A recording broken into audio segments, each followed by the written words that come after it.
clickbait auditions for the Academy Award for my Democratic colleagues. We'll see how they fare as they're on MSNBC later on today. But do you care, before I launch into my line of questioning, to respond to Ms. Crockett from Texas on that very elaborate and theatric display? Here's what I've learned in my government service. I don't give a damn what they say about me as long as I'm succeeding in the mission. We're succeeding in the mission because the men and women of the FBI have never been empowered to do more work and to hit the streets harder than by President Trump's authorities and resources he's given us.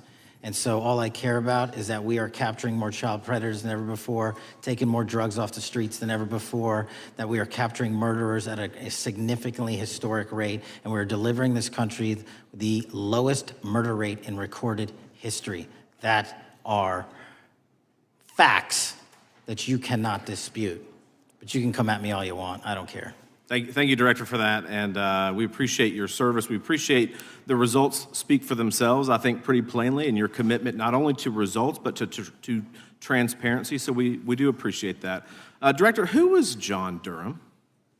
He was a former federal prosecutor, United States attorney, and ultimately appointed special counsel in the first Trump administration. Correct, and there was a document that he released in his findings called the Durham Report. What was the Durham Report briefly, and what were the findings very briefly? It was every special counsel that's appointed produces a report to the Attorney General. Special counsel's Durham Report largely focused on Crossfire Hurricane and included extensive summary findings in classified and unclassified manner, and we released the classified version, finally declassifying it for the American public in this committee. Correct, and you released that in July of this year. I think so. Yes, sir.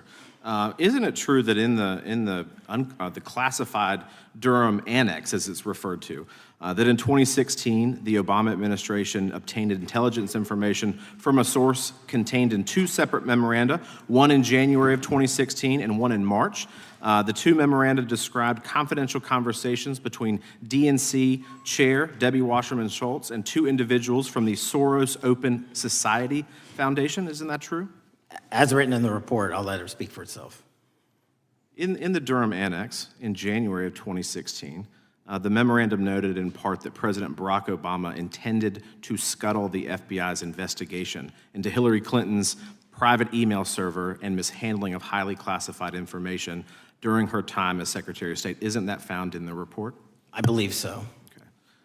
Isn't it also found in the report that in March of 2016, the memorandum also included references to the same Obama effort to shut down the Clinton investigation, but additionally outlined a plan to falsely connect Trump to Russia? Isn't that in the Durham Annex? I think it's in more than the Durham Report, but yes.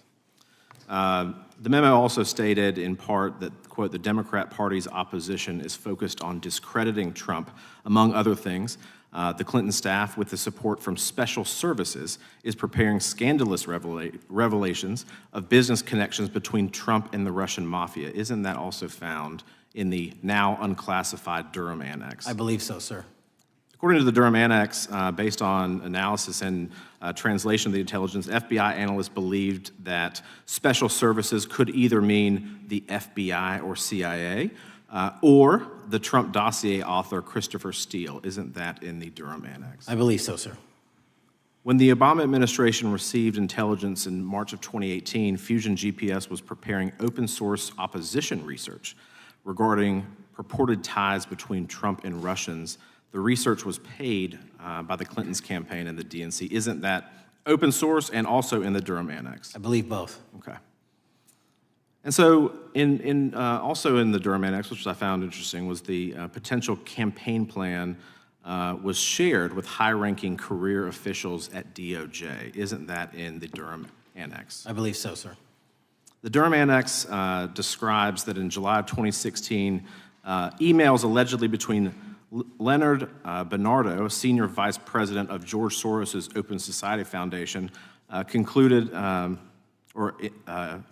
data providing specificity on the Clinton plan in an attempt to smear Donald Trump by falsely linking him to Russia. Isn't that in the Durham Report? I believe so. And so, briefly, this additional evidence that you've unclassified and released to the American public, what does that purport to show or augment about the Durham Report that you can share with the American people Put simply, that the FBI was weaponized. against a political campaign? Yes, sir. Thank you for that, Mr. Chairman. I yield back. Gentleman yields back. The I have UCs. gentlelady from Texas recognized for unanimous consent. Yes. First one is Russia's ghostwriter hacker group takes aim at German election. This is from Politico. Objection. The next one is Director of National Intelligence, 30 days until election 2024, which specifically states that our assessments about activities and goals of Russia, Iran, and China are unchanged from earlier election security updates, and that they were meddling. Without objection. And I've got three more. The last three are that how Russia is using artificial intelligence to interfere in elections. Moscow's attempts to interfere in U.S. and other elections are nothing new, though their tactics and strategy are constantly evolving. Without objection. The next one is Russian interference coming soon to an election near you. Russia pursues a systemic strategy of undermining elections and influencing public opinion in the West. EU and NATO countries must recognize that Moscow often acts through agents within their own borders and build resilience to such interference. And what's the source? This one is CarnegieEndowment.org. Okay, without objection. Thank you. The gentlelady from North Carolina is recognized. Thank you, Mr. Chairman. And Director Patel, I'm glad that I'm going a little out of order here because I'm going to pursue some of the things that you were just talking to Mr. Fry about and remind you about your confirmation hearing. At your confirmation hearing in January, you said under oath, and I quote, "There will be no politicization at the FBI. There will be no retributive actions taken by the FBI should I be confirmed." And in your written response to the Senate questionnaire, you said, I quote, "Personnel decisions shall be based on performance and adherence to the law. And every FBI employee will be held to the absolute same standard, and no one will be terminated for case assignments." So I want to just go through a couple of scenarios with you to get a sense of whether you think these are examples of politicization of the FBI or making decisions based on the performance and adherence to the law. So, first question. Would hiring FBI agents, analysts, and supervisors from only one political party being politicization of the FBI or making personnel decisions based on performance and adherence to the law? We don't ask FBI people, applicants, where their political parties are. Mr. Patel, do you ask FBI applicants who they voted for? The FBI does not. Are you aware that in the lawsuit that Mr. Driscoll filed against you and the FBI, he was asked who he voted for? Since that lawsuit has been filed and it's ongoing litigation, I'm not able to comment. Well, but it also means that you just said that what happened in his situation didn't happen. So we will go on to the next question. Let me ask you an even easier one. Does firing agents for working on the cases that they were assigned to and that the president didn't like, is that politicization of the FBI or making personnel decisions based on performance and adherence to the law? The FBI doesn't terminate anyone based on case assignments alone. Has the FBI ever been sued by somebody who felt that they were terminated based on case assignments? In the entire history of the FBI, I'm sure they have. No, since your tenure. I'm sure there's ongoing litigation. Yes. In fact, there is ongoing litigation. And in fact, people have been asked who they voted for. And in fact, you are running an FBI for the President of the United States rather than the people of the United States, because my questions were not hypotheticals. They are the things you have done during your tenure. And according to a lawsuit filed last week by long-term FBI agents, you fired former acting director Brian Driscoll. He had served with the Bureau for nearly 20 years, earned a Medal of Honor, Medal of Valor for bravery during the dangerous ISIS raid, and had a wealth of crisis response experience and led the FBI's critical incident response group. When the Trump administrations interviewed Mr. Driscoll for that role, they interrogated him about his political leanings and who he voted for in the last 5 elections. Questions Mr. Driscoll refused to answer because those types of questions impermissibly politicized the FBI. You also fired Steve Jensen, who served the FBI for nearly 2 decades and ran critical terrorism, counterintelligence, and organized crime operations, whom you once described as embodying what the American public demands of the FBI. But he was fired because he took part in investigating crimes committed on January 6th. And Trump's MAGA base lambasted you online for keeping him at the FBI. So he's no longer at the FBI. You also fired a decorated combat veteran with decades of experience in the Bureau, Special Agent Walter Jardia, because he worked on the investigation into the Russian interference in the 2016 presidential election and helped investigate Trump's ally, Peter Navarro. Director Patel, it is very clear that you have flunked your own test. You've put saving your job, which I actually believe you were being honest about during your confirmation hearings, over doing what's right for the FBI and the American people. That is not adherence to the law. Thank you, and I yield back. Time of the gentlelady is expired. The chair now recognizes the gentleman from North Carolina. Thank you, Mr. Chairman. Director Patel, it's great to have this opportunity. Thank you for being here. Thank you for your service. And I've got to say, one of the most disheartening components of the previous administration, when I was working with local law enforcement all over the state of North Carolina, all over the country, people rightfully did not really care about the inner workings of Washington, D.C. The FBI had previously been the paramount, the sterling, the top of the top law enforcement agency. They wanted their FBI to fight crime. Whatever small town, city, whatever it may be, FBI was expected to deliver for the American people. And then reports started to come out, in addition to the likes of McCabe, Comey, Clapper, Strzok, Page, that the FBI was targeting Christian nonprofits. They were targeting parents for protesting radical gender theory at their schools. They targeted Catholics, churches, pro-life organizations. And the FBI was really bruised in just modern day America. And your focus on getting the FBI back to the streets, fighting criminals, locking up bad guys, whether they're violent criminals, whether they're sex predators, whatever they may be, that is restoring the reputation of the FBI, and I thank you for that. In regards to the perceptions, I want to be very clear here.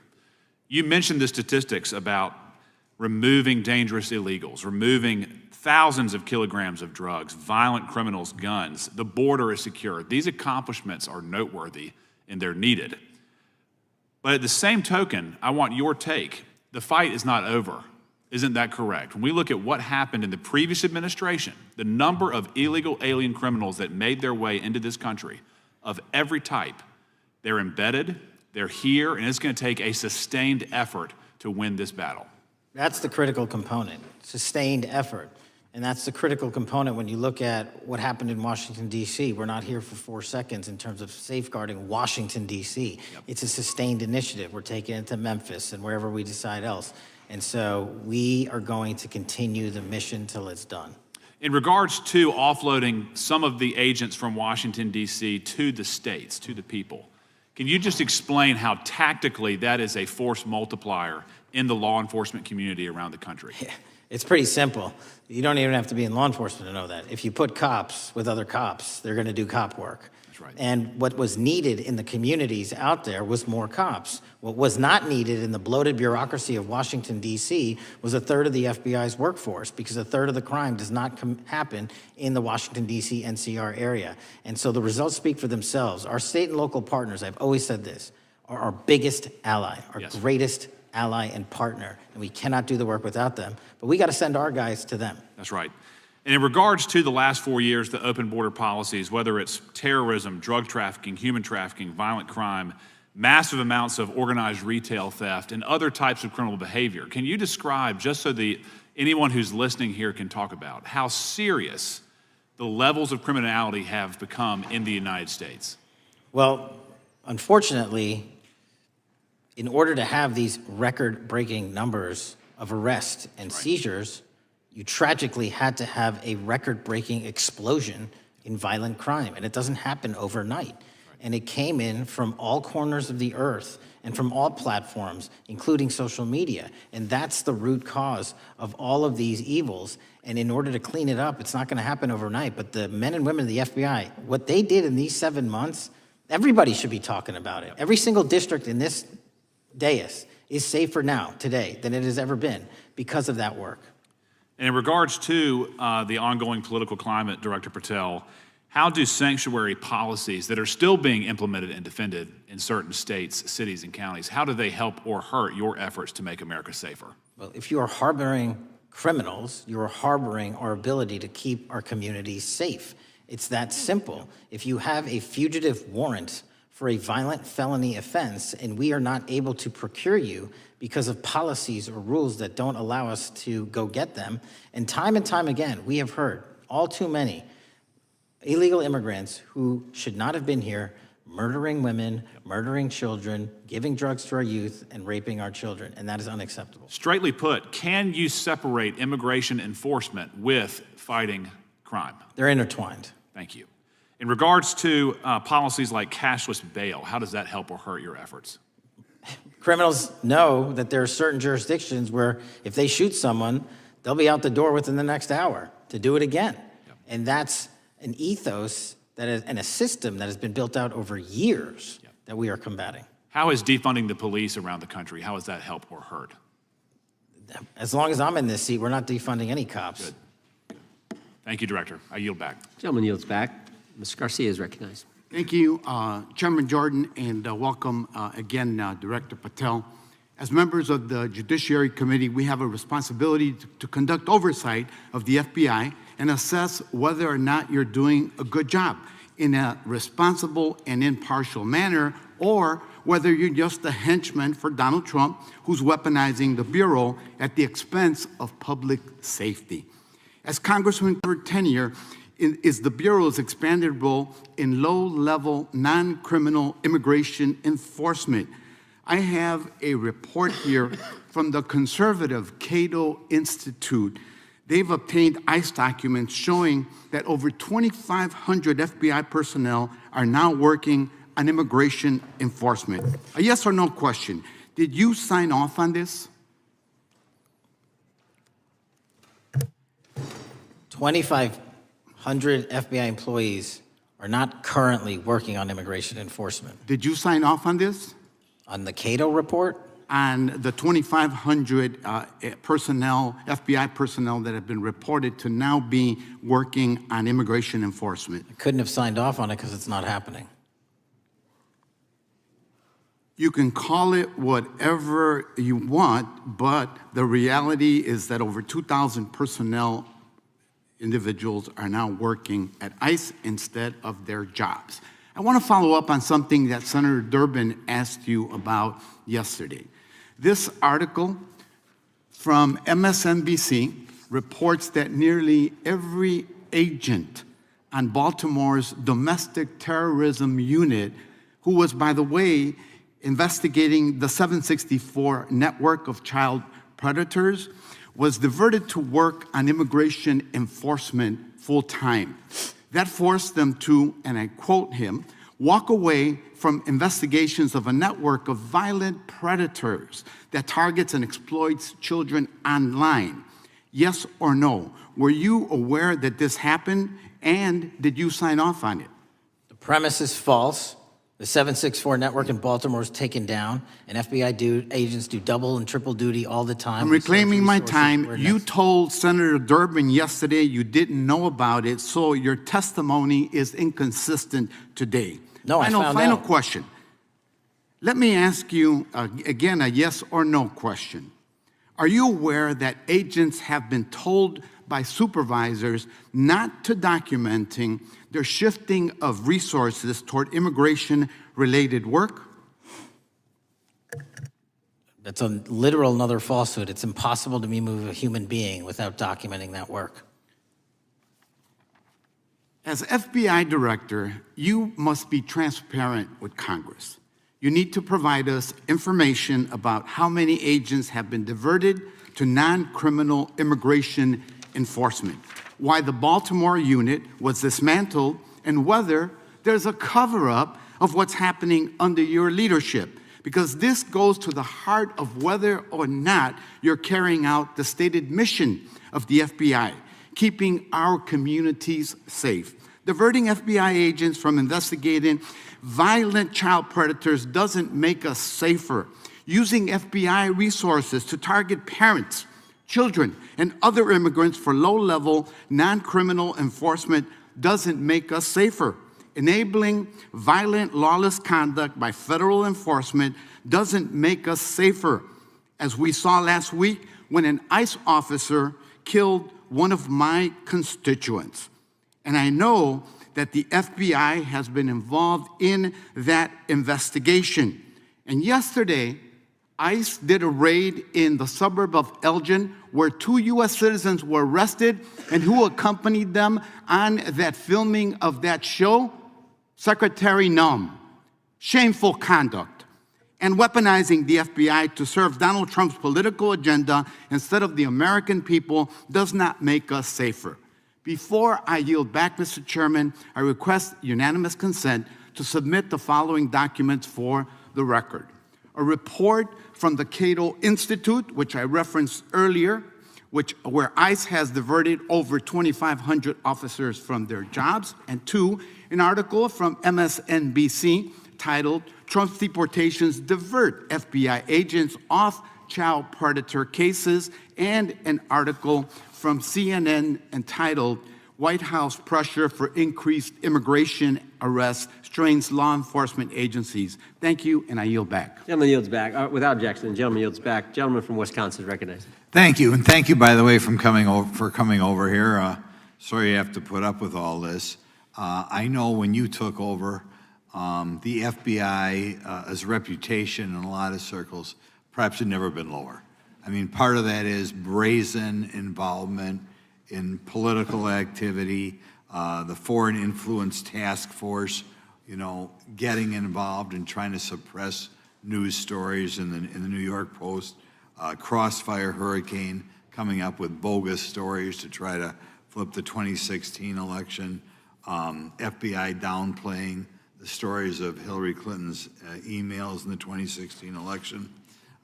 That's their overt involvement in political activity.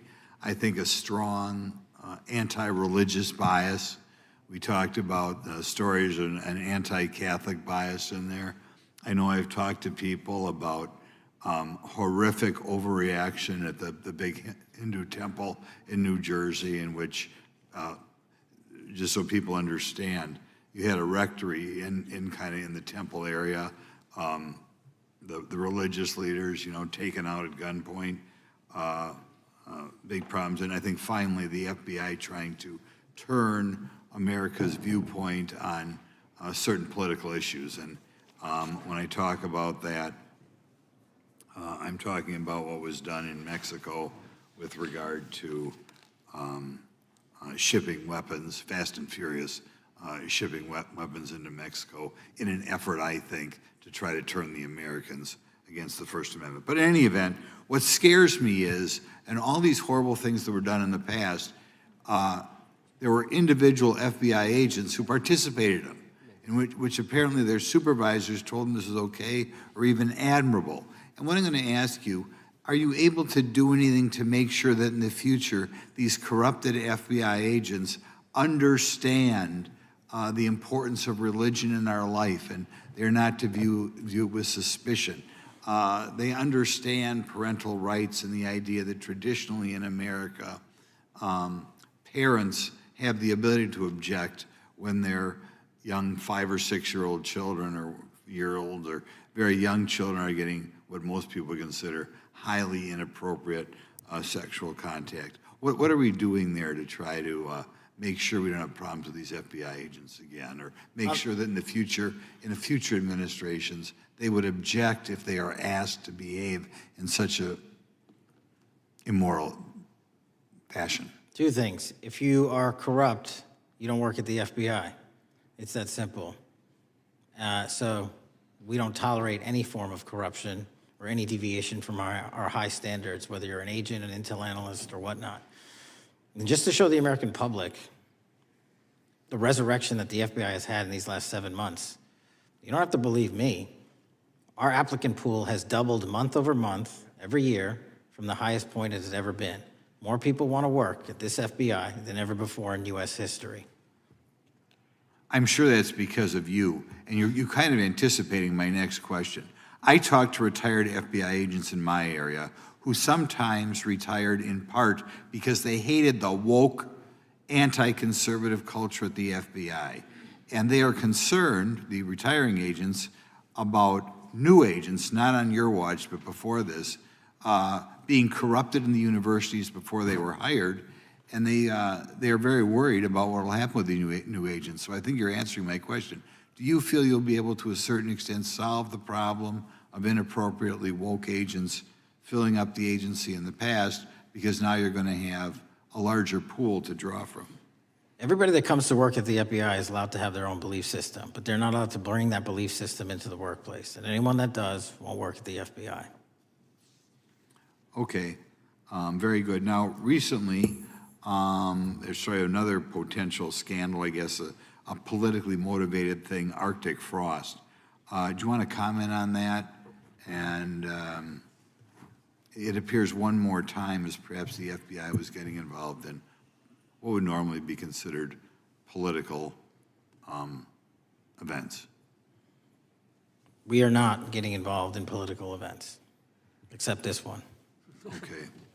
And final thing, with regard to prejudice against Catholics, what happened in the big Hindu temple there in New Jersey, do you think, have you ever, has anybody ever apologized to the Catholic Church or apologized to that temple? I don't know, sir. Okay. Is that something you think would be perhaps a good idea to do in the future? I think leadership should address it. Thank you. Gentleman, time has expired. Gentleman yields back the, so we got the gentleman from North Carolina, Mr. Harris. All right, thank you, Mr. Chairman, and thank you, Director Patel, for your endurance and your perseverance throughout today's hearing, and for all you've shared. First of all, let me start by saying that I was very grateful and glad to see that the FBI has joined the investigation of the tragic and brutal murder of Irina Zarutska in Charlotte, which is just right by my district. This woman, as you know, fled the war in Ukraine only to be killed in cold blood by a man who had no business being on the streets whatsoever. This man, who had been seen stabbing Irina to death on video, had been arrested 14 previous times, served prison time, and was diagnosed with a severe mental illness. In response to the previous offense, the magistrate over his case released him to roam the streets with a $0 bond and a simple written promise to appear in court. Mr. Patel, let me just ask, should judges apply the most lenient bail standards to people with extensive criminal history? Do they apply the most lenient? I'm sorry. Yeah, should they apply the most lenient bail standards to people with extensive criminal history? That has not been my experience. That should not happen. Is America a place where young women should fear to ride public transit? No. And was Irina Zarutska's death, would you say, possibly the result of Democrats' pro-crime policies? That investigation and matter is in open trial, so I don't want to stylize the evidence. I understand. Well, Mr. Patel, let me just say, taking over the FBI after the Biden administration's blatant weaponization of the agency is no easy feat, as we've recognized throughout this hearing today. For 4 years, we witnessed the Biden administration targeting regular Americans rather than violent criminals. For example, the Biden administration's FBI spent its time and resources going after churches and Christians, We know that the FBI used an undercover agent to collect information about a parishioner. We know that the FBI investigated and surveilled a Catholic priest. And all of this was in response to First Amendment protected activity. Mr. Patel, I want to ask you, should the FBI use its resources to spy on Catholics? Never. So what does it say about the culture of the Biden FBI that law enforcement resources were used to go after Catholics, and some FBI employees were comfortable with taking such actions? Well, pursuant to my transparency initiative and working with Congress on oversight, those documents, that's it. Those documents are available for the American public to see and read and hold people accountable, and that's what I'm committed to. And so have you been able to hold accountable those at the FBI who went after law-abiding Catholic church members? If they did so improperly, yes. Well, I've been a pastor for 36 years, and I've constantly stood up for life and stood up for family amidst a culture that's increasingly hostile to both of those things. And if the Biden administration targeted Catholics, could I have been targeted by the Ray FBI as well? Well, I don't know, but I'm not going to target you. Well, I know that President Trump respects religious liberty and that his administration is seeking to right the wrongs of the Biden administration. Securing our freedoms and protecting faith leaders and communities requires a multi-pronged approach. What would you say in just the last few moments, what is the FBI under your leadership doing to make sure that our religious liberty and religious leaders can rest comfortable this evening?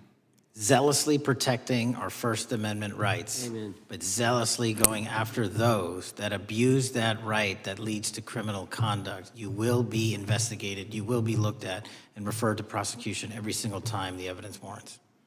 Thank you, sir. One final area.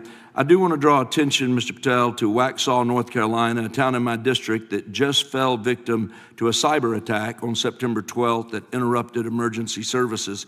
Waxhaw is working with state partners, and the FBI has been notified on this attack, and I certainly pray they're able to help out with the ongoing investigation. Could you just speak to what the FBI is doing to bolster our community's cybersecurity to defend against any future cyber attacks? Well, in North Carolina, you're slated to get a plus-up of 22 FBI employees, and they're already on the way. And that encompasses cyber, counter-intel, counterterrorism, field agents, intel operatives.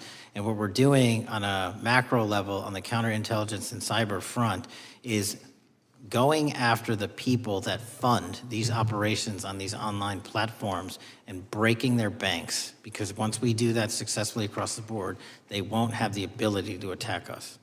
Well, thank you, Director Patel, and let me just add my comments to those of my colleagues that are very grateful for your leadership, grateful for your courage, your consistency, and for being willing to stand in the gap for us. And with that, Mr. Chairman, I yield back. Gentleman yields back. The gentleman from Missouri is recognized. Thank you, Mr. Chairman. And Director Patel, thank you for being here with us today. Over the past few years, we have seen a disturbing increase of attacks on Christians and conservatives. Since the leak of the Dobbs decision, there have been 354 attacks on Catholic churches. In the first year following the leak, there were more than 100 attacks against pro-life pregnancy care centers, and the shadowy pro-abortion group Jane's Revenge claimed responsibility for 24 of these attacks. Meanwhile, the Biden FBI focused resources on attacking Catholics and peaceful pro-life protesters like Mark Houck and Paul Vaughn. Many of these attacks on Christians and conservatives were coordinated or praised by dark leftist cells who lurk on the online chat rooms of Reddit, Discord, and game sites. This is a war room for Antifa and violent transgender activists. There have been essentially no incidents of violence by Catholics, pro-lifers, or parents at school board meetings, but there have unfortunately been multiple shootings motivated by leftist and transgender ideology, including recent attacks in Nashville, Colorado Springs, Denver, and Aberdeen. Worse, the targeted violence reached a boiling point this past month. A few weeks ago, an anti-Christian transgender terrorist murdered 2 children and injured 17 in a shooting at a Catholic mass. And last week, while we were sitting in this committee room almost to the hour, Charlie Kirk was assassinated by a 22-year-old who appears to have been motivated by leftist and transgender ideology.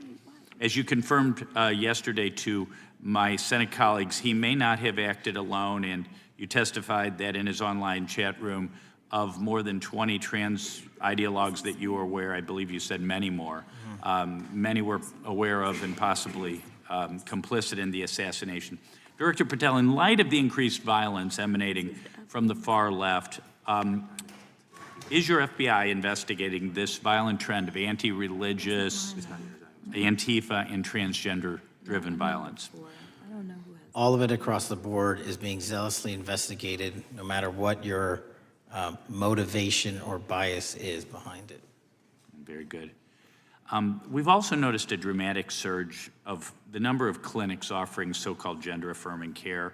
Whistleblowers in a recent NIH study confirmed that these clinics prey on some of the most mentally ill children and young adults in our society, and these clinics are quick to prescribe life-altering puberty blockers, cross-sex hormones, and surgery, and often these patients get worse rather than better, and unfortunately, some have become violent, some have even committed mass shootings, and the partner of one of them assassinated Charlie Kirk.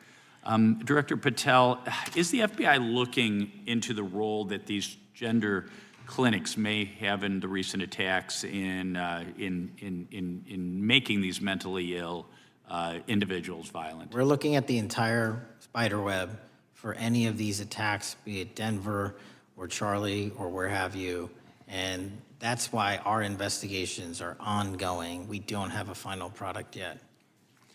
One of my Democrat colleagues, as an aside, mentioned, quote, the federal takeover of our cities. And I don't know whether my Democrat colleagues, for some reason, liked Washington, D.C. better when it was more dangerous and more violent, when there were more robberies and carjackings and murders and rapes. But what has the crime picture in Washington, D.C. looked like since the so-called federal takeover? 2,100 arrests, 37% decrease in violent crime, same time last year, 60% decrease in gun crimes, 74% decrease in carjackings, and 53% reduction in homicides in Washington, D.C. in the last month alone. Very good. And I thank you so much for your testimony. I know it's been a long day, so I'll give you a little break and yield back the rest. Gentleman yield? My time. Gentleman yield? Yes, yes. Director Patel, what's a 302? It's a report, the number of the report, whenever an FBI agent goes out and interviews someone. And are you familiar with the 302 where the FBI agent interviewed the whistleblower who's come forward and talked about the former chair of the Intel Committee here in the House pushing staff members to leak classified information? Well, I'll just read from it. Staffers were instructed to use, this is from the 302, interview this person. Staffers were instructed to use any sources that had developed within the United States intelligence community to gather information, which would then be made public through the media in order to compel public opinion. You familiar with that? I am. Yeah, and that's how they played the game, wasn't it? Leaking information, classified or otherwise, true or otherwise, to create this public opinion to compel action to undermine the president. Is that accurate? I believe so. Just one other point I would make from this. This witness also said in the 302 that the agent recorded that the witness provided the interviewing agents with copies of both his handwritten notes and an email. So he gave them the stuff he wrote, and at the actual time this was taking place. That's all in the 302, right? Yes, sir. All right. Mr. Chairman. Mr. Chairman. Gentleman from Missouri. Mr. Chairman, I would like to submit for the record an article from The Hill, Massive Crime Drop in D.C., City Sees Zero Murder Week, dated August 25th, 2025. And I'd also like to submit for the record an article from the New York Times, dated April 18th, 2025. Man who set fire on Shapiro's mansion cited treatment of Palestinians, police say. Yeah, thank you. Without objection. I have Gentlelady from UC. Texas and then Pennsylvania. Thank you so much. My first UC is the FBIAA letter to Congress on summary terminations, where it states denying fundamental due process and summarily dismissing special agents will only make it harder to protect our nation. These actions distract agents from their work, foster fear that their assignments could cost them their careers either now or under the next administration, and increase the risk of criminal and national security threats by undermining unity and morale within the Bureau. Without objection. The next one is a CNN article. FBI agents are again pulled from their day jobs to address a Trump priority. It states, morale is the worst I've seen, said one law enforcement source. The Bureau is becoming unrecognizable. Lots of people are weighing really difficult decisions right now. Without objection. Gentlelady from Pennsylvania is recognized. Thank you, Mr. Chair. I'd request unanimous consent to introduce into the record a September 16th, 2025 article in the New Republic entitled DOJ Quietly Deletes Study on Politics of Domestic Terrorists. The Justice Department has taken down a study that proves Republicans' entire narrative wrong about left-wing violence. Without objection. Thank you. Gentleman from Washington is recognized. Thank you, Mr. Chair, and thank you, Director, for being here. I think without question we can say that Donald Trump has been tougher on crime and tougher on international terrorism than any president in American history. I imagine that brings you a lot of satisfaction and pride as director of America's foremost law enforcement agency. Recently, President Trump conducted very strategic and important strikes on Iran's nuclear apparatus in that country.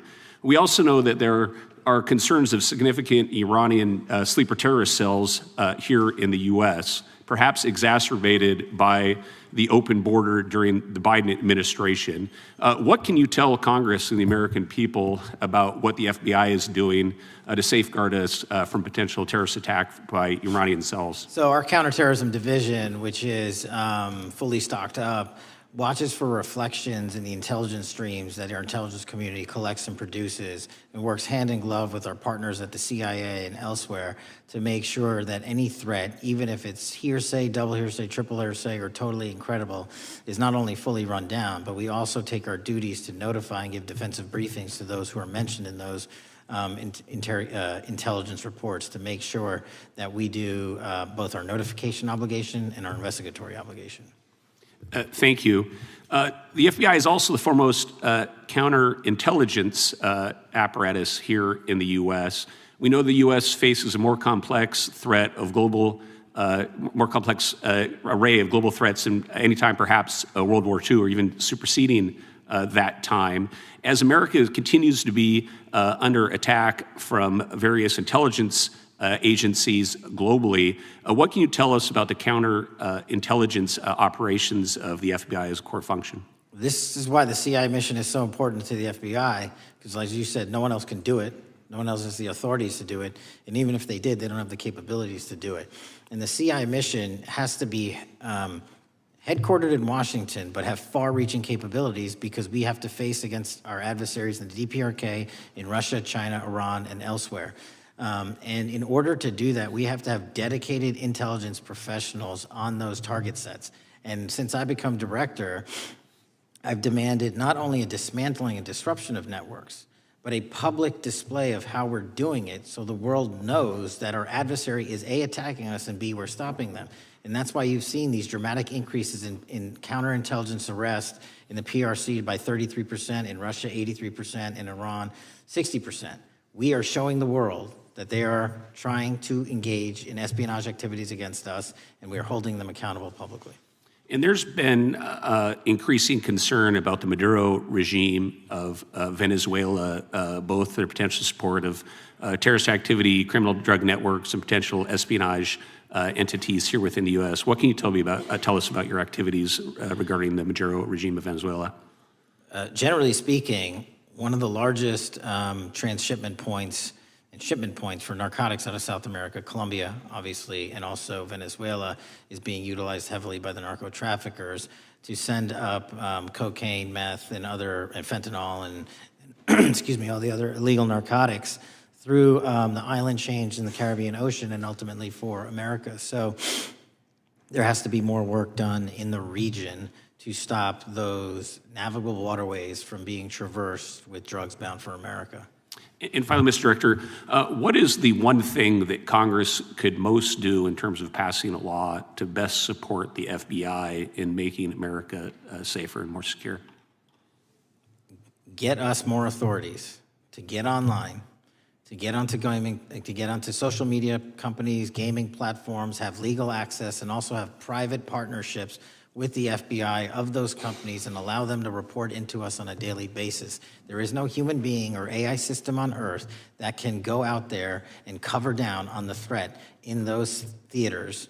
And so we need the assistance, and we need more authorities, and we need the private sector to double down. Well, thank you very much for all you're doing, all the men and women of the FBI are doing to keep us safe, and I yield back. Gentleman yields back. Got a UC request from the gentleman from Arizona. Thank you, Mr. Chairman. I have an article titled, FBI Flooded with Record Number of New Agent Applications, Kash Patel's First Month. The FBI saw 5,577 new agent applications in March and more than 10,000 since January. Without objection. The gentleman from Kansas is recognized. Thank you, Mr. Chairman, and Director, thank you for being here. I have listened carefully to all the discussion in this hearing. I've reached two top-line conclusions. First, I am glad I don't have your job. And second, I am glad you do. Thank you for being willing to step up and serve in this role. I'd like to plow a little bit of ground that we've not spent a lot of time on so far and explore. You mentioned, and I'm well aware of your strong commitment to partnering with state and local law enforcement authorities. Obviously, one of the missions is in the counter-drug space. Another is in the forensic laboratory space, where both you and a lot of local and state agencies cooperate in terms of evidence analysis. From the state side, programs such as the HIDA programs, very, very important in counter-drug, such as the Coverdell grants, very, very important in maintaining state laboratory capacities. Would I be correct in concluding that if we are able to maintain robust funding for those types of programs, including both Coverdell and HIDA, that would contribute to the safety of the United States and to your mission? Absolutely. Director, you have talked a little bit about some of the counter-drug work that you've been doing. One thing we haven't talked about yet, the President, in one of his first actions upon taking office back in January, designated a number of the cartels as foreign terrorist organizations. That's not just a paper transaction. I believe the list has been expanded since those first actions. In terms of America's military engagement with the cartels abroad, in terms of our intelligence engagement with them abroad, that designation has had real meaning and has affected some of the thinking and approaches of our military and our intelligence community. Can you talk a bit about how that designation might be affecting or should be affecting the FBI's approach to dealing with the domestic activities of the cartels? The simple way to analogize it is after 9/11 and the manhunt for the foreign terrorist organizations overseas in places like Afghanistan and Iraq, the FBI received certain authorities to go out there and dedicate a mission to go after them both lawfully and investigatorially and collect evidence and provide it to our agency partners. Once the foreign terrorist organization designation was labeled over to the Mexican drug cartels, we can now do that here, and in Mexico, and in Colombia, and in Venezuela, and anywhere else they are. And so that's the best analogy I have. What we're able to do is take our counterterrorism platform, traditionally used for global terrorist manhunting, and bring it into this hemisphere against a very real threat, which is the drug traffickers, and they are foreign terrorist organizations. So we just have so many more resources and authorities now directed at them. So, for example, Director, in the regions, from the vantage point of local law enforcement, there are structures that have historically handled those partnerships separately. HIDA, for example, is an example on the drug trafficking side. The JTTFs are an example on the terrorism side.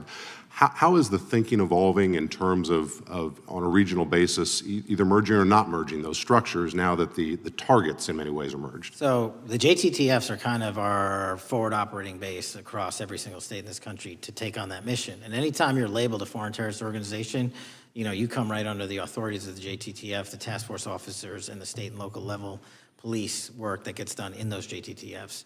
And the Homeland Security Task Force layer on top of that, I think 25 or 30 across the country, specifically working with DHS and Secretary Noem to go after the drug trafficking foreign terrorist organizations because they have unique capabilities and authorities dedicated to that mission. And so that's the beauty of the HSTFs. Let me ask you an adjacent question, Director. I noticed in your written testimony, I don't think we've talked about it yet, You brought to our attention an expiring authority. It's in 6 U.S.C. 124N with respect to counter-UAS drones.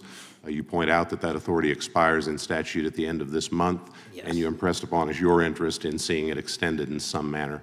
Can you talk a little bit about the FBI's role in counter-UAS work over American airspace? I represent a district that's going to host some of the FIFA World Cup activities coming up. We're obviously very interested in security, and there are limits on what our state and local authorities have the capacity to do or what our military has the capacity to do once the threat is domestic. So it's critically important. Both the FBI and DHS have those capabilities. I'll speak to the FBI, of course, only.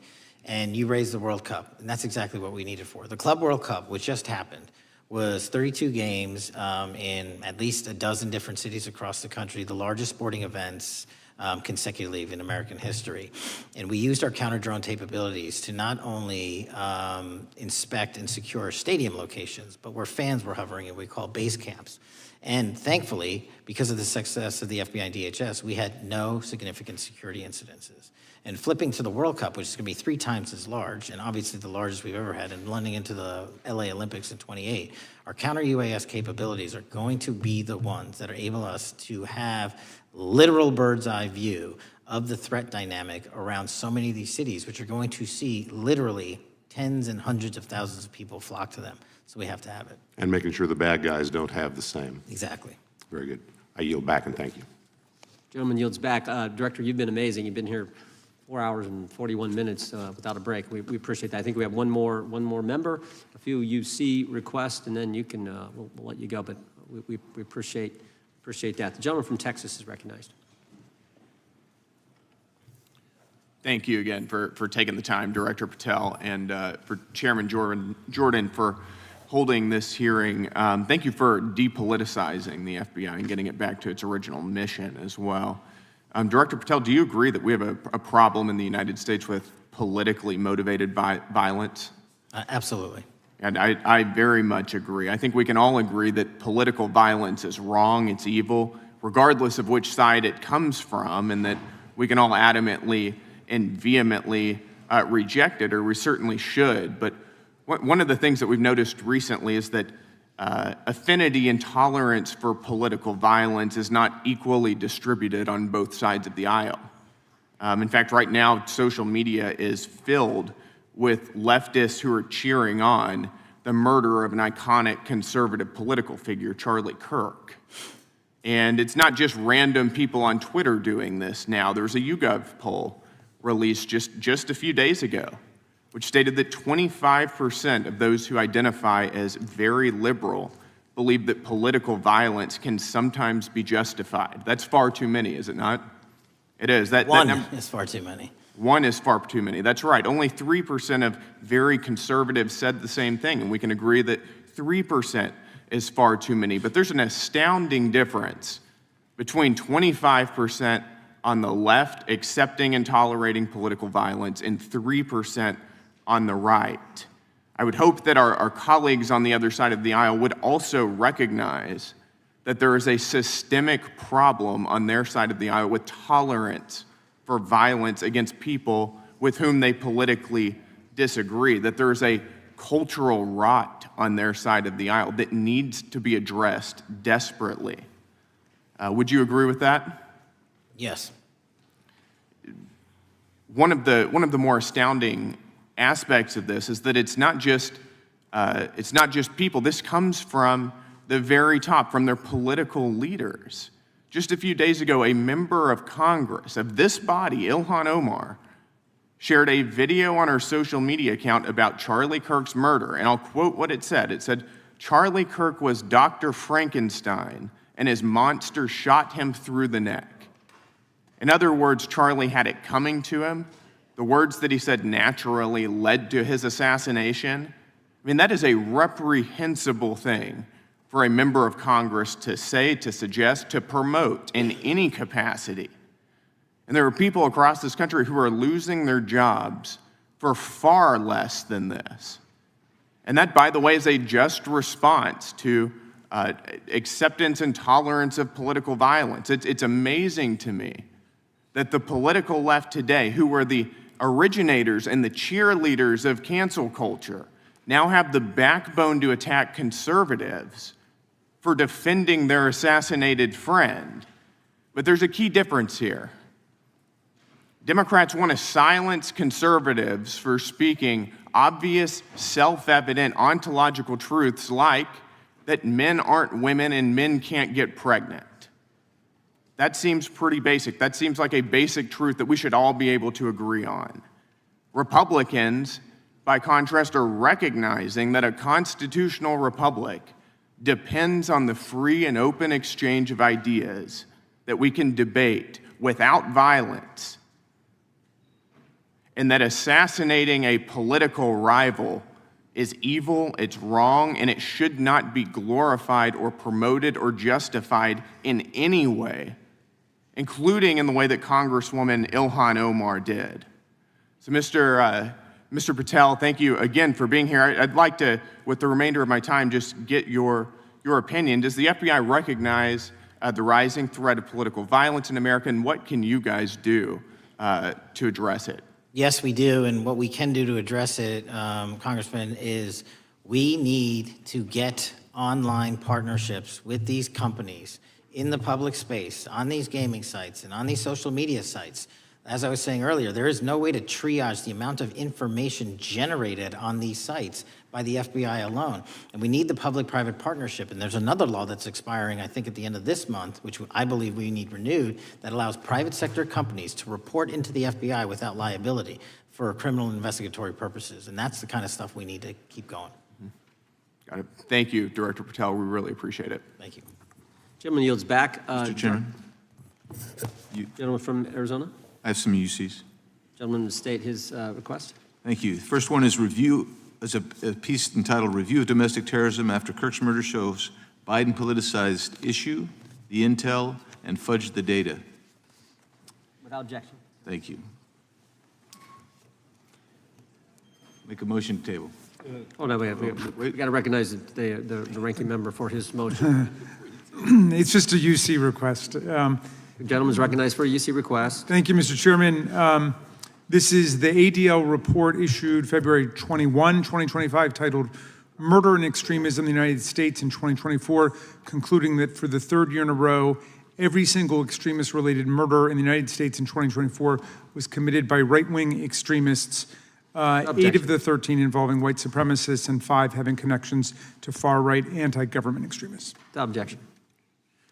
Gentlelady from Pennsylvania is recognized for unanimous consent. Yes, thank you. I have a couple articles here. First is a New York Post article, July 17th, 2025. Democratic Senator Ron Wyden claims big Epstein file full of actionable information locked in Treasury Department drawer. Without objection. This is The Guardian, May 18th, 2023. Deutsche Bank agrees to pay $75 million to settle Jeffrey Epstein lawsuit. Without objection. This is Fox Business, September 10th, 2025. JP Morgan processed over $1 billion for Jeffrey Epstein despite internal concerns over sex offender status. Without objection. And New York Times, Bank of America flagged suspicious payments to Epstein only after he died. Without objection. Okay, and I also have a motion, Mr. Chair. The lady was recognized. We're going to come back to the motion I thought was made by Mr. But I want to dismiss our witness. Could we do the motions before he goes? What, I just wanted to press the motion I originally had. Yeah, we're going to bring that up. Is that what this is? Four banks. Are you doing that? No, this is another motion. Okay, well, I'm going to recognize first the gentleman because we held that motion in advance. I've got I still have the UC, Mr. Chairman. Thank you, Mr. Chairman. So look, there are 4 banks, JP Morgan, Bank of New York, Bank of America, and Deutsche Bank. Yeah, but the gentleman can state his motion. Yeah, but the motion is to subpoena the CEOs of these 4 banks to bring in all records relating to their relationship to Jeffrey Epstein and to produce all records reflecting it. These 4 banks have flagged to the government $1.5 billion in suspicious transactions relating to the sex trafficking I move the crimes. table. Mr. Diamond just released a statement saying he would be happy to comply. Mr. Chairman, he doesn't need The to. motion to table, the motion offered by the gentleman from Maryland, the motion to table is not debatable. The question occurs on the motion to table. Those in favor say aye. Aye. Those opposed, no. No. Opinion of the chair, the ayes have it, the motion is tabled. I'd like a recorded vote if we could, Mr. Chairman. Recorded vote being requested. The clerk will call, well, we got to get the clerk here. Oh, the clerk's right here, wonderful. Clerk will call the roll. Yes. Mr. Jordan votes yes. Mr. Issa? Mr. Biggs? Mr. Biggs votes aye. Mr. McClintock? Mr. McClintock votes aye. Mr. Tiffany? Mr. Massey? Mr. Roy? Mr. Roy votes aye. Mr. Fitzgerald? Mr. Klein? Mr. Klein votes aye. Mr. Gooden? Mr. Van Drew? Mr. Nels?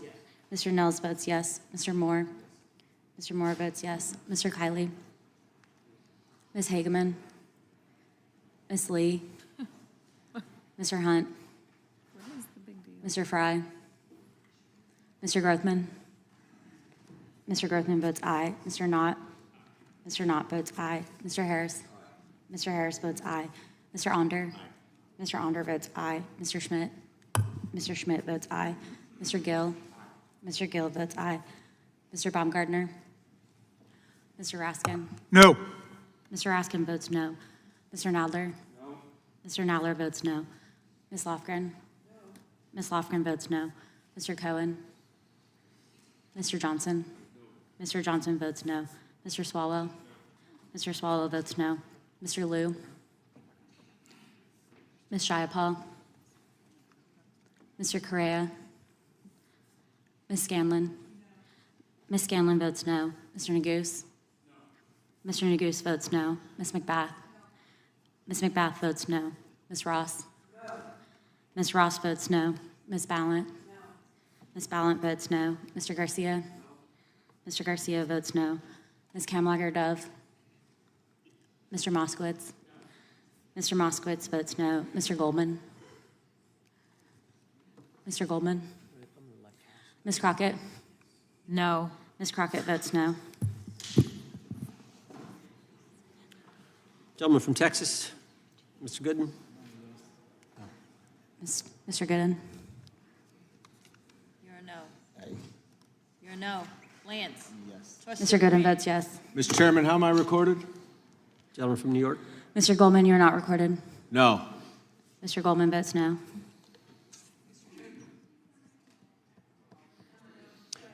Gentlelady from Washington. Ms. Jayapal votes no.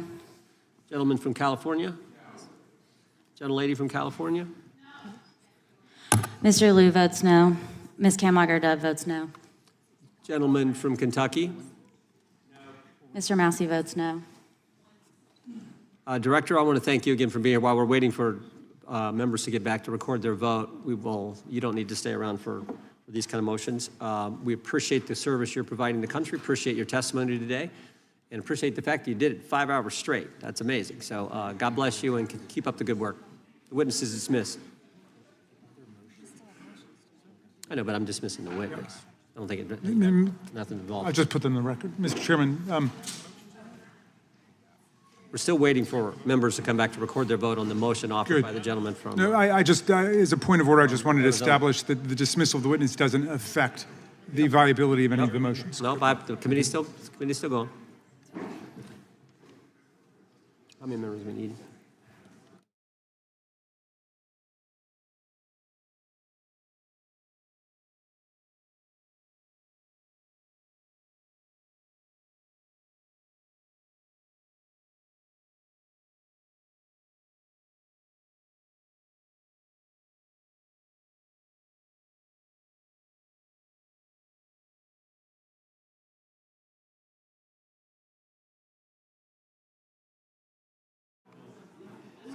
Madam Clerk, point of order. What is the current vote? Point of order. The vote is open. We will be waiting for members to get back to record their vote. Gentleman from Wisconsin is recognized. Mr. Fitzgerald votes aye. Gentleman from California is recognized. Mr. Kiley votes aye. The gentleman from California, I think, Mr. Chairman, is seeking to be recognized. Mr. Correa. Mr. Correa votes no.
Mr. Chairman, point of order.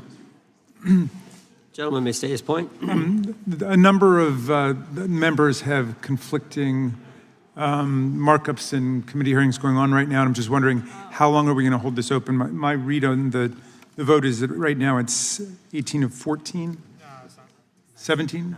It's 1916. 19 to 16? We're going to give members an opportunity. As you point out, as the ranking member points out, members have numerous obligations, different committees going on, but we want to give everyone an opportunity to record their vote, and that's why we're waiting. Mr. Chair, point of order. We'll state a point of order. Couldn't we just be debating instead of sitting here waiting? There's a motion on the table. There was a motion offered by the ranking member, a motion motion to table offered by a member, and that's what's on the table right Mr. now. Vandrew, you are not recorded. Mr. Vandrew votes yes. Right.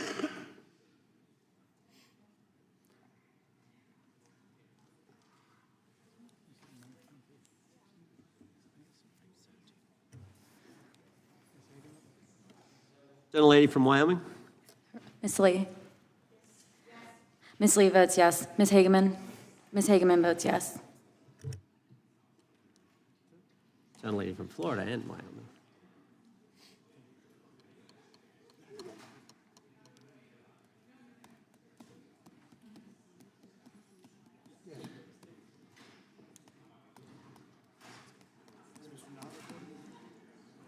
Mr. Knott, you're recorded as yes. Gentleman from Wisconsin.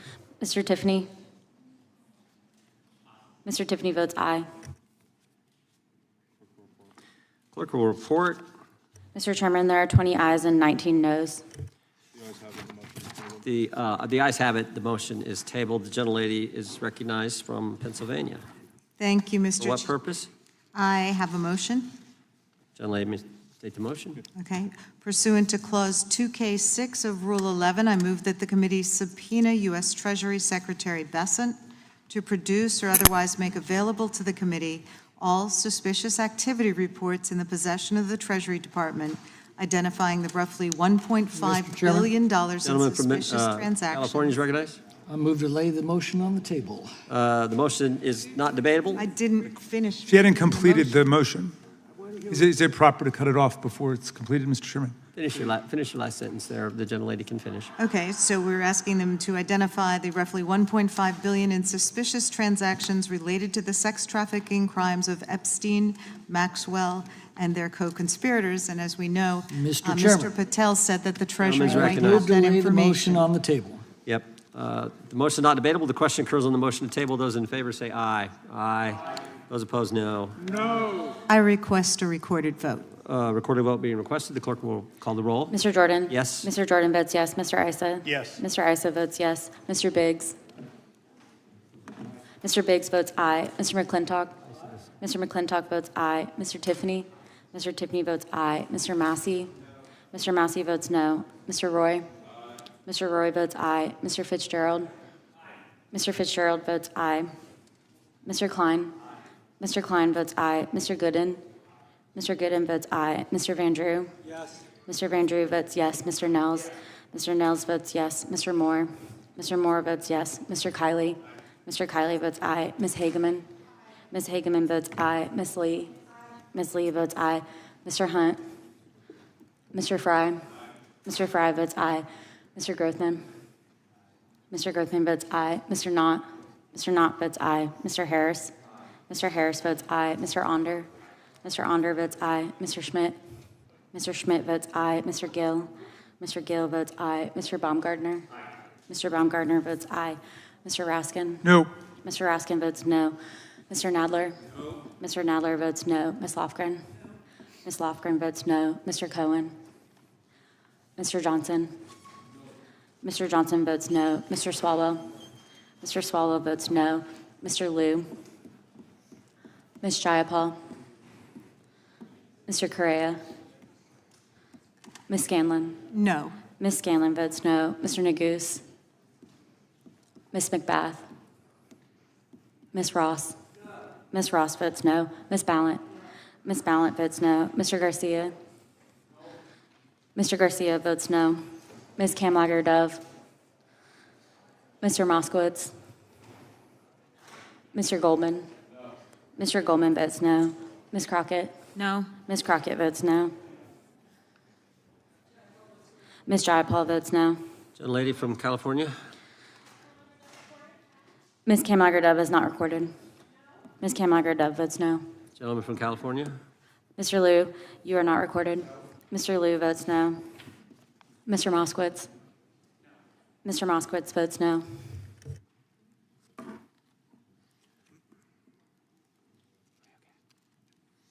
Clerk will report.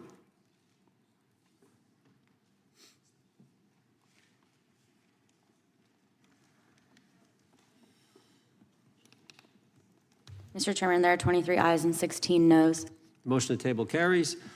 Mr. Chairman, I have a motion. Gentleman can state his motion, is recognized to state his motion. Great. I hope that champion of free speech, Mr. McClintock, lets me read it.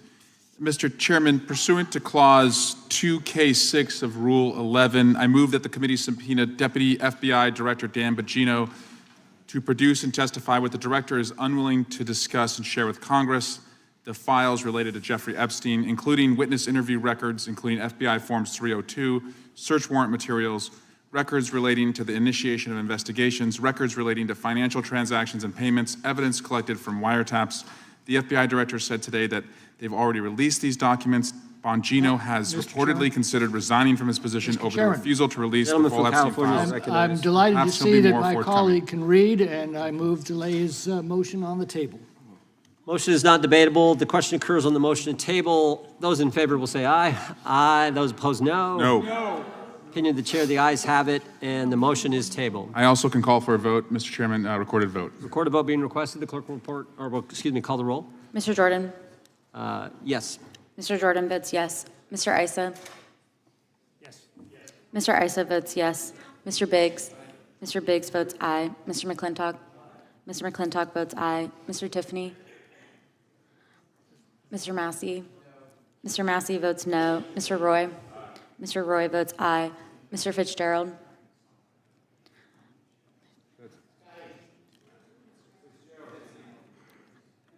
Mr. Fitzgerald votes aye. Mr. Klein? Mr. Klein votes aye. Mr. Gooden? Mr. Gooden votes aye. Mr. Van Drew? Mr. Van Drew votes yes. Mr. Nels? Mr. Nels votes yes. Mr. Moore? Mr. Moore votes yes. Mr. Kiley? Ms. Hageman? Ms. Hageman votes yes. Ms. Lee? Ms. Lee votes aye. Mr. Hunt? Mr. Fry? Mr. Fry votes aye. Mr. Grothman? Mr. Grothman votes aye. Mr. Knott? Mr. Knott votes aye. Mr. Harris? Mr. Onder? Mr. Onder votes aye. Mr. Schmidt? Mr. Schmidt votes aye. Mr. Gill? Mr. Gill votes aye. Mr. Baumgartner?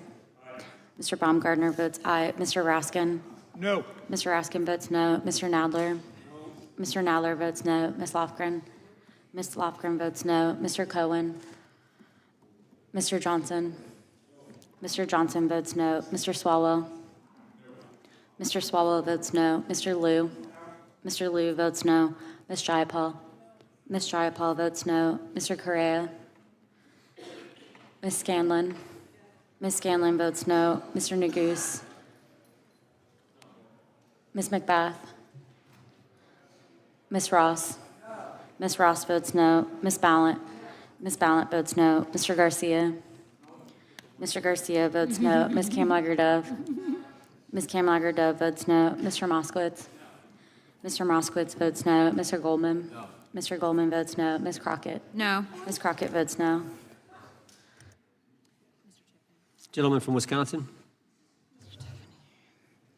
Mr. Tiffany votes aye.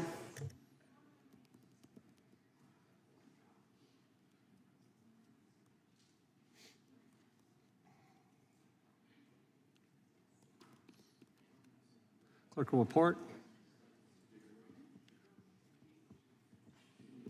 Mr. Chairman, there are 21 ayes and 16 noes. Motion to table is successful. That concludes today's. Nope, I've got one. The gentlelady from Texas is recognized. Thank you, Mr. Chair. I'll tell y'all when I'm done reading. Mr. Chair, pursuant to Clause 2K6 of Rule 11, I move that the committee subpoena the head of the Bureau of Prisons, William K. Marshall, to discuss and produce all records relating to the transfer of Jeffrey Epstein, co-conspirator and child sex trafficker, Ghislaine Maxwell, in apparent violation of BOP policies regarding sex offenders, to include all BOP communications with DOJ, FBI, and the White House. BOP transferred Maxwell to a minimum security camp Chairman. following her interview with President from Trump's California is former recognized. personal Move to lay the motion attorney on the table. and now There's Deputy been a motion. Attorney General Todd Blanche. Motion to I am table done is reading not now. debatable. This question occurs on the motion to table. Those in favor will say aye. Aye. Those opposed, no. No, Opinion of the chair, the ayes have it. I'd ask for a recorded Recorded vote. vote being requested. The clerk will call the roll. Mr. Jordan? Yes. Mr. Jordan votes yes. Mr. Issa? Mr. Issa votes yes. Mr. Biggs? Mr. Biggs votes aye. Mr. McClintock? Aye. Mr. McClintock votes aye. Mr. Tiffany? Aye. Mr. Tiffany votes aye. Mr. Massey? No. Mr. Massey votes no. Mr. Roy? Mr. Roy votes aye. Mr. Fitzgerald? Mr. Fitzgerald votes aye. Mr. Klein? Mr. Klein votes aye. Mr. Gooden? Mr. Gooden votes aye. Mr. Van Drew? Mr. Van Drew votes yes. Mr. Nels? Mr. Nels votes yes. Mr. Moore? Mr. Moore votes yes. Mr. Kiley? Ms. Hageman? Ms. Hageman votes yes. Ms. Lee? Ms. Lee votes aye. Mr. Hunt? Mr. Fry? Mr. Fry votes aye. Mr. Grothman? Mr. Grothman votes aye. Mr. Knott? Mr. Harris? Mr. Knott? Mr. Knott votes aye. Mr. Harris? Mr. Onder? Mr. Onder votes aye. Warrior who fought for principles and values I think make our country special, and certainly was a strong proponent of defending the First Amendment, something this committee cares deeply about. I said this over the weekend. I think Charlie lived that scripture verse, 2 Timothy 4:7, fight the good fight, finish the course, keep the faith. Charlie certainly lived that, and he did it with a smile on his face. And so the tragic killing happened a week ago while we were in markup here in the committee. And I know everyone, I know our witness was a friend of Charlie's, and I know many people in the dais were as well. So I know we're all praying for Charlie's family. And I would extend a moment to the ranking member if you wanted to say something. Thank you, Mr. Chairman, for saying that. The whole country reacted with horror and shock to the brutal assassination of Charlie Kirk in cold blood. And there is never any warrant for political violence in America. And just as we all recoiled together at the shocking assassination of Melissa Hortman and others who died in that Minnesota attack, we all stand together categorically against political violence in America and determined to end these cycles of political violence that have traumatized the country. Well said. Chair now recognizes the gentleman from Kansas, Mr. Schmidt, to lead us all in the Pledge of Allegiance.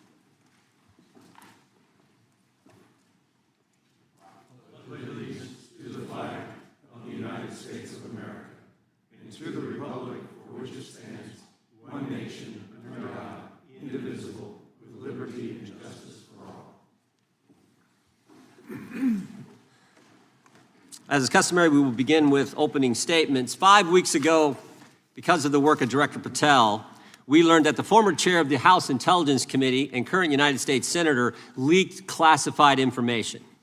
We learned this because a whistleblower came forward.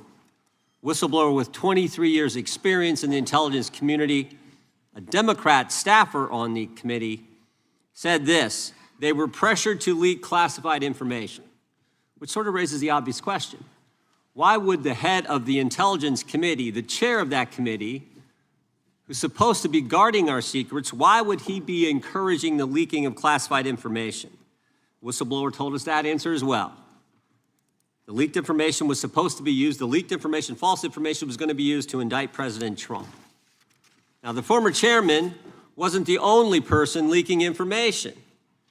Jim Comey was also sharing things he wasn't supposed to share. Again, don't take my word for it. The Inspector General told us this. In his report, he said, quote, James Comey violated FBI policy by disclosing classified information. And what was Comey's motive?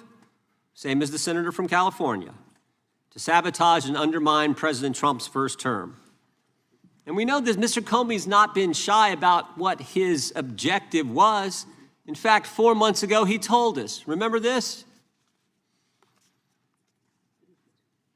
8647, Jim Comey told us just 4 months ago. Now, how'd they do it? How did the former chair of the Intel community, the former FBI director, and others in our government attempt to undermine President Trump's first term? 7 weeks ago, because of the good work of the Director of National Intelligence, Tulsi Gabbard, we learned from another whistleblower, a second whistleblower, that in the closing days of the Obama administration, the intelligence community assessment was changed. On December 5th, 2016, they had one assessment. That assessment said Russia did not impact the election vote count. There was a meeting at the White House on December 9th, 2016, where it was decided, no, we're not going to have that. We're going to come up with a new one. And the new one said Russia was trying to influence election and did influence election, which just wasn't accurate. And that new one is published on January 6, 2017. Let's just show you a few things that took place. I want to show you first this email from Admiral Rogers, the head of the NSA. You can see it was December 22nd. It says to Jim, John, and Jim Clapper, John Brennan, Jim Comey. And he says, I asked my team if they've had sufficient access to the underlying intelligence, sufficient time to review that intelligence. On both points, my team raised concern. Further states, my folks aren't fully comfortable. A few hours later, there's an email back to Admiral Rogers. This one is from Jim Clapper, and it says this: it is essential that we be on the same page and all of us are supportive of the report in the highest tradition of, that's our story and we're sticking to it. We may have to compromise on our normal modalities. This is one project that has to be a team sport. That's our story, and we're sticking to it. Compromise on normal modalities, that's a fancy way of saying, that's the government speak for we're going to have to change the rules. In fact, we're not going to follow our own rules.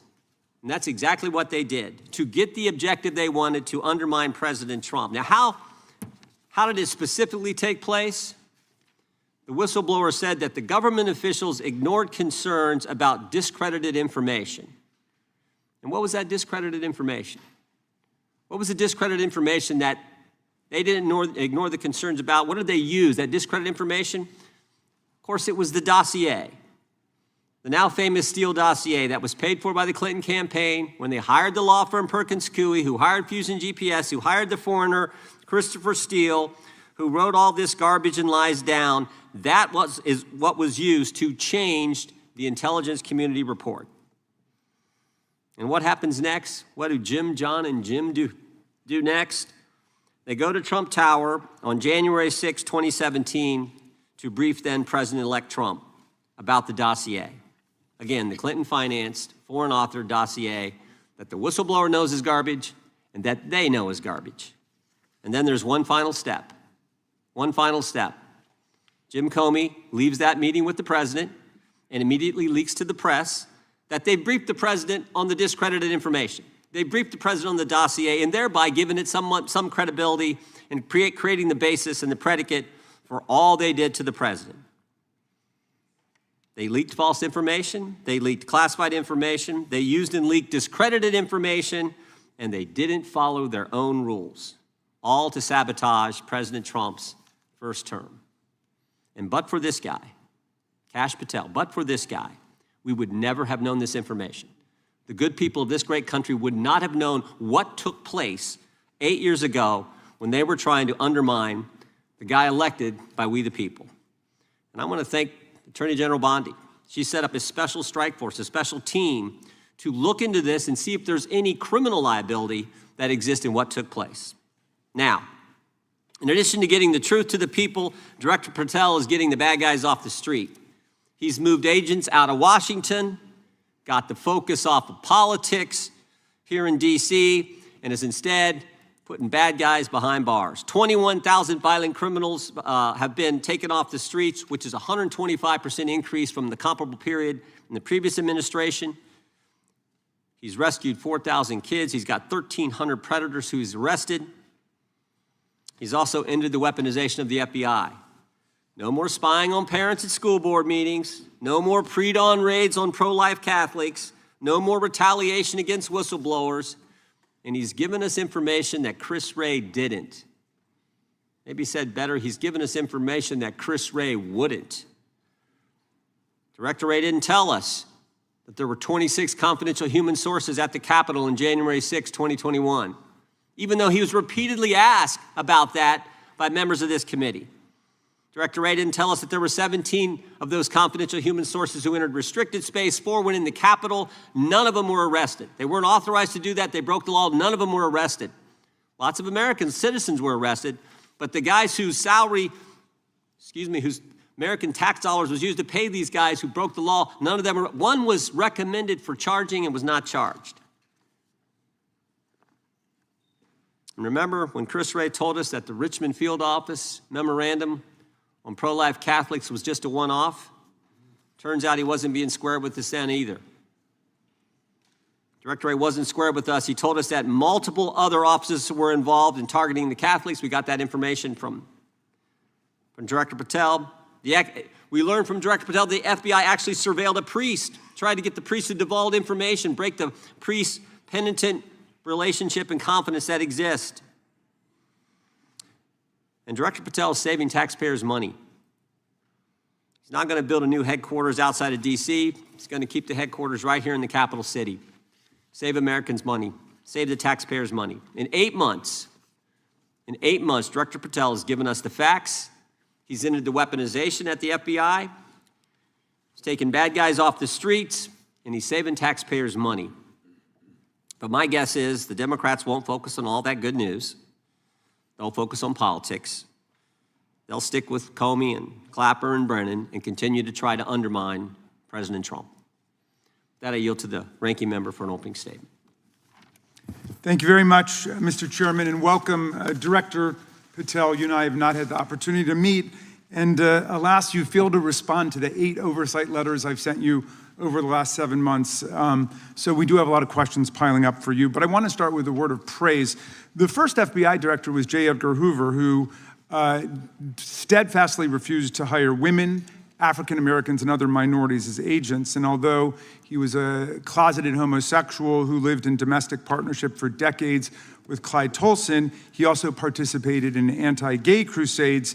He aggressively promoted what we would today call white Christian nationalism, and he would undoubtedly be turning over in his grave to see as one of his successors a first-generation Indian American and a proud Hindu. So I congratulate you on being a breakthrough in this sense and being a beneficiary of the civil rights movement that opened up the FBI and the federal workforce to lots of people who never would have been hired in its first decades. Alas, you share J. Edgar Hoover's dangerous obsession with blind loyalty over professionalism and effective public policy. For Hoover, it was blind loyalty to him in keeping his secrets. For you, it's blind loyalty to Donald Trump in keeping his secrets. During your confirmation, it was widely noted on all sides that your primary qualification was your unwavering loyalty to Trump. Unlike other directors, you had no work experience at the FBI, but you had made over 1,000 media and political appearances in support of Trump's campaign. Your Senate confirmation vote was 51-49, the closest in history, with your opponents warning you were not qualified and had no interest in actually developing the qualifications for the job. I hoped that they were wrong. Alas, they were not. While most other new FBI directors drew on their experience as FBI agents, you didn't have that. But you did write a picture book trilogy for children ages 5 and up based on your experience clashing with President Trump's political enemies. In your book, you describe your literary alter ego, Kash the Knight, as a wacky, easily bored wizard carrying out King Donald's vengeance by driving his enemies out of the kingdom. In the books, King Donald is besieged by the evil Hillary Queentown, but saved in the end by Kash. Then Kash goes on to catch mules who are stealing the 2020 election for the great King Donald from Sleepy Joe. And then in the third book, Kash takes down the dragon of the jalapenos, nicknamed the DOJ. Your supporters had hoped that you would graduate from imagining yourself a romantic fairy tale knight to actually running America's premier federal law enforcement agency. Alas, just as we've learned how dangerous it is to put a science-denying anti-vaxxer in charge of our public health, we've learned how dangerous it is to name as director of the FBI a man who thinks of himself as a fairy tale knight who keeps a fire-breathing dragon named DOJ at home to forcibly drive villains out of the kingdom. When Charlie Kirk was assassinated, while his killer was still on the loose, you decided you didn't need to be at FBI headquarters in Washington to work with your team while the chaotic manhunt unfolded. You spent your evening dining in a swanky Midtown Manhattan restaurant and tweeting out false information that the subject of the shooting was in custody, a statement you had to retract 1 hour later. Your performance was so disturbing that even the MAGA base was alarmed. Culture warrior Christopher Rufo, who just a few months ago sat in your chair as a Republican witness, observed that you performed terribly, and he called for your ouster. The FBI might be able to survive your delusions of grandeur and the explosively volatile temper that was on display yesterday in the Senate, but the intractable problem is that you are running the FBI not as a law enforcement agency charged with keeping the American people safe, but as a political enforcement agency working directly for the president's vengeance campaign. 7 months in, it's impossible to overstate the destruction, chaos, and demoralization you've brought to the FBI and its workforce and the resulting danger your actions have caused to our country. You've been systematically purging the FBI of its most experienced and qualified agents, division leaders, and experts in counterterror, counterintelligence, and cybersecurity, precisely the people who have the expertise you lack and which the FBI and the country need. They've been expelled from the ranks of the Bureau simply because they did their duty investigating crimes, including those committed by the mob that attacked the Capitol on January 6, 2021, and beat the hell out of more than 140 police officers, or simply because you suspected them of being insufficiently loyal to Donald Trump. You illegally sacked Brian Driscoll, the former acting director of the Bureau and a decorated counterterrorism expert who worked at the FBI for nearly 20 years. According to Driscoll, you told him your own job, quote, depended on the removal of agents who worked on the cases against the president, regardless of whether the agents chose to work on those cases or not. You added, quote, the FBI tried to put the president in jail and he hasn't forgotten it. You forced out the leader of the Salt Lake City field office, Mehtab Saeed, just weeks before Charlie Kirk's assassination, depriving the FBI of an experienced counterterrorism expert described by her colleagues as absolutely the best and legendary. She would have led the FBI's manhunt had she not been fired. When Trump decided that rounding up immigrants with no criminal records was more important than preventing crimes like human trafficking of women and girls, drug dealing, terrorism, and fraud, you ordered the 25 largest field offices to divert thousands of agents away from chasing down violent criminals, sex traffickers, fraudsters, and scammers to carry out this immigration crackdown. Director Patel, you treated the men and women at the FBI with disrespect and paranoia. You've assembled a roving band of freelancing henchmen within your office and charged them with conducting unauthorized investigations, targeting and harassing career FBI employees. Amazingly, you forced senior leadership to repeatedly take polygraph tests to prove their political loyalty and pushed out leaders who refused these demeaning exercises. And now we're seeing one very clear reason why you want to build a political FBI. The Epstein files. You want an FBI blindly loyal to Trump and to you as his enforcer so you can continue your cover-up of a massive international sex trafficking ring with more than 1,000 victims, betraying all of the survivors of the sexual violence. Before you got in this job, you called for full release of the Epstein files, telling podcaster Benny Johnson that the only reason the list was not released by DOJ and FBI was, quote, because of who's on that list.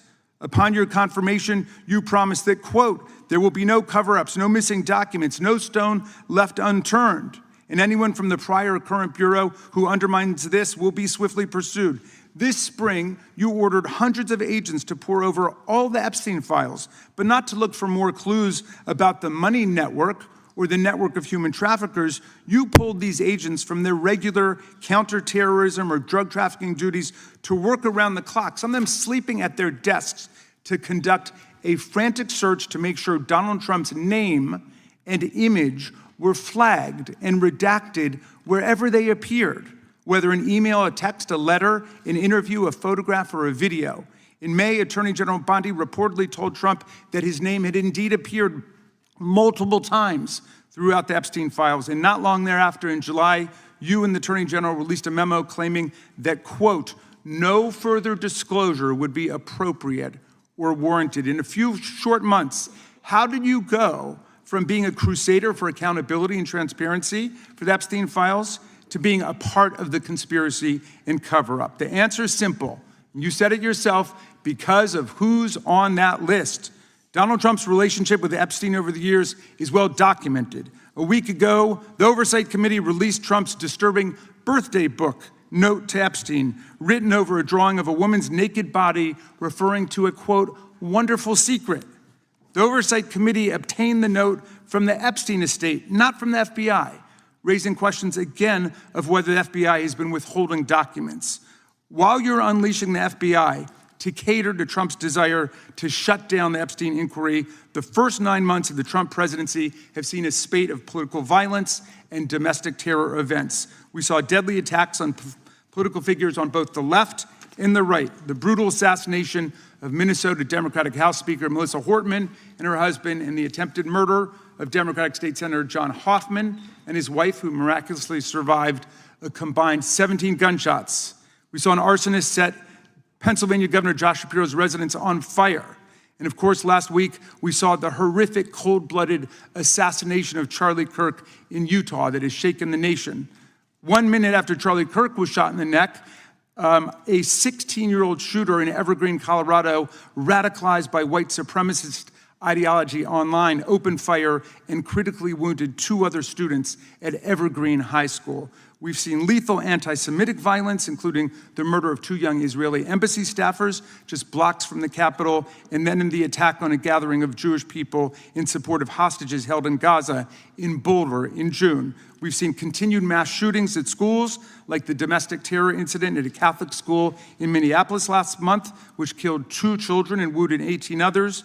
And in August, a man fired more than 500 bullets at the Centers for Disease Control and Prevention, killing a police officer who was a Marine veteran and a father. People like Melissa Hortman and Charlie Kirk should be able to participate in politics as elected officials or active citizens without being shot down in cold blood in the United States of America.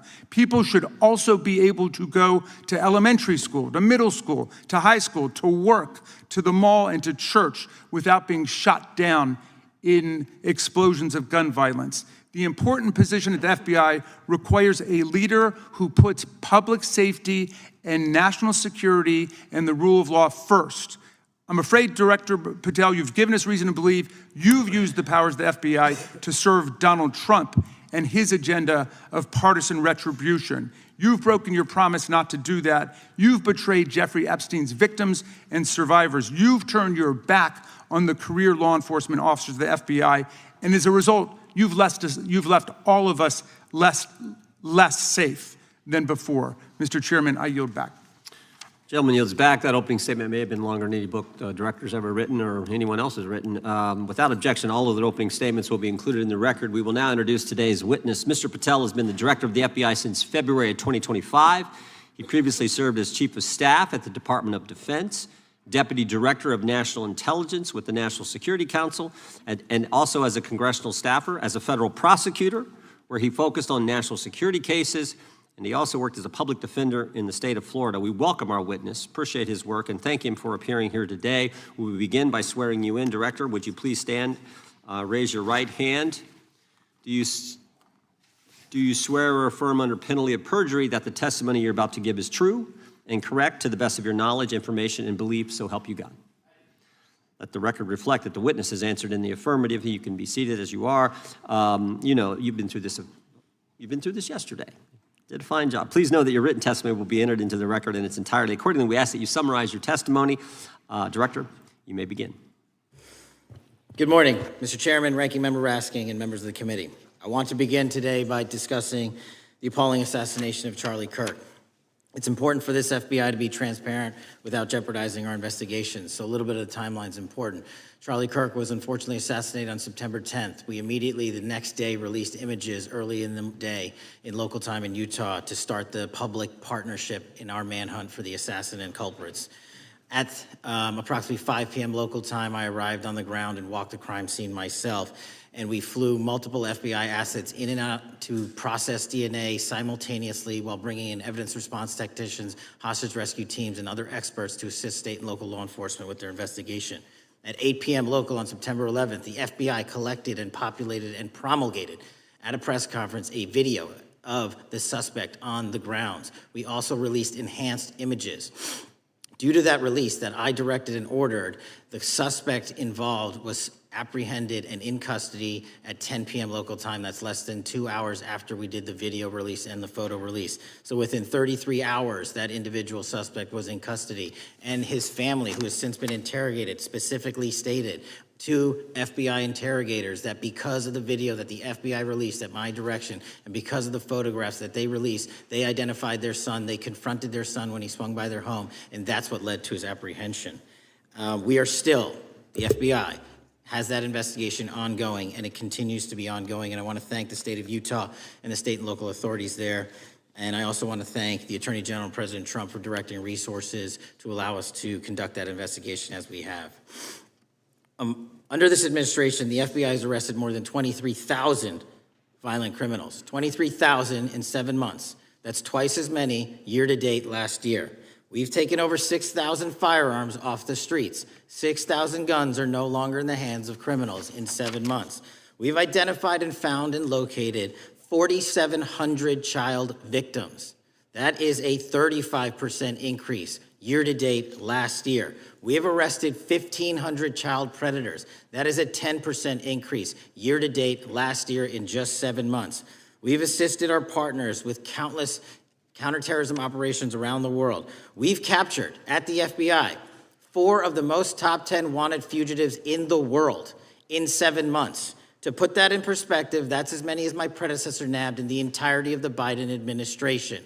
We got 4, we got more coming. On top of that, in 2 weeks, thanks to the help of the CIA, we collected and captured one of the individuals responsible for the horrific Abbey Gate bombing that led to the murder of 13 service members. We did that in 2 weeks. They didn't do it in the 4 years of the entire prior administration. Nationwide, we've been executing our Operation Summer Heat, the FBI's national focus on targeting violent crime based on intelligence-driven operations. Ask the citizens of Seattle, Miami, Memphis, Charlotte, Chicago, New Orleans, to specifically highlight New Orleans and Nashville. There has been a 250% increase in violent crime arrests in those cities alone, and other mid-major cities that I've just listed. In just a few short months, we have already unleashed 1,000 FBI personnel across this country. Every single state across this country is getting a plus up.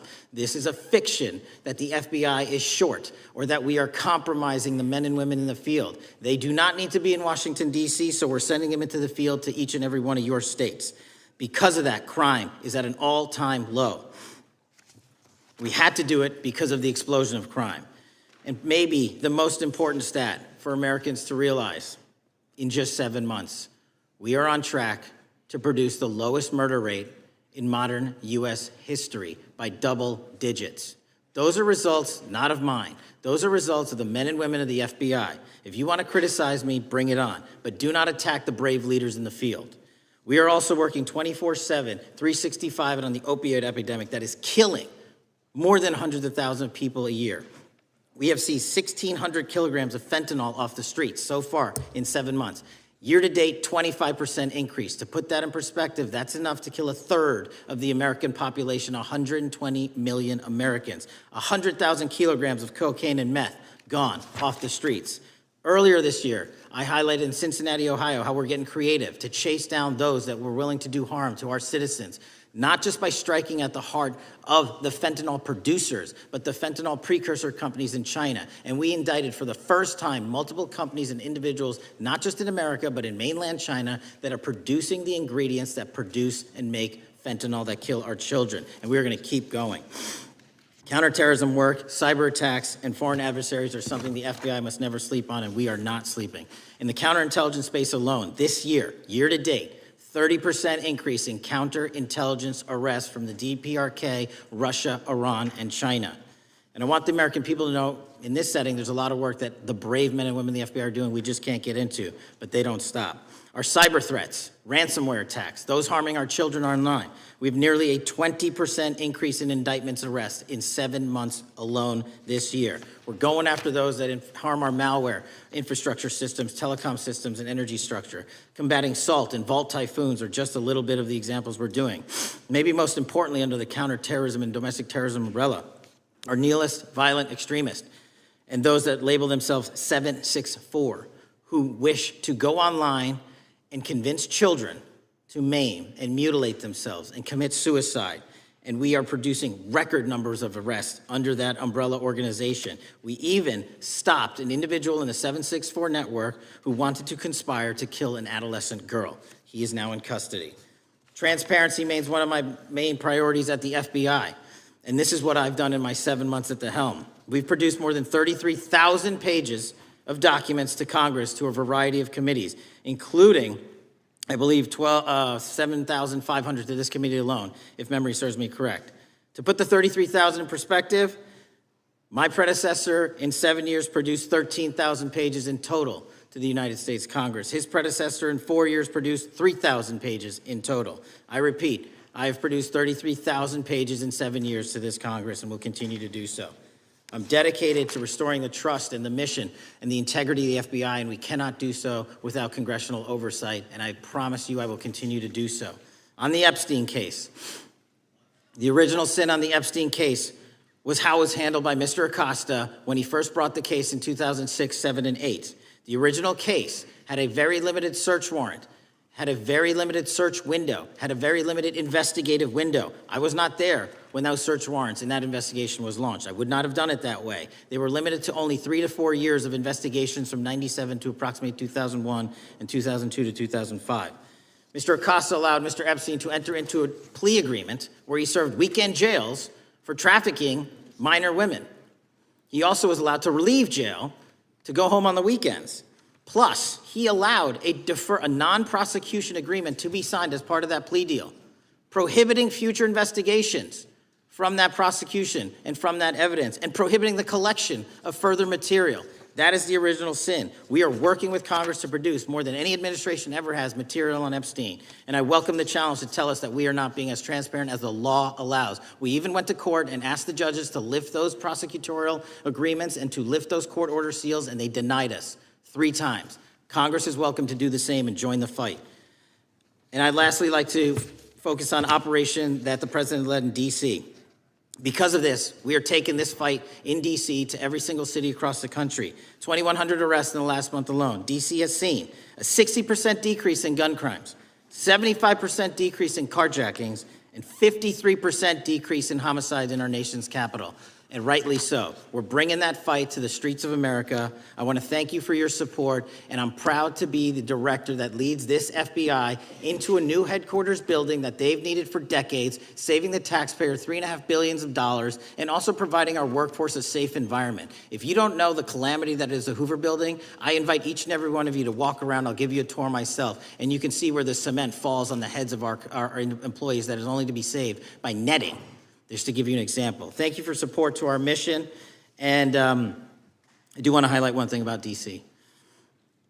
It's because the FBI gathered sources and evidence that we were able to, through our source network, identify the horrific murder of the D.C. intern, Eric Tarpinian. And I've spoken to his family, and we are working to bring them justice.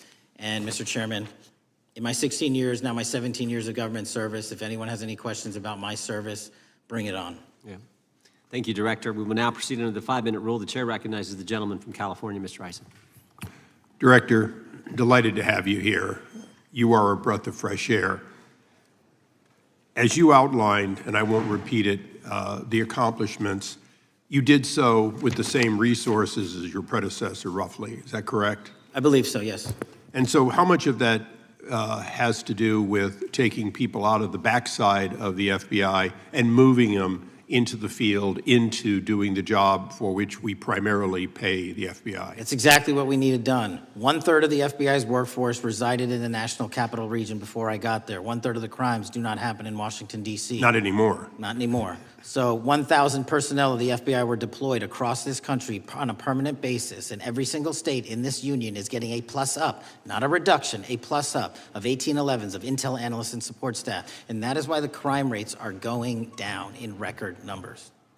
Thank you for doing that, and it's perhaps the hardest thing for a bureaucrat to do is to lower the head count around them that support them, and I appreciate your willingness to do it different than your predecessor. A lot of what you covered earlier was the find, the discovery, and then the prosecution that is done by the DOJ. But I want to talk a little bit about the prevent side. On the Charlie assassination, sir? No, on all of these. Okay. Okay, for example, and I'll bring it up before the Democrats bring it up, January 6th. January 6th, we now know, because of your find, that in fact there were people involved who were not just observers but participants who in fact, it's been alleged, and I personally believe, in fact, were part of promoting, perhaps even the one woman who died, encouraging her to walk through a door that led to her death. When you see that kind of activity, and you know it was done under predecessors with full knowledge, whether it's January 6th, where embedded people crossed the line, or any other activity, including obviously the Russian hoax that we're now dealing with up in front and center. My question to you is, what can you or others do to prevent it from occurring again? Not on your watch, but on future watches. How can we know that this won't happen again the moment you leave the FBI? It's simple. What I'm doing through our leadership cadre is having FBI agents do what they were trained to do, not what they were not trained to do, not put them in situations that both harm them and the public. We're also utilizing our SORT networks and prioritizing the threat structure to go after the narco traffickers, the counterterrorism people, the counterintelligence threats, and the cyber threats. That's what they were trained to do, and that's what we're letting them do.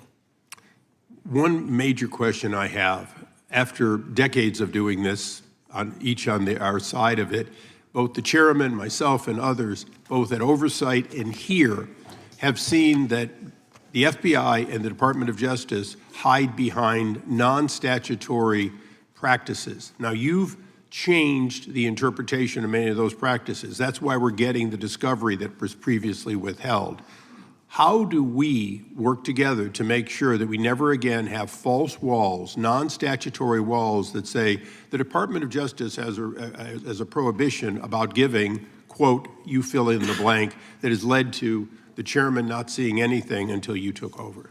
I'm wedded to aggressive constitutional oversight. Having been a House congressional staffer, I know that is an important part of securing our democracy. And the way we make it an everlasting, enduring process is by showing the American people the results of what we are doing and the important work of this committee and putting it out to them so they can see government waste, fraud, and abuse. And then they can demand from our constituents and our electors that they want this process to continue.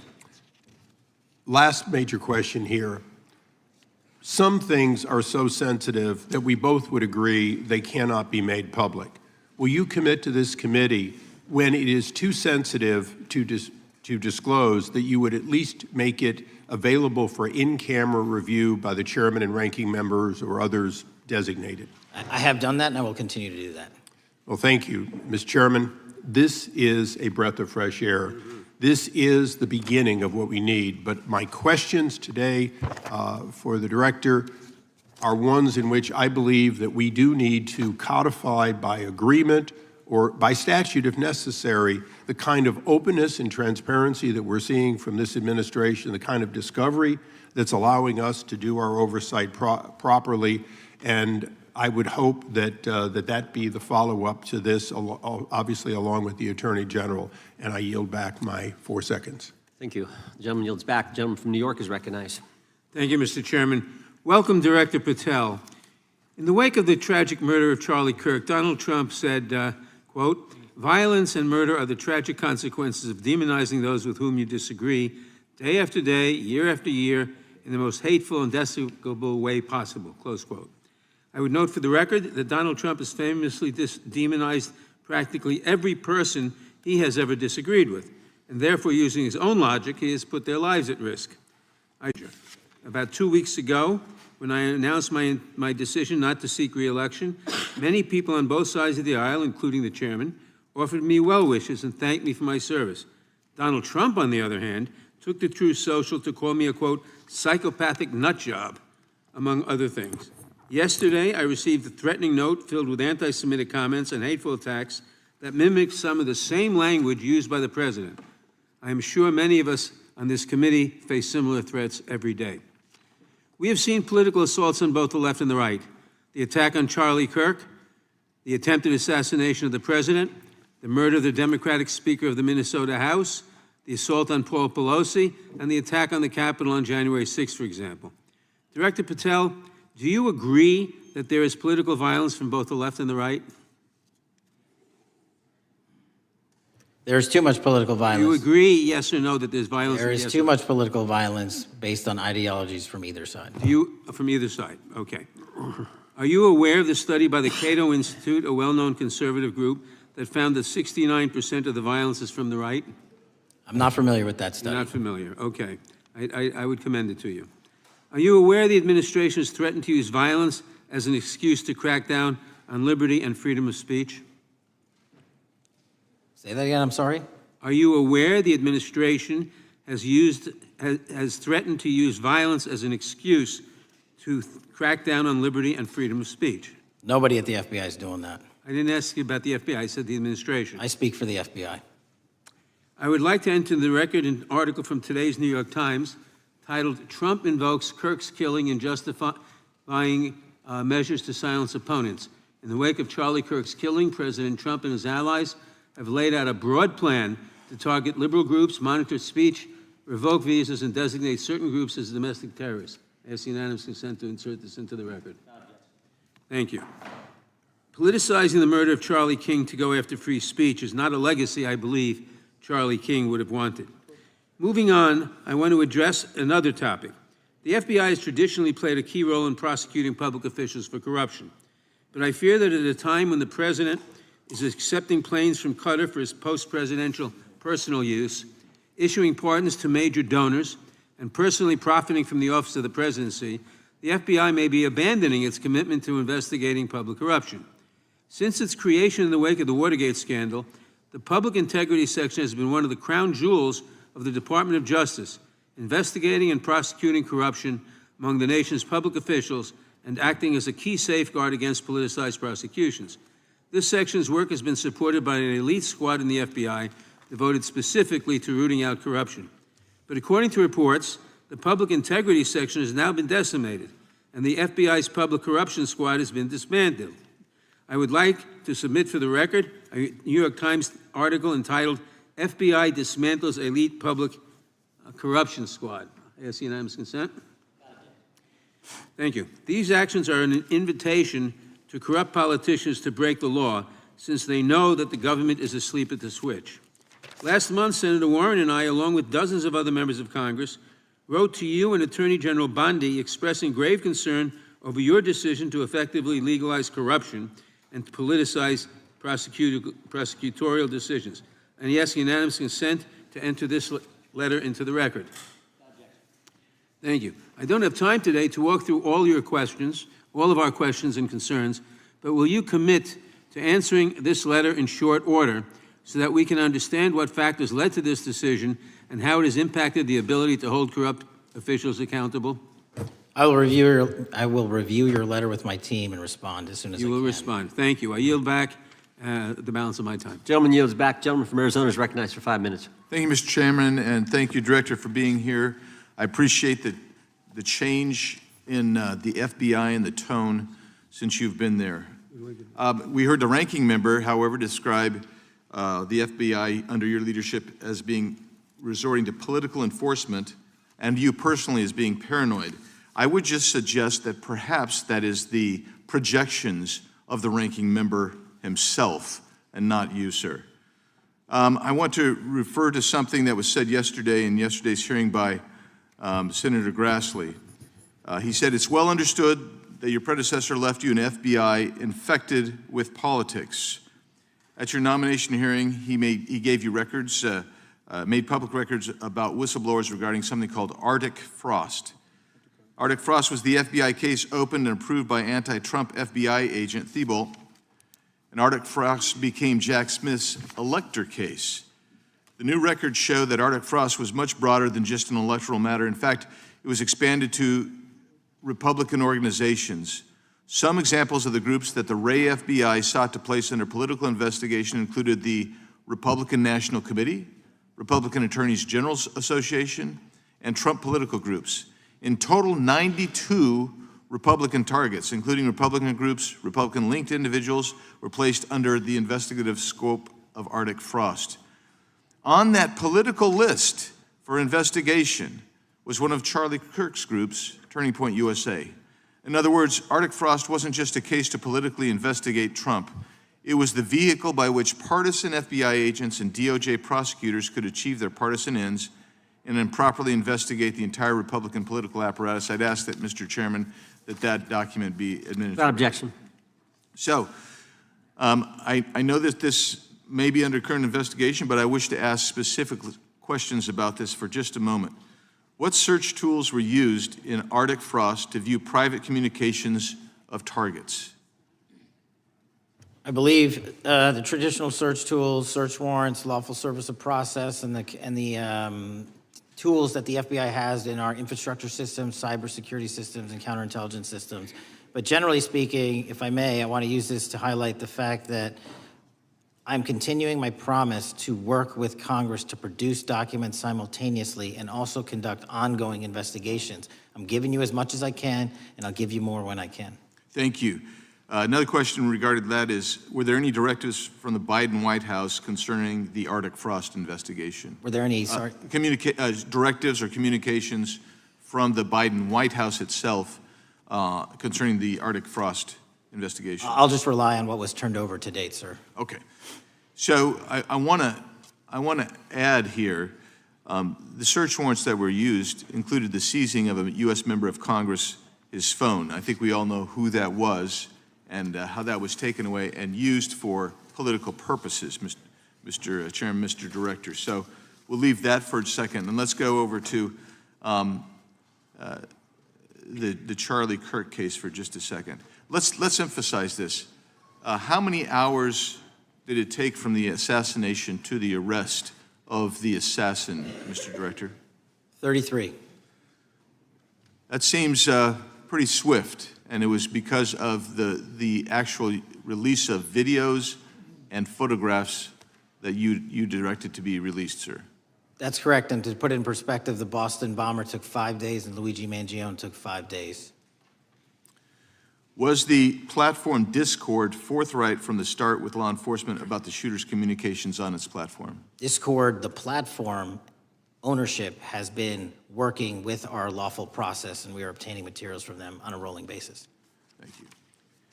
And I want to get back here to Article Frost for just a second, Mr. Chairman. I'd like the unclassified document from the FBI released to be admitted to the record. Without objection. And a document from the Economic Times also to be admitted to the record. Without objection. So I'm going to give you the last 30 seconds. We could go on about the Epstein case. I've got a bunch about that, but I'm just going to let you, if you wish to respond to either of the two vitriolic questioning or statement from the Democrats. The work of the FBI speaks for itself. It's on showcase here today.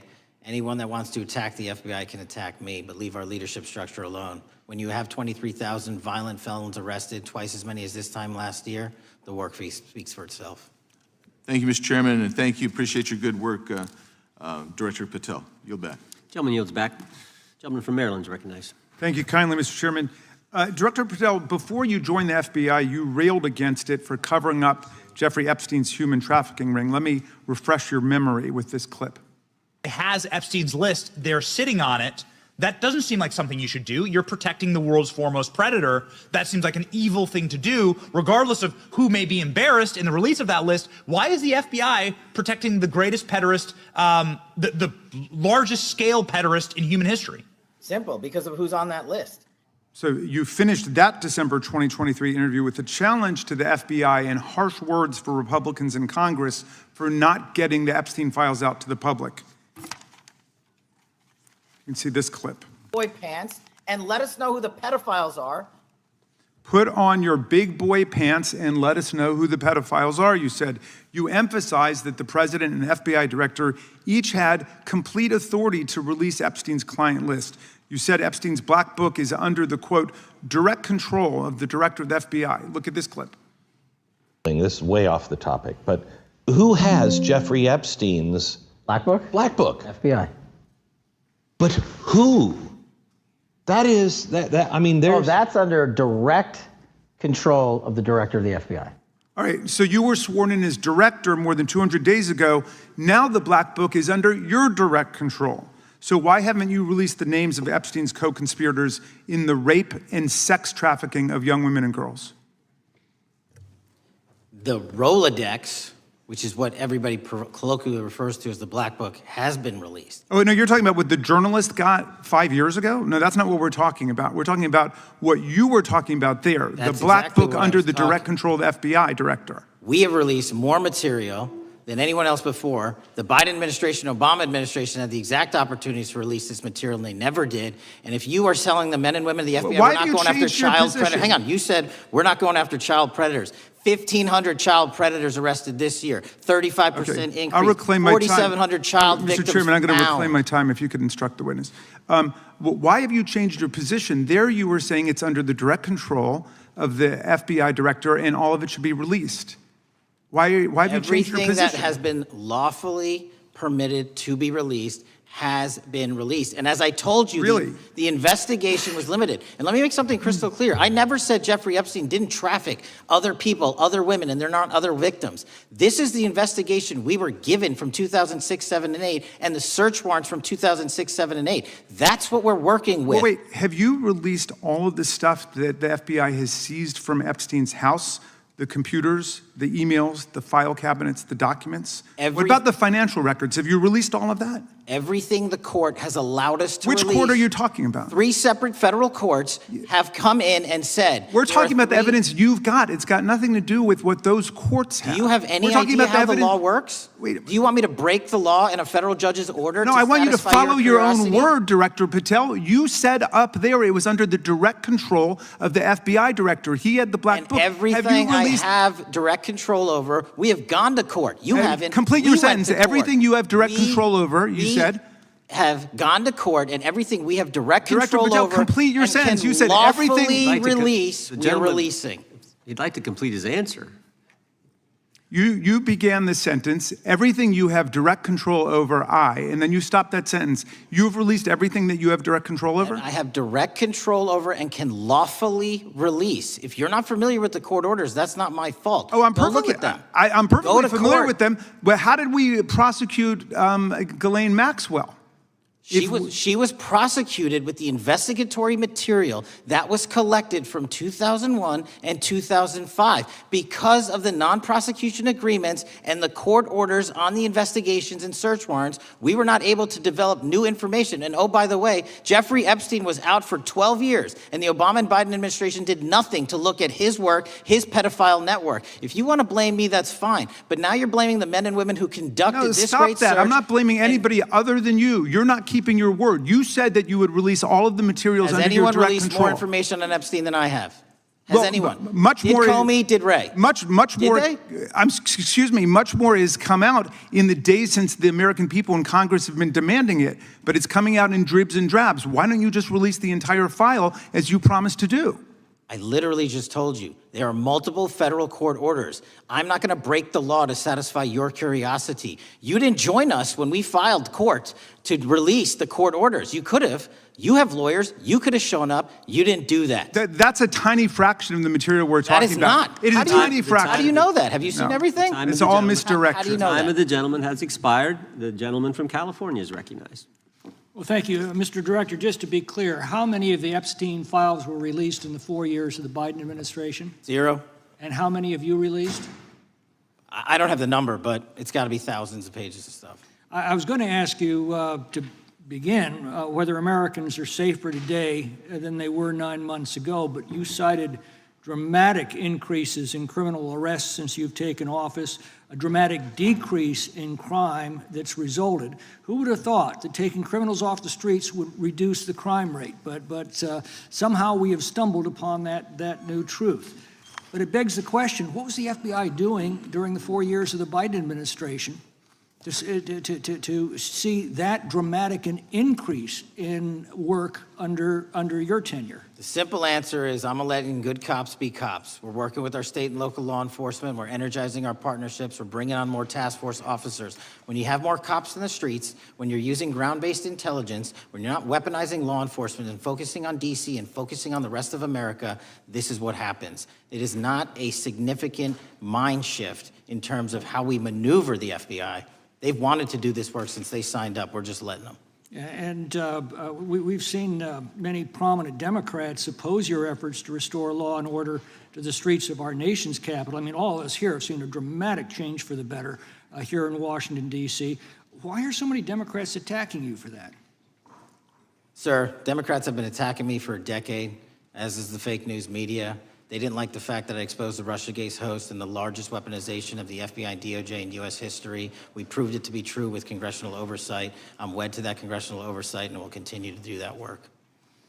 Christopher Wray repeatedly warned this committee that the Biden open borders policy had produced a significant increase in terrorist threats that he said kept him up at night. A particular concern, he said, was the 2 million gotaways that entered the country during the Biden administration. That's an average of 41,000 every month. What are the monthly gotaway numbers today?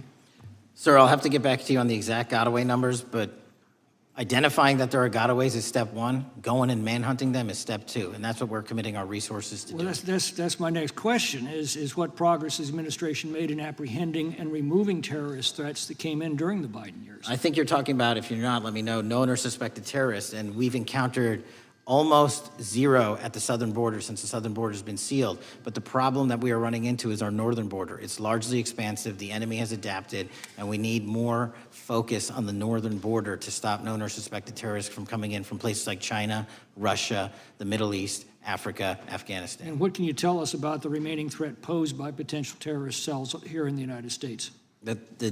The terrorist threat that continues to be posed by international terrorists here in the United States is one of my highest priorities. We are working through our intelligence community partners to identify those individuals, and we've taken down numerous individuals in numerous rings across this country to neutralize that terrorist threat, including places like New York City, Los Angeles, and I believe Dallas, Texas most recently. How extensively did criminal cartels like Sinaloa, Jalisco, New Generation, MS-13, Trinidad, and others infiltrate our country during the Biden administration? By the tens of thousands. Well, and what progress have you been making in combating their presence? I think the DHS is best to speak to that, but I think I can't remember the numbers of tens of thousands or hundreds of thousands of individuals they found that came in illegally, and the tens of thousands that associations to criminal networks have all been deported. And that effort is being opposed every step of the way by Democratic leaders in our cities, some of our states, and right here in the Congress. Isn't that true? Well, we're just working where we can in every single city we can, and I welcome the opportunity to partner with Republicans or Democrats on fighting violent crime like we're doing. Mr. Biggs asked about Arctic frost. What else can you tell us about that and what we need to do to assure that it never happens again? Continue the congressional oversight work that you're doing on Arctic frost. Let me provide you with more documentation on Arctic frost, and also call in witnesses from the paperwork that we have given you. You have that right, and the American public deserves to hear what those people have to say. As for my ongoing investigation, there's not much I can say.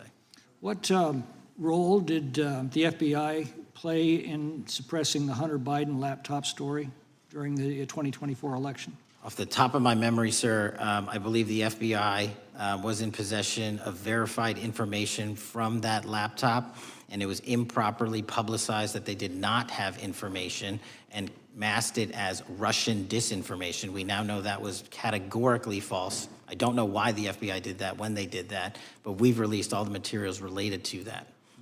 Thank you. Gentleman yields back. The gentleman from New York is recognized. Mr. Goldman.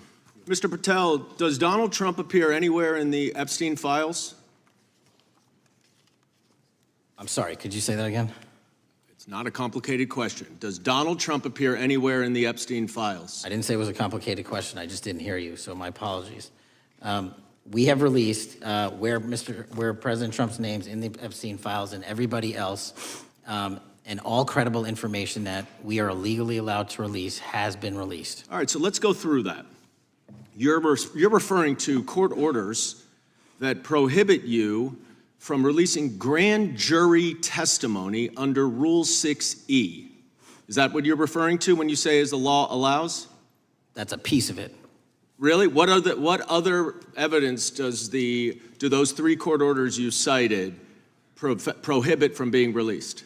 Information that was collected pursuant to those search warrants that were limited in fashion. Wrong. That's not what the court order says, and that's not under 6E. And you're talking, and I said that's 6E, and I said there was others, and I'm answering that. There are sealed court order documents. There are protective orders. They are unsealed as part of discovery given to Ghislaine Maxwell. They are no longer sealed. That's just not true. We can argue about it all you want. Okay, well, you agree that there are, so your testimony here is that the reason why you are not releasing all of the videos that you have acknowledged, there are so many, and that the FBI spent thousands of hours of reviewing, the photographs, and the photographs that you have. You're saying that you're not releasing those because there's a court order requiring them to be sealed? Is that your testimony? Never said that about the videos. On the totality of the videos, of the thousands of images that were seized pursuant to the search warrants executed at the time, the overwhelming majority of that video is pornographic material that was downloaded from the internet and child sexual abuse material. We will never release that. Well, as you should not release the victims, but if there are videos that relate to others who Epstein trafficked to, such as maybe Prince Andrew, or photographs, that you have total control to release. Yes, and if it exists. And so why haven't you released it? Why are you supposing that that is a fact when in fact it is false? Are you saying that you're saying that none of the videos relate to anything relevant to the Jeffrey Epstein trafficking ring? Every single video that we have collected pursuant to the prior search warrants has been examined for the last 10 years. And every single video has been utilized for whatever prosecutions were able to be legally brought. I'm not asking about prosecutions. I'm asking about why you aren't releasing the full Epstein files, including the names of people who were involved in the sex ring that you promised to do before you became FBI director? I just told you, I'm not going to release downloaded porn of I'm children not asking on the about internet. that. Fine. I'm asking about all the other files. What other videos? Tell me. Tell me. That's what I'm asking. Tell me. You're saying there are no videos that would be relevant to anyone else involved in the Jeffrey Epstein sex ring? Pursuant to Mr. Acosta's collection of information based on the search warrants. That's all we have in our I possession. understand. And I'm asking you, that stuff. That's all we got. I'm not asking all you got. I'm asking you, in that stuff, there's nothing that's related to to any other sex traffic, any other people engaged with Epstein in underage sex. That's correct. To my knowledge, no. Okay. Let's talk about the witness interviews. 302s of witness interviews. Those are not subject to the court order. Those are not subject to any fictional sealed order for a search warrant. Why aren't you releasing those with the redacted names of the victims? We are releasing as much as legally allowed. That's why we went back to the How is that not legally allowed? Sir, do you know how court orders work? Do you know how protective orders Actually, work? Do you know how Mr. sealing Patel, orders I was work? a real prosecutor for 10 years. I know exactly how so I was a court fake orders. one? And I want to understand what the court order prevents you from releasing witness statements that the FBI took. You should know that as a real prosecutor, when the court hand downs a protective order and a motion to seal, the material is sealed unless that Your judge testimony waives here it. is that all of those witness statements are under a court order, a protective order.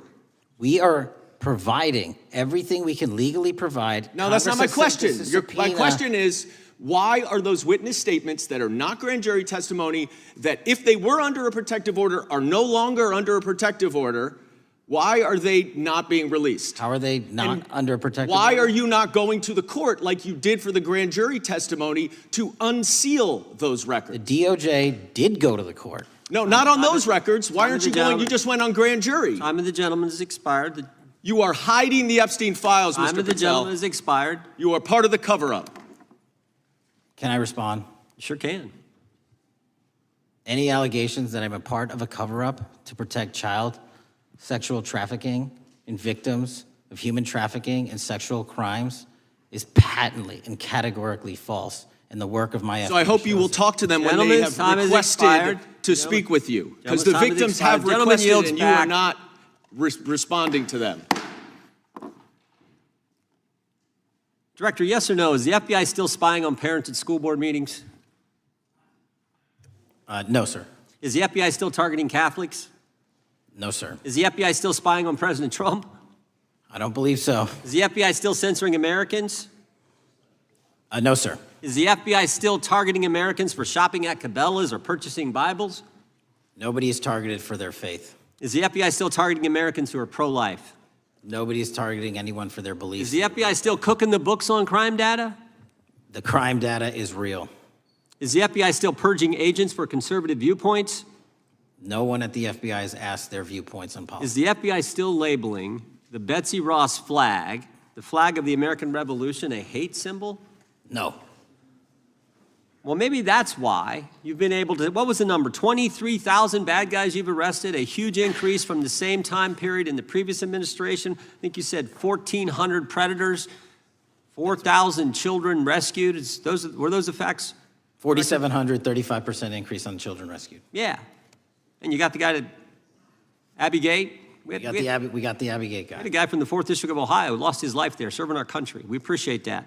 Maybe when you're not focused on politics, you can actually do what the FBI is supposed to do. Go get the bad guys, right? That's what the men and women of the FBI do. Director, did John Brennan lie to Congress? Let me just read a couple things, actually, before you answer that. 2 years ago, we had Mr. Brennan in for an interview, and I asked him, how'd you learn about the dossier in December of 2016? Mr. Brennan replied, I received a copy of it from the FBI, and the CIA was very much opposed to having any reference or inclusion of the Steele dossier in the intelligence community assessment. That's what John Brennan told the United States Congress. 7 weeks ago, the Director of National Intelligence told us this. John Brennan lied and denied using the dossier in the intelligence community assessment because he knew it was discredited. CIA officer told the House Intelligence Committee, Brennan refused to remove it, and when confronted with the dossier's main flaws, he responded, "Yes, but doesn't it ring true?" John Brennan lied to us? Mr. Chairman, I won't stylize the evidence. What I will say is that the intelligence community assessment, those that created it and any individual involved with it, is an ongoing investigation. There's an investigation into what took place in December and January of December 2016, January 2017, when this whole thing started, this grand conspiracy. That is being investigated, is that right? That has been publicly announced by the department. That's been announced by the department. Did Chris Wray hide documents from this committee? You would know better than me, sir. Well, I think you told us like 700 pieces of information you've given this committee since you've been the director relative to just one incident, the Catholic memorandum from the Richmond field office. I can give you the comparison, sir. Yeah, the Catholic memo, I believe we turned over 750 documents. In Mr. Ray's tenure, I believe they turned over 19 pages. 19 pages. You've given us 700. Why would Chris Wray hide information from this committee? You'd Want have to to hazard a guess? I'm sorry? Hazard a guess why he would do that? I don't know, sir. I think maybe it was because FBI was spying on a priest, trying to get him to break the priest penitent confidence that exists. You think maybe that was the reason? You'd have to ask him, sir. Yeah, we'd love to do that. I want to read a few names here. Arctic Haze, Tropic Vortex, Riding Hood, Foggy Falls, Echoes Fate, Sirens Lure, Genetic Christmas. What are these code names about, Director? You know? Not off the top of my head. Well, Arctic Haze, Tropic Vortex. My understanding, these are code names for leak investigations of classified information from the year 2017. Does that ring a bell? In terms of leak investigations, many of those are classified and many of those are ongoing, Mr. Chairman. But we are working with you to produce documents as we close those investigations or as we declassify them. Let me ask you this question, because this is something I've wondered about, the way the FBI used to work. The way this whole thing kind of, so many of these things unfolded. Seems to me you had all these people in government leaking information that then gets reported in the press, there's a story written about it, and then that article is then used to further the investigation and move forward with what they want to do. Did that take place back in 16 and 17? That's the exact scenario that took place in the FISA application for Carter Page and the rest of the Trump campaign. And that is frightening, because that's what the CIA is supposed to do in foreign countries. It's not supposed to happen to Americans, but it did, didn't it, Director? Yes. And not just any Americans, it happened with the President of the United States. Is that accurate? Yes, sir. Yeah, and you were the key guy in helping expose that. And I think our country will be forever grateful for what you did to let the country know that was going on involving Americans, which is not supposed to happen, and not just, again, any American, but the President of the United States. Chair now recognizes the gentlelady from California. Thank you, Mr. Chairman. I'm concerned by reports that FBI agents have been diverted from their important work on crime and anti-terrorism to work on matters that are not critical to our safety. I'd like to play the video, the whole video Jeffrey clip. Epstein's Black Book? Black Book. FBI. But who? That is, I mean, there's... Oh, that's under direct control of the director of the FBI. So, but the Black Book, it's not just sitting, I mean, that's Hoover power times 10. And to me, that's a thing I think President Trump should run on. On day one, roll out the Black Book. In contrast to that attitude of let it all out, we're getting reports of actions that run contrary to getting everything out and that also involve diversions of FBI resources. For example, an FBI whistleblower reported that you were pressured by the Attorney General to place 1,000 personnel on 24-hour shifts to mine roughly 100,000 Epstein-related records to redact President Trump's name from the files. Bloomberg reported this, that you directed FBI special agents from the New York and Washington field offices to join the Bureau's FOIA employees in Winchester and another building a few miles away, and that while reviewing the Epstein files, FBI personnel identified numerous references to Trump in the documents and people familiar with the matter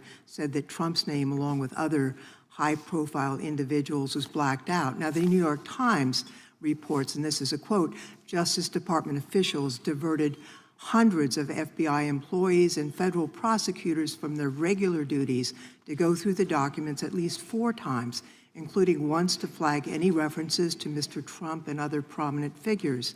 Details of the review were based on accounts by 3 former FBI and Justice Department officials who spoke on condition of anonymity because of fears of retaliation, and further that the FBI finished after they finished its review of the files and materials was sent to a team of Justice Department lawyers who double-checked the FBI's redactions and, quote, were instructed to flag any mentions of Mr. Trump and other celebrities. Now, I have 3 questions for you, Mr. Patel, about this. First, how many times did President Trump's name appear in the Epstein files? Was it more than 100, more than 1,000? Were the agents who were pulled from their duties to redact the president's name from the Epstein files working on criminal cases or national security cases or child sex trafficking cases? And are the number of agents that have been reported diverted for these purposes, is that accurate? No. No what? You asked if it was accurate. I said it wasn't. So you're saying that none of this happened? No, I'm saying it was inaccurate. Okay. How many times did President Trump appear in the Epstein files? More than 100? More than 1,000? No, and what we've been able to release is what we've been legally able to release, and that has No, been that's not the question. public. I asked you, how many times did the president's name appear? I don't know. It's your testimony. You do not know that answer. The number of times? No. Could you tell us how many agents were diverted for this task and what they were working on? When you say diverted, you make it seem as if agents were pulled off what they do all the time. Agents at the FBI masterfully do double duty and triple duty. And because of the public's interest in this case, we flexed resources to make sure that we could answer the public's signal demand. So do you want us to look through the material and provide it to you, or you do not want us to do that? So it's Which your testimony that no one was diverted from a criminal matter, that this was a top priority to go through these this material to look for Mr. Trump's name. Is that your testimony? That's the highest priority for the FBI? What's one of the most impressive things about the FBI leadership and the careers that are in place is that they make the decisions on who to send where on priorities and make sure the mission needs are not hurt. And that's what happened here. It's shocking to me that the FBI would think that erasing Mr. Trump's name from the Epstein files is a high priority when we have crime, we have national security threats, we have terrorism threats, we have murders such as that occurred, unfortunately, with Mr. Kirk. It's shocking to hear that that's your highest priority. And with that, Mr. Chairman, I yield back. That's literally not what I said. Gentleman yields back. Gentleman from Wisconsin is recognized. Director, is President Trump implicated in any wrongdoing related to Jeffrey Epstein? Based on the entirety of the evidence that we have, absolutely not. The president is not implicated? Correct. Thank you.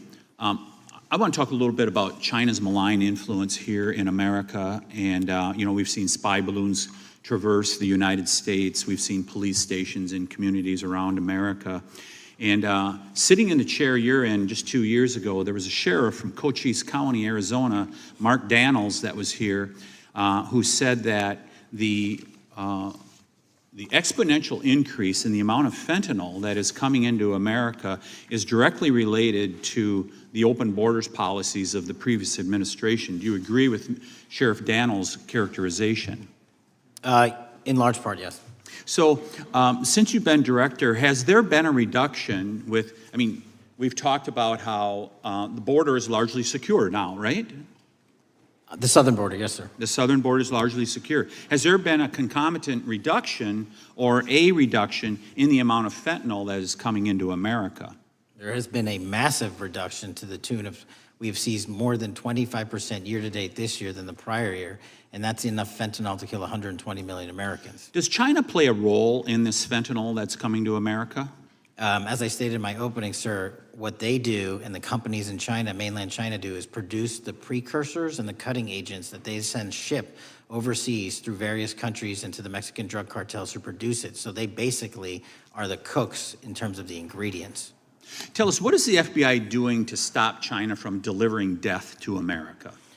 So for the first time in a decade, I actually reached out to my counterpart at the Ministry of Public Security. No one at the FBI had done so, to engage. Ministry of Security, where's that? In mainland China. In mainland China, okay, thank you. To engage in a conversation to say, hey, can we have a certain number of these precursor chemicals listed in China so that they become illegal and illegal to trade. We're also working with our counterparts in places like India and Guatemala because the transshipment routes of the precursors, the Mexican drug cartels have gotten creative, and instead of coming directly to America are going into these countries. And we've had massive success in India and Guatemala, and in those governments, great partnerships in shutting down the ability to ship the precursors into those countries, which are ultimately destined to America. So those people that are working with security agencies have been working with you, is that accurate? Yes, sir.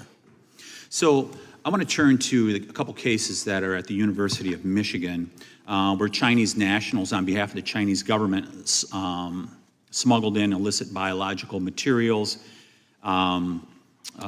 stuff that can harm our agricultural industry. What actions are you taking as we see repeated stories of Chinese nationals doing this in the United States? So just that, sir. In this calendar year alone, as I was mentioning, our counterintelligence operations and cases brought against the Chinese are up by, I think, something like 40%. And specifically, the cases in Michigan show two threat streams, not just against our agricultural industry, which is a threat to national security, but they were also bringing in chemical agents and mushrooms, I'm not the exact expert, that would have ultimately hurt our population. We arrested and charged all of those individuals, and we are aggressively going after them in every single state because they weren't doing it in Michigan alone. Should research universities across the United States be doing a thorough job of vetting Chinese nationals that are coming to their universities?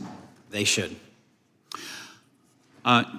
Turning to spying in America, you know, we heard the stories about Senator Dianne Feinstein's driver, who was a Chinese spy.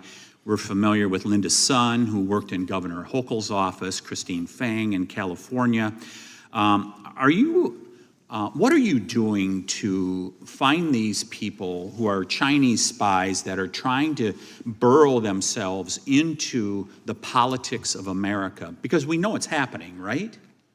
Yes, it is. And what our counterintelligence unit is doing is aggressively seeking the intelligence into where these individuals are working. Then we are utilizing our operational authorities to go in and investigate them either through our human source networks and collecting information through lawful process, online search warrants and data so that we can bring proper arrest charges and publicize to the world what they're doing here.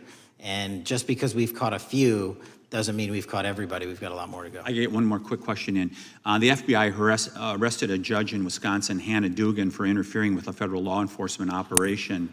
Could you tell us a little bit about that? And is a judge above the law here in the United States of America? Well, no one is, and that case is ongoing. But as you stated, and these allegations said, there was an interference in a lawfully executed federal law enforcement priority that was interfered with. I yield back, Mr. Gentleman yields back. The gentleman from Tennessee is recognized. Thank you, Mr. Chair. Director Patel, I believe you had primary importance in starting Operation Viper in Memphis. Is that correct? Yes, sir.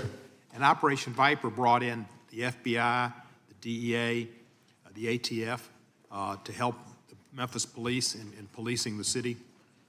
That'll be phase 2, sir. Phase 1 was FBI and local law enforcement in Memphis for the last few months. Okay. You did a good job, and the police director and the mayor have told me that was been helpful, the FBI working with the police. And the FBI are trained in law enforcement. They know Miranda rights, they know how to do policing, and they do a good job working with the police. Do you think that the National Guard is necessary to do the work that the FBI is doing now? Thank you. I do think it's necessary to finish it. What we've done is 500 arrests in Memphis and 110 federal indictments. But what we need to do is we've only secured a piece of where the criminal conduct is occurring in Memphis, and we can't work inside perimeters that are not established and safe, and we don't have the manpower to give us the space to fully go into the areas where the criminal activity remains. Well, are you suggesting that the National Guard is going to go into the more heavily crime areas?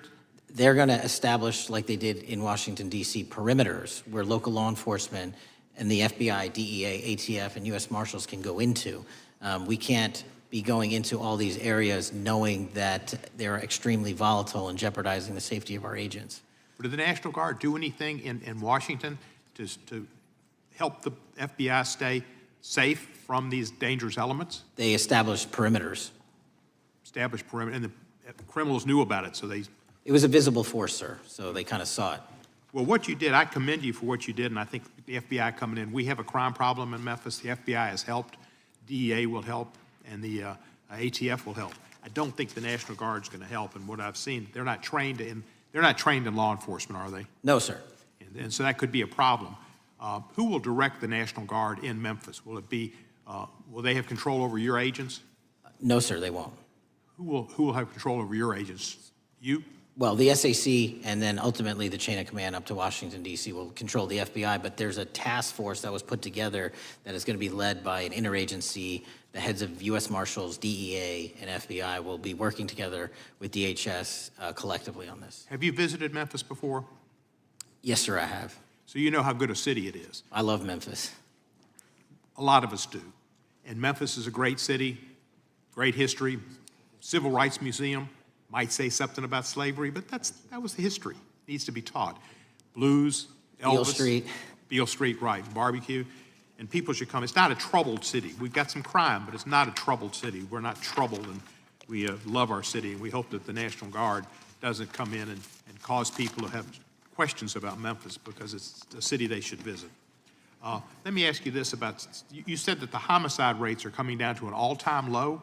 In modern recorded U.S. history, yes, When sir. does modern recorded history start? I think the FBI, and I'll get back to you on this, has stats on that going back about 30 years, sir. Okay, I was thinking back to Ozzie and Harriet, and I didn't think you could beat Ozzie and Harriet's time. Secondly, you mentioned the Epstein case. Did any of the women that were victims, and they came up here and had a press conference and all, did any of them contact your office and ask to give information? To my knowledge, no, sir. If they did, let me ask you first, is there a statute of limitations on sex crimes like that, with sex with a minor, rape? The DOJ is the expert, but I do not believe there's a statute on that, limitations on that. So if there's not a statute of limitations, should you not be interviewing those people who know who raped them and the names and the places and give you that information? That seems like that's a treasure trove of information, and it's a serious, serious, serious number of crimes. Sir, I couldn't agree with you more. We've been very public about asking individuals to come forward with new information, and we would run out every single lead on that. Well, I'm sure the women will come forward, especially today, to be sure that they will get an opportunity, because that seems like something we ought to do.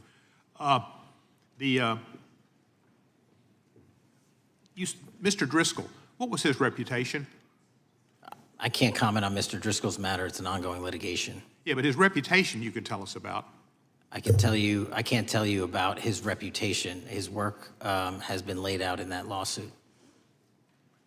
How many of the FBI agents who worked on the January 6th case have been fired? I don't have that number, sir. Do you have a ballpark figure? No, but I can tell you that individuals based on case assignments in the FBI that I have led have not been terminated for case assignments. Thank you, sir. And come back to Memphis, and you work with Kevin Kane in our Tourism Bureau. He's great. Thank you. And thank you for your work in Memphis. Gentleman, yields back. Mr. Chairman, I have a unanimous consent request. Gentleman's recognized. So I've got 4 documents I'd like to introduce into the record. The first one is Jeffrey Epstein's 6th story played out for years in plain sight.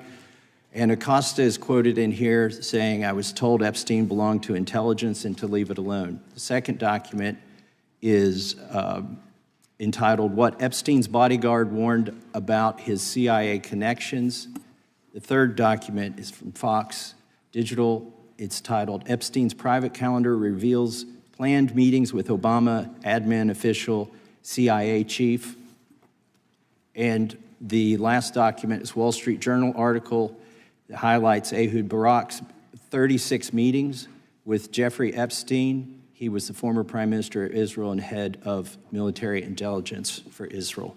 It may have held that title when he met Epstein, and then, yes. Without objection, the gentleman will hold for a second. The gentleman from Maryland is recognized. Thank you, Mr. Chairman. Just one UC request. This is Judge Engelmeyer's decision from August in U.S. versus Epstein, stating the government's 100,000 pages of Epstein files dwarfs the 70-odd pages of Epstein grand jury materials. Without objection, the gentleman from Kentucky is recognized for 5 minutes. Thank you, Mr. Chairman. Director Patel, I watched some of your Senate hearing yesterday when Senator Kennedy asked you, you've seen most of the files, who, if anyone, did Epstein traffic these women to besides himself? You replied, according to the transcript, there is no credible information that he trafficked them to anyone else. You also said somewhere in the hearing and here today that the problem is that the case files are constrained by limited search warrants from 2006 to 2007, and that the non-prosecution agreement hamstrung future investigations. Those constraints only apply to Southern District of Florida. They do not apply to Southern District of New York, the location of the 2019 sex trafficking indictment, which produced many things, including a series of FD 302 documents. According to victims who cooperated with the FBI in that investigation, these documents in FBI possession, your possession, detail at least 20 men, including Mr. Jess Staley, CEO of Barclays Bank, who Jeffrey Epstein trafficked victims to, victims including minors, such as Virginia Roberts Giuffre, may she rest in peace. That list also includes at least 19 other individuals, one Hollywood producer worth a few $100 million, one royal prince, one high-profile individual in the music industry, one very prominent banker, one high-profile government official, one high-profile former politician, one owner of a car company in Italy, one rock star, one magician, at least 6 billionaires, including a billionaire from Canada. We know these people exist in the FBI files, the files that you control. I don't know exactly who they are, but the FBI does. Have you launched any investigations into any of these people, and have you seen these 302 documents? Sir, I have asked my FBI agents to review the entirety of the Epstein files and bring forth any credible information. And we're working with Congress not only to divulge that information and produce it to you, but any investigations that arise from any credible investigation will be brought. There have been no new materials brought to me launching a new indictment. So is the loophole here, or is it your assertion that these victims aren't credible, that the 302s maybe didn't produce credible statements that rise to a probable cause? It's not my assertion, sir. It's the assertion of 2 different United States attorneys' offices from 3 separate administrations who investigated those same materials in lifetime. Are the 302 documents in the FBI's possession? They reviewed all that, yes, sir. And so have you reviewed those 302 documents where the victims name the people who victimized them? If I personally know, but the FBI has. So how can you sit here and in front of the Senate and say there are no names? I said I named one today. I said we are not in the practice at the Department of Justice FBI of releasing victims' names. That is not what we do. We are also not in the habit of releasing incredible information. That's not what we do. But multiple authorities have looked at the entirety of what we have. Okay, I got to move on here. Were you present when the AG had the White House event when she released the binders to the social media influencers? I was, yes. So if you're willing to meet with social media influencers who stood to benefit from the sensational and sad stories of these victims, will you meet with the victims as well? The FBI will meet with anyone who has new information. Will you personally meet with them? The FBI and the professionals who are handling the cases will. Were you instructed that it was important to release the documents to the Oversight Committee on the day of my introduction of the discharge petition to release these files? I don't know what day that was, so no. Well, they were released that day, and there were victims' names who weren't redacted because they were in such a rush, and the victims are not happy about that. Have you investigated any of the CIA connections? Have you seen the CIA file on Jeffrey Epstein? And if you wanted to see it, would they show it to you? Well, I can speak for the FBI. And that's presuming there's a CIA case file. And I've reviewed everything that the interagency, not I, the FBI, that was provided to us. Would you be willing to look at the CIA file on Jeffrey Epstein? If there is such a file, and if it has not already been turned over to the FBI will look at any new investigative leads. Have you made any progress on the pipe bomb investigation January 6th? And have you made any progress on the motive of the Las Vegas shooter? As to the first, it's an ongoing investigation, and we have made progress. As to the second, sir, I'll have to get back to you. All right, thank you. I yield back. Mr. Chairman, I have a unanimous Gentleman consent yields request. back. Unanimous consent request from the gentleman from New York. I ask unanimous consent to introduce an unsigned memorandum from July 7, 2025 that says we did not uncover evidence that could predicate an investigation against uncharged third parties with the insignia of the Department of Justice and the FBI. Without objection.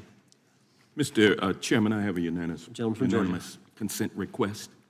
It's an article entitled DOJ Deletes Study Showing Domestic Terrorists Are Most Often Right-Wing. Without objection. Thank you. Gentleman from Georgia is recognized for 5 minutes. Thank you, Mr. Chairman. Director Patel, thank you for being here today. I want to first talk about the significant role that the FBI plays in combating the national security threats posed by our nation's greatest threat, our nation's greatest security threat, China and the Chinese Communist Party. It's a fact that China is America's most significant national security threat, isn't that correct? I would say so, sir. And you would agree with me that China wants to dominate the United States of America? I think that's largely their plan. And they want to dominate the world, both militarily and economically, isn't that correct? I think so. And sir, you've been FBI director for the last, 8 months? 7 months, yes. 7 months, and during that time, have you held any stock in any companies founded in China? I don't believe so. Well, you do own stock in a company known as Elite Depot, don't you?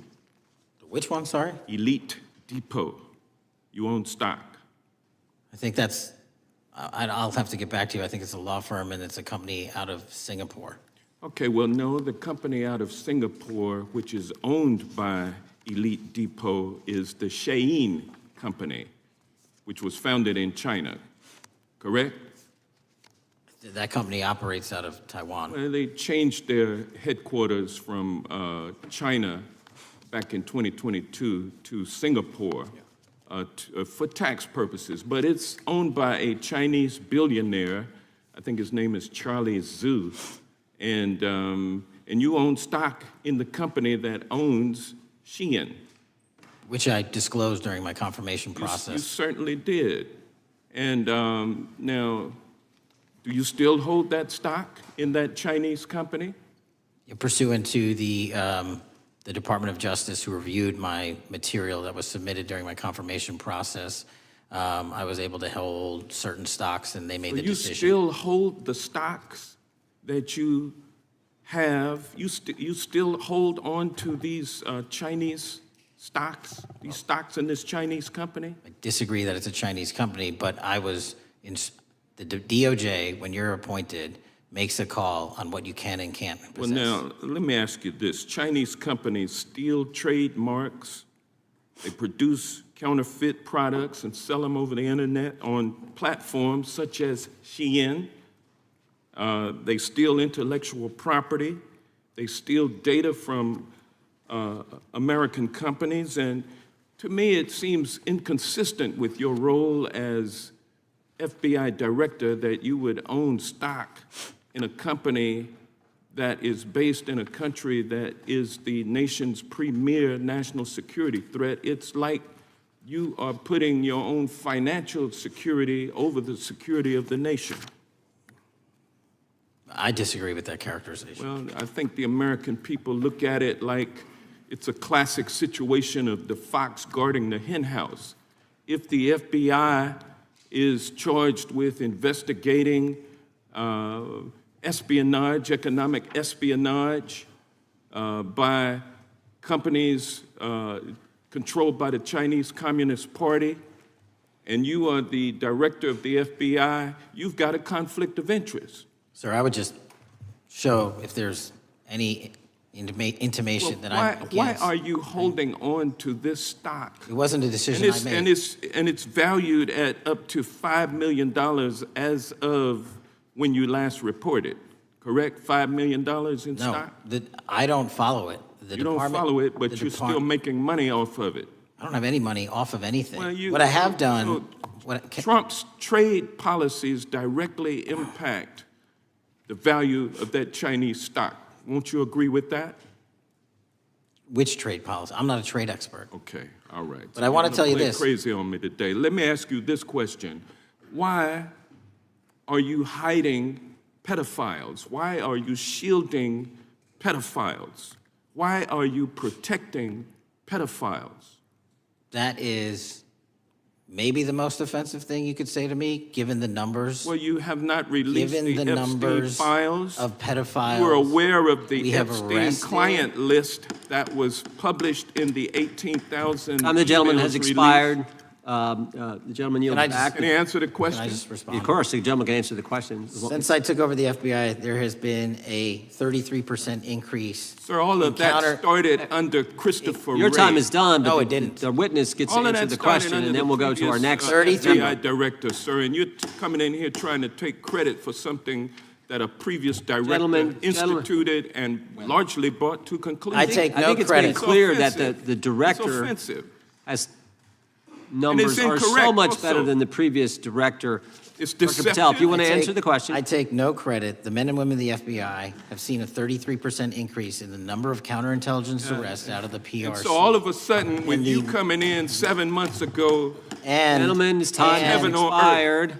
And on the pedophile accusation, go for that. we have arrested 1,500 child predators in the last 7 months. Under investigations initiated by the prior We appreciate the director's good work, and we really appreciate that the time of the gentleman has expired. We now go to the gentleman from Texas. I thank the chairman. I thank the FBI director for coming before the committee. I assume the FBI director, Mr. Patel, I believe you probably agree with me that there is a significant organized effort on the left side of the political spectrum to advance criminal organizations being able to put more criminals out on the streets. That what we've seen this in daily action. Are you familiar with the report that came out this last Monday from the Law Enforcement Legal Defense Fund? I'm not familiar with that, sorry. So this report came out this past Monday, and it said that significant amount of the money flowing out of George Soros and other leftist organizations and funders has been funding DAs and prosecutors, and quote, many of these DAs had never managed an office, prosecuted a criminal case, developed organizational policies. In dozens of America's largest cities and counties, this report finds these progressive district attorneys have outsourced core parts of the American criminal justice system to activists and political donors, taking direction and advice on everything from staffing decisions and communication strategy. Organizations is a complex web of donors going in through these organizations to put radical DAs and prosecutors out there, putting criminals on the streets. Does the FBI director agree that this exists and is a problem? I will accept the factual representation, and if that exists, it is a problem.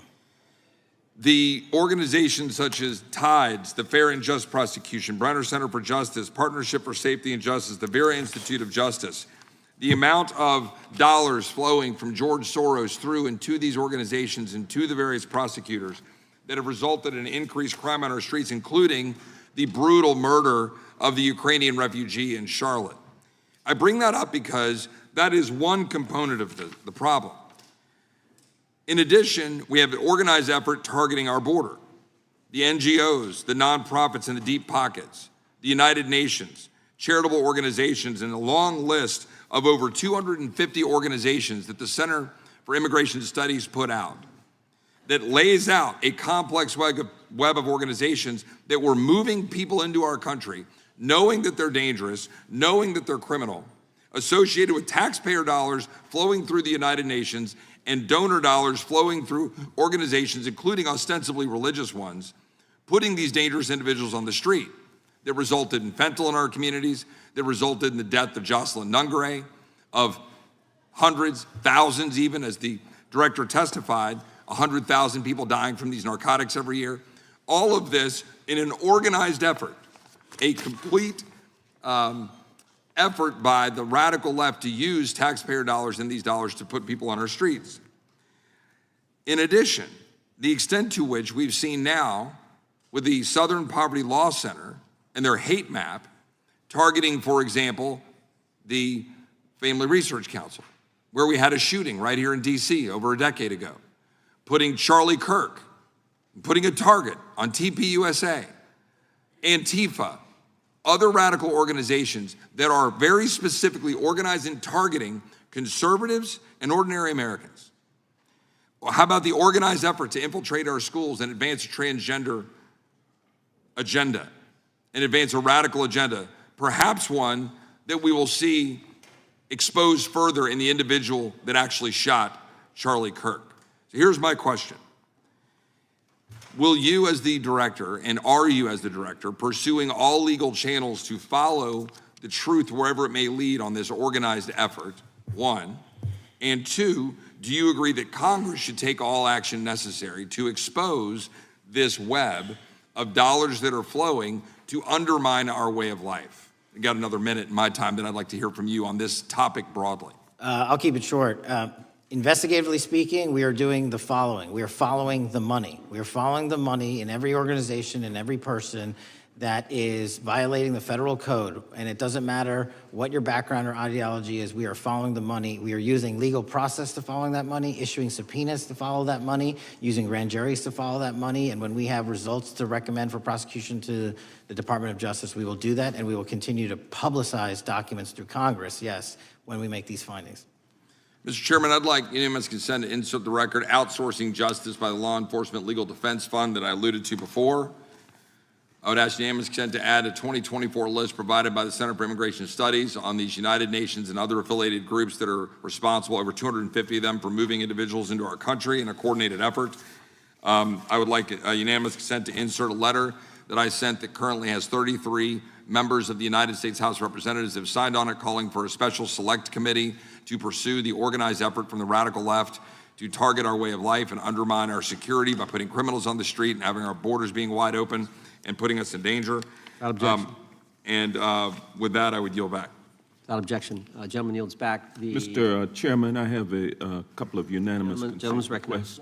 requests. One is a letter from Senator Tom Cotton, dated last year, urging the U.S. to, quote, ensure that data from U.S. companies is not harvested by the Chinese Communist Party through the purchase of Shein software and technology. Without objection. And also a statement by Marco Rubio, then Senator Marco Rubio, which warned our UK allies about, quote, Shein's deep ties to the People's Republic of China. Without objection. Also,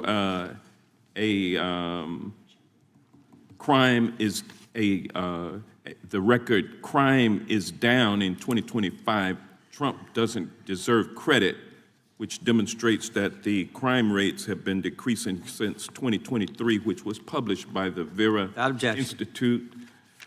Also, a unanimous consent request to enter into the record a NPR report from July of 2024. GOP vows to make America safe again. Statistics contradict their growing crime claims. Without objection. Also, a report out of the American Presidency Project dated January 17, 2025, record low crime during the Biden-Harris administration.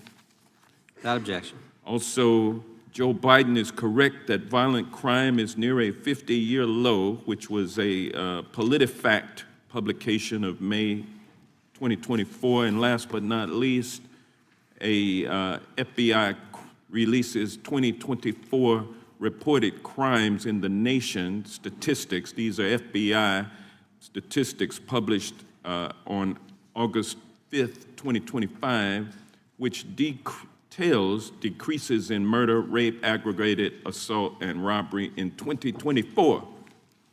Without objection. Gentleman from Kentucky is recognized for unanimous consent.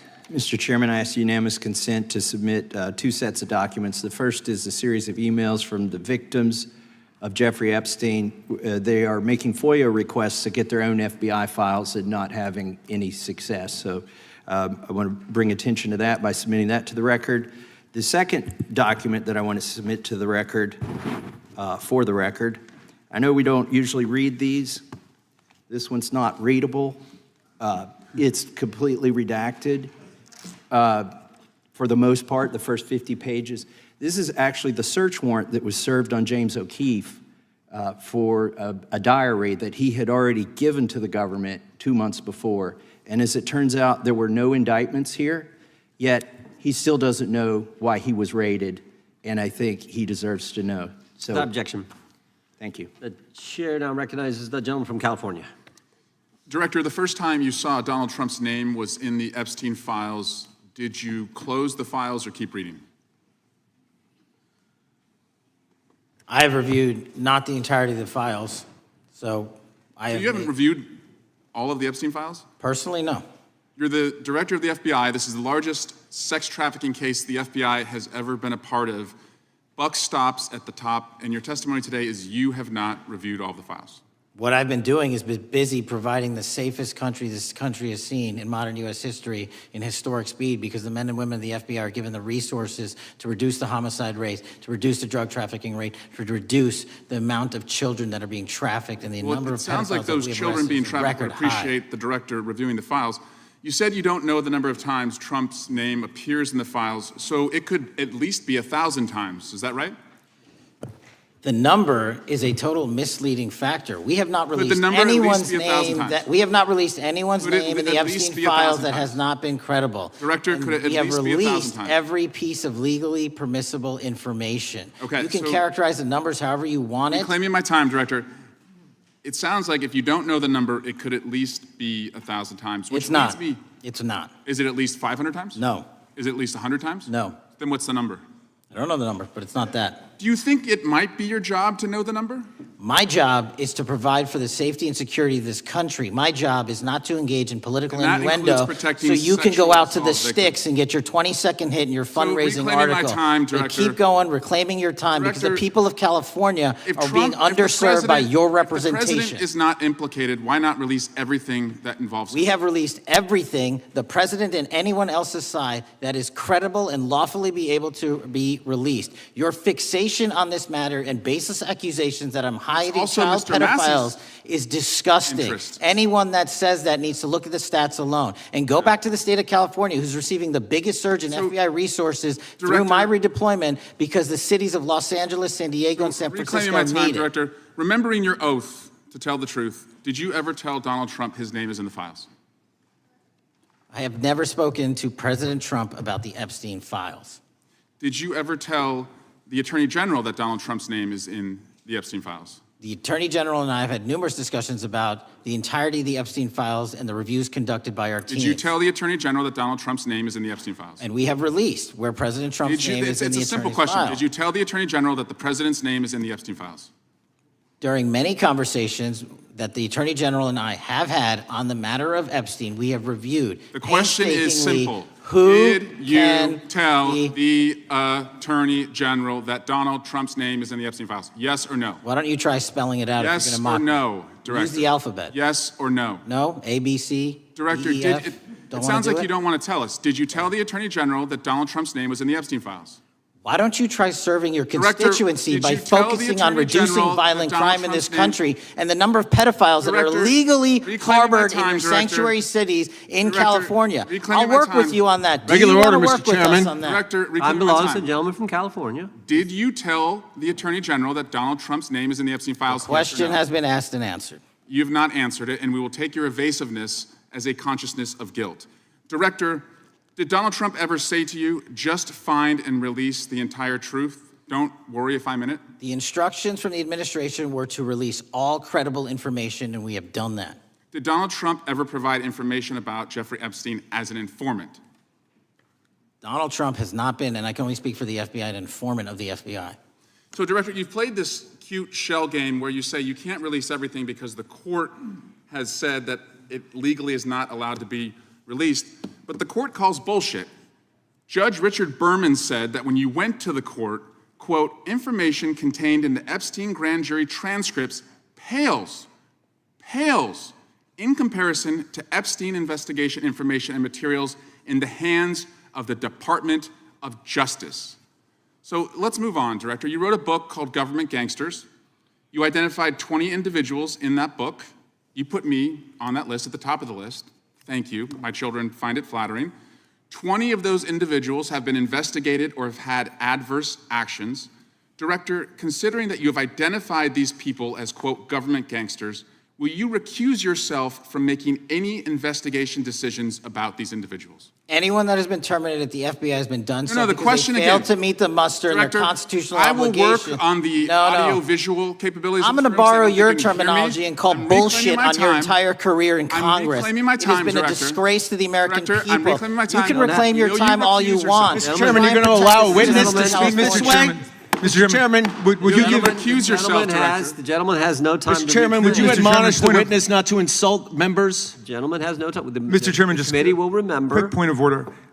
Could the gentleman be extended an additional 20 seconds to complete his thoughts since the witness decided to interrupt him continuously? And the witness will be able to respond if he wants. We'll make sure he has time to do that. My question is, will you, Director, recuse yourself, yes or no, from investigating or making decisions about the 60 individuals, including myself, that you identified as government gangsters? Yes or no? Time of the gentleman has expired. The witness may respond if he would like. And the answer was no, as I heard. Correct. Okay. The gentleman from Wisconsin, the gentleman yields back. The gentleman from Wisconsin is recognized for 5 minutes. Thank you, Chairman. Thank you, Director Patel, for being here today. I wanted to talk a little bit about the assassination of Charlie Kirk and the FBI's subsequent investigation. I know it's really sensitive, and you know, you can make the call as to whether or not, obviously, it's something that you can respond to, but I think it's still fresh on many people's minds. I want to congratulate you and Utah law enforcement for the work you did in identifying the suspect and apprehending him. According to public reports, and I think this is what maybe it's, I still have questions about, and maybe the public does. According to public reports, the alleged shooter arrives on the Utah Valley University campus nearly 4 hours before the shooting. Was that your understanding? Is that kind of? I'll let the public reports reflect themselves. I don't have the exact timeline. Okay. So we don't have any idea kind of his prep or how he set up or how he utilized that time when he first showed up on campus? All of those are being currently investigated through our cell phone analysis and through our witness interviews. And the state of Utah has now announced charges seeking the death penalty against this suspect. So we're a little limited in what we can continue to say. Sure, I understand. And that suspect, like you referred to, is then captured on security footage jumping off the roof of the alleged shooting location, the Losey Center. Do we have any idea how the suspect got up on the roof in the first place?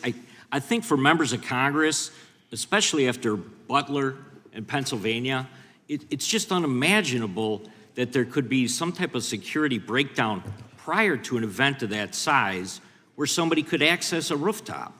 So not commenting on the case, but having gone to the crime scene and walked the steps that we believe were taken, the roof was actually readily accessible through an exterior stairwell, so anyone could have gotten on it. Okay, okay. The suspect flees on foot to kind of this wooded area where he drops the rifle, wraps it in a towel, and then proceeds to his staged vehicle and basically drives home. So do we have any idea what the towel was about? Was it used later to identify a place where the firearm was left, or?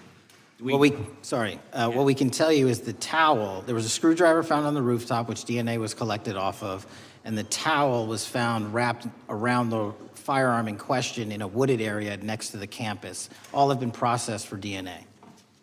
And then, according to the suspect's roommate, there were allegedly messages on instant messaging platforms, specifically Discord, suggesting the towel may have been used to identify that weapon's location. So the public reports have suggested that the shooter acted alone. Do we still believe that that's true? Do we have any idea as to whether or not those Discord messages led us to believe that the shooter may have had help in any way or assistance? I can only speak to the FBI's investigation, and our investigation is ongoing, and we are interviewing any of those individuals involved in that chat and other individuals in the area. Very good. And so my suggestion, if there are accomplices, I'm sure this is something that the FBI is going to continue to investigate fully and thoroughly into the future.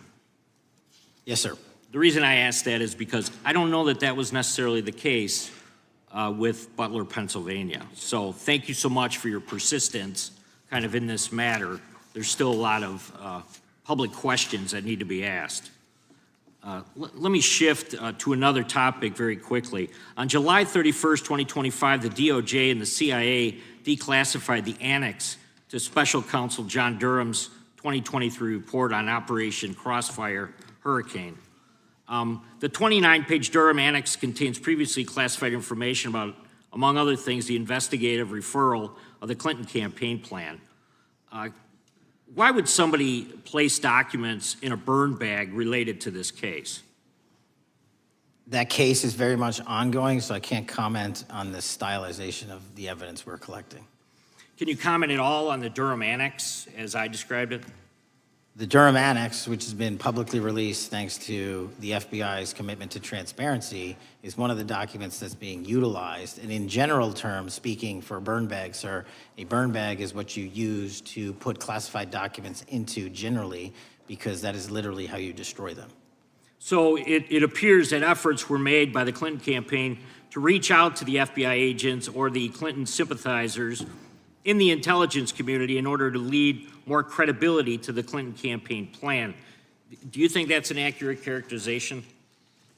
Again, I'm not going to characterize that material because it's part of an ongoing investigation. Thanks for being here today. I yield back. Gentleman yields back. Gentleman from California is recognized. Thank you, Director Patel, for being here today. The FBI searched Jeffrey Epstein's Manhattan residence, correct? I believe that happened in 2018. I think there was 2 locations, sir. It's 2019, and in that residence, the FBI found a safe, correct? I don't have the catalog of evidence in front of me. In that residence, the FBI found a safe, correct? I'll accept your representation. Okay. And in that safe, the FBI found topless and lewd photographs of girls, correct? Again, sir, I'll accept your representation. I don't know. Thank you. It was all over the media at the time. There's a New York Times article that says Jeffrey Epstein is indicted on sex charges as discovery of nude photos is disclosed, dated July 8th, 2019. And the Times reports a trove of lewd photographs of girls was discovered in a safe inside financier Jeffrey Epstein's Manhattan mansion. Author Michael Wolff has conducted numerous interviews of Jeffrey Epstein. I'm going to play for you a video clip of what Michael Wolff said Epstein told him was in the safe, and what he showed the author was in this safe. So let's please play that clip now. Elected. And I was sitting talking to Epstein, and he said, "Wait a minute, I got to show you something." And then he went into his safe, and he came out with photographs. They were Polaroids, I think, and he kind of spread them out like playing cards, and it was Trump. I mean, I think there were a dozen of them, and it was Trump with girls of an uncertain age at Epstein's Palm Beach house, where all of the things that he would ultimately be accused of took place. And I remember very vividly 3 of them. There are 2 in which Trump is, the girls, topless girls, are sitting on Trump's lap. And then a 3rd in which he has a stain on the front of his pants. And the girls are kind of pointing at it, sort of bent over, laughing. So Director Patel, I'm going to ask you a very broad and general question. As you know, Donald Trump and Jeffrey Epstein were friends. There are, of course, photos showing Donald Trump together with Epstein, correct?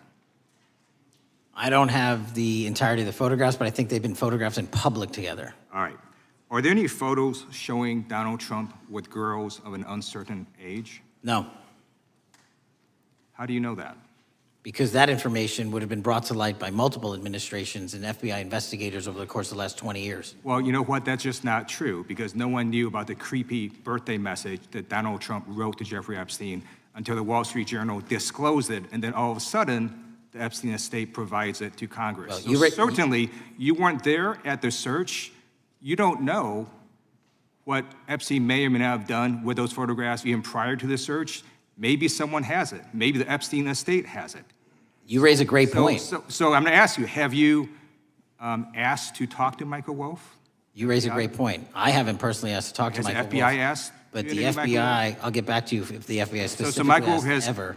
About 100 hours of testimony of Jeffrey Epstein. Wouldn't it be good for the FBI to interview Michael Wolff? I'm not saying they haven't. I just don't know.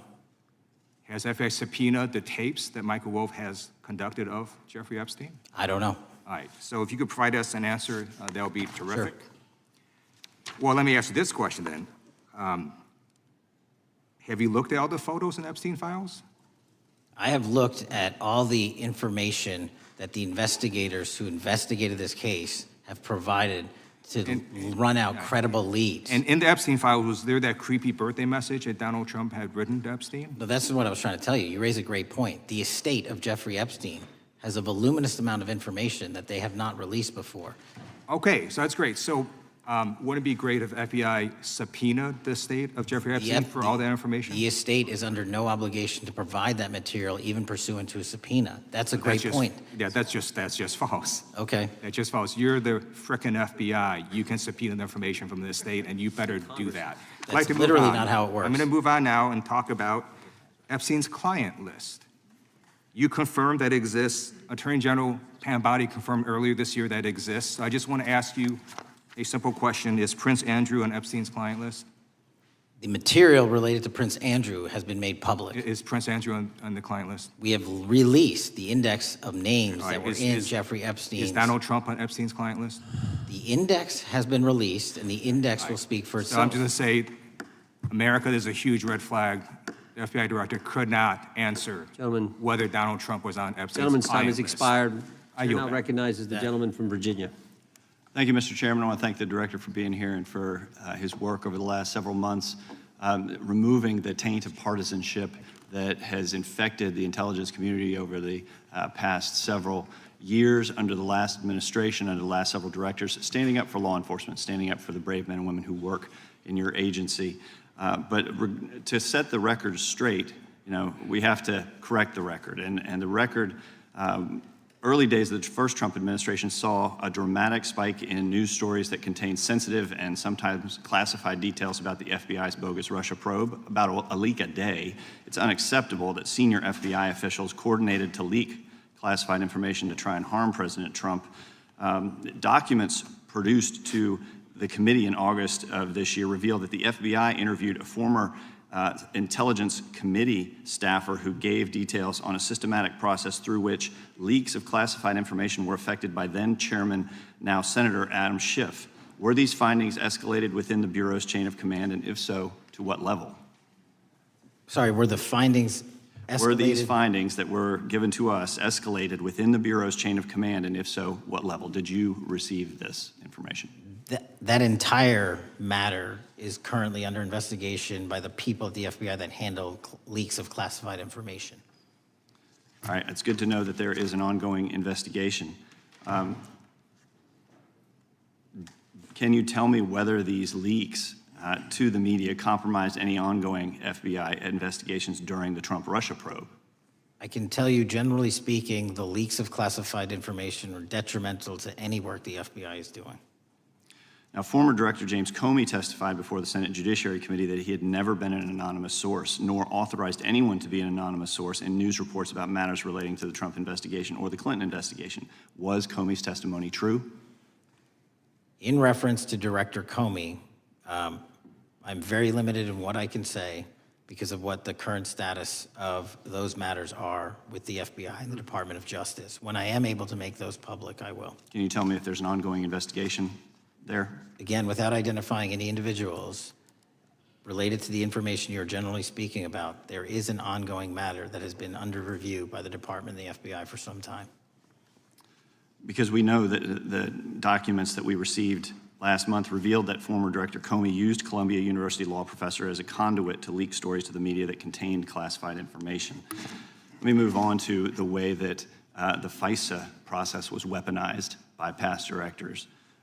Prior to your confirmation, you raised concerns about government misuse of FISA, including Section 702, stating that FISA was in need of major reform. Specifically, you highlighted that the FISC report that the FBI had conducted 278,000 improper searches of the FISA database. Do you remain concerned about governmental abuse of FISA in Section 702? I'm always concerned, but what we've done since I became FBI director is implement new audit systems. We are nearing 100% review of the 702 query system that you are specifically referring to, and we've also eliminated anyone that has ever touched that database that has in any way made a mistake, whether intentional or not. And we have also identified a system in which those going forward who misuse the 702 system, they don't get 2 strikes. They get 1 and you're done. Okay, I'm glad you mentioned you're continuing to audit because, as you know, in May, the New York Times reported you closed the FBI's Office of Internal Auditing. Can you explain why you decided to close this office? Yeah, because under the new restructuring of the FBI, to save resources, there were 2 different places doing the exact same thing. We have a specific division dedicated to audits. I didn't need another audit system doing the audits again. And so we folded some of those folks with their expertise into our specific division and then took the rest of those folks and are moving them out across the country.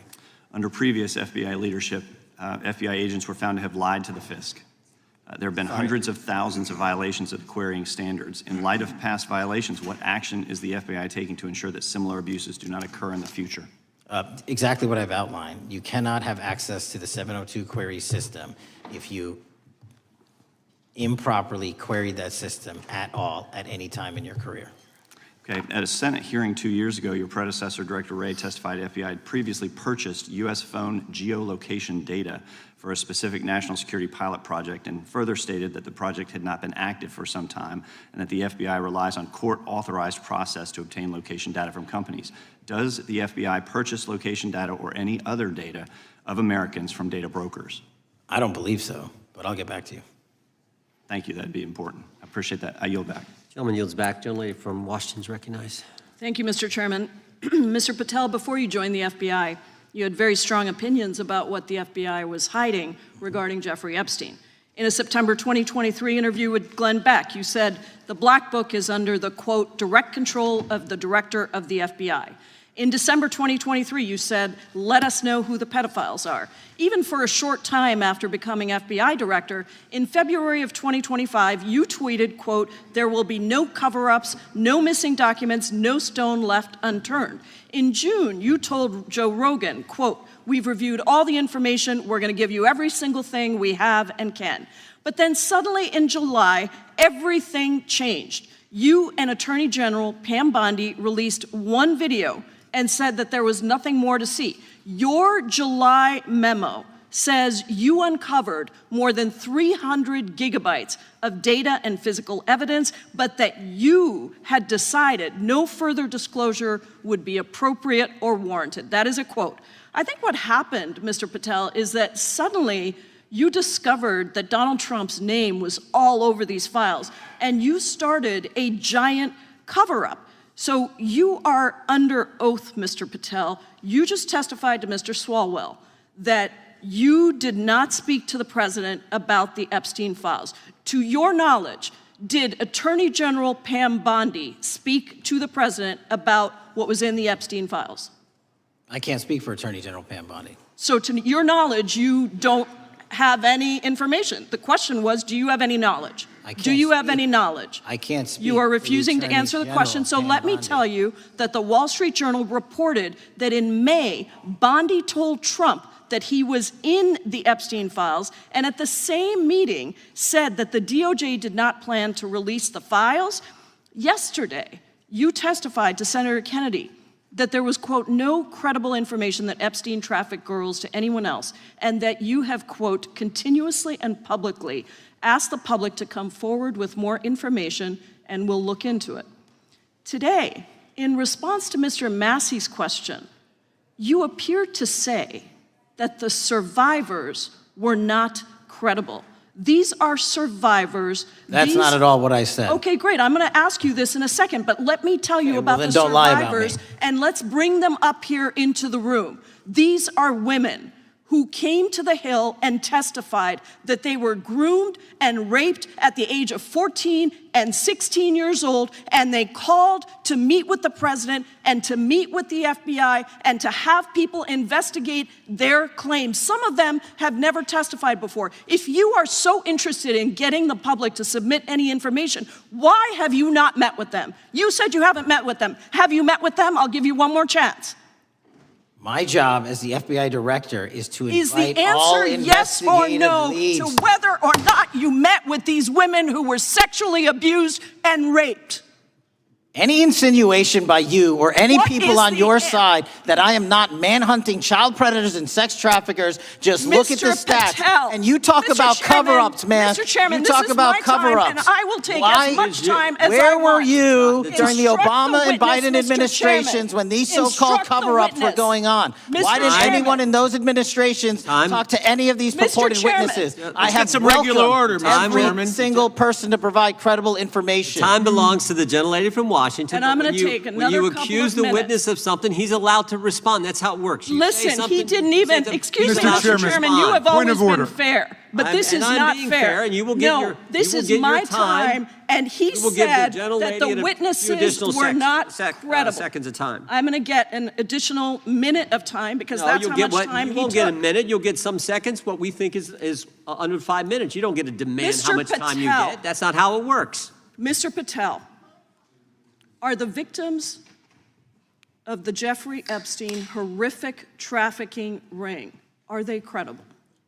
Any person with information about ongoing I sexual didn't. trafficking. I'm asking you if they're credible. Ma'am, I'm Are they commenting on the credible? evidence we have. But And we have routinely asked for people to come forward with more evidence, and we will look at it. And the evidence that we have was the same evidence that the Biden and Patel, Obama Justice Departments Mr. had. Patel, And they this is determined, not new. me, they determined that that Chairman, information was not Mr. credible. Chairman, he's not letting me even ask my questions. You This is ask the ridiculous. questions, he gives an answer. You may not like what he says, No, but that I'm doesn't mean you get to asking- he's not interrupt answering him. my question. Mr. You Chairman, have could we an- restore the gentlelady 45 seconds so she We can will complete give her her question? additional 30 seconds, which is what I said I'm going earlier. to keep taking my time because you'll take here's the the time thing. that you get. You get are 30 not seconds. answering the question. The question I is, have, you just don't like the these answer. are these women credible? It's a yes or no answer. I have answered the question. Well, and I what is keep the telling answer? you, I'm the only FBI director that has welcomed new information in this Okay. case. This You're not- administration is the only one that has welcomed any new information in this Is there case. a yes or no to whether Present the new credible victims are information. credible? Present new Are information. the victims credible victims- or not? I'll tell you what happened in the last Trump Are they administration. credible or not? You can't even Victims say. credibly came forward, and you know what happened? President Trump authorized the indictments of President Jeffrey Trump Epstein. called Not them Biden, a hoax. not Obama. President Trump no one called else. the entire thing a Democratic hoax. So I would like to ask The you gentlelady's if time has you expired. will I gave her meet- the additional if 45 you- seconds she if you requested. will The meet- gentlelady yields back. The gentleman from Mr. New Chairman, Jersey is I would like recognized to for his ask if 5 you would minutes. meet with the women who were sexually time does not belong- abused and raped and groomed time does at not the belong ages to the of gentlelady from 14 Washington. and The time now 16 belongs- years old. Are the you time- going to cover up? No, I'm Are not you gonna- going to I'm continue gonna to recognize cover the up gentleman for from the New Jersey rich for and his 5 powerful minutes. men, including those that might be on this committee? I can yell Or too, are Mr. you Chairman, going but I don't want to yell allow above them this. to The time belongs testify? to the gentleman from New Jersey. I Are you appreciate the going to allow gentlelady them to yielding testify, back. Mr. Patel? Go ahead. Will Mr. you Angelo. allow them to testify to you, Mr. Patel? Mr. Patel, thank you for being here. I know it's been an interesting and difficult 2 days. And I wasn't going to talk about the Epstein thing because there's a lot of other issues that affect the FBI, but I have to say a few words. I've sat here, I've listened to this, I've watched it, and you know, my Democratic colleagues are so concerned now, Mr. Patel, all of a sudden. Where were they last year? Where were they the year before? Where were they the year before that? Where was the last president in any of this? Well, all I know, the only thing I see is a single letter from the ranking member that was sent in 2019 that he didn't like the plea deal, and some people signed on to that. Most of the truth, the real truth, let's be honest, let's be intellectually honest. The real truth is we didn't hear from them at all. Anybody of them. Hardly any of them ever mentioned it. Some of them didn't mention it at all until the beginning of this year. Earlier in the year it started. Not one Democrat asked Director Wray. We all remember Director Wray was here. Not once, not twice, multiple times. Nobody asked Director Wray about Epstein before this committee. Nobody was that concerned. Where was the concern for the victims then? Where was the moral righteousness then? Where was the outrage then? Where was the sense of duty then? Where was the desire for accountability then? Where was the urgency for justice then? Most of all, where the hell was the integrity then? You know what the truth is. Let's just say it, man. Tell the truth time. The truth is, it's politically useful for them to try to do this now, even though they didn't give a damn about it in the past. And you know what? That's an insult to the victims, and that's an insult to America. Continue to do the work you're doing. Continue to uncover what needs to be uncovered. One real quick thing before I say anything to 9/11. We know that was mishandled by the past director and by the past FBIs. There are family members here. There are family members who are concerned. God Almighty, we want to get to the truth of that. I ask you, please, to meet with them, to talk to them, and to investigate this with truth. You know, in the Biden administration, we went through a very dark and difficult period of time. The FBI trust was broken with the people. Catholics were, this is the stuff we've been talking about, were labeled radical threats for praying in their churches with their rosaries. Parents at school boards were called terrorists for standing up for their children. Hindu holy men in New Jersey. We have the largest Hindu temple in the world. They were attacked. They were put up against the wall with guns to their heads. So it isn't just a Catholic or Christian thing. American Jews were targeted in colleges and universities, and a lot of folks in the FBI, in the past FBI, not this one, didn't give a damn. We can't go back to targeting religion. We can't go back to silencing free speech. The Biden administration did that. So I got questions for you. Hopefully thoughtful questions that you can answer for us in a thoughtful way. How is this FBI now, under your leadership, how are we restoring trust for Catholics, for Hindus, for Jews, for parents, for all the other, for just American people that were targeted by FISA because they had a different viewpoint? How are we restoring that trust in the FBI? Multiple ways, sir. One, and maybe most importantly, is through transparency and providing the American public with the material so they can see, read it themselves as to what the abuses were in the past, whether it relates to the Catholic memo or the Hindu incident you talked about at the largest temple in North America. Any institution of faith and any member of faith will not be investigated by this FBI because they are men and women of faith ever, period. And nor should they. Nor should they. I don't mean to interrupt you, but my God, of all the amendments to the freedom of speech, freedom to believe in what you want to believe in, I know you're standing up for that. Continue. I'm sorry. No, that's it. Sorry. Okay. The Richmond memo was driven by a reliance on sources. The Southern Poverty Law Center, you know, the words sound nice, but the organization's not so nice. And we've seen the Anti-Defamation League distort data that counts as violence. Have you been able to identify and eliminate these kinds of partisan sources? We welcome all sources, but we want objectivity and neutrality and decency in the way we report all this. Have you been able to uncover any information there? How do we make sure our sources are good in the future? We have reviewed the source processes that infiltrate any institutions of faith, and they will no longer be going into institutions of faith. They will be directed towards criminal activity and protecting the homeland, the two most important missions the FBI has, and that's what we're going to continue to do. Good. And I'll say this. There was a lot of bull today, a lot of you know what, and I'm not going to say it because I respect the institution so much, going on around here. Continue to do the work of the people.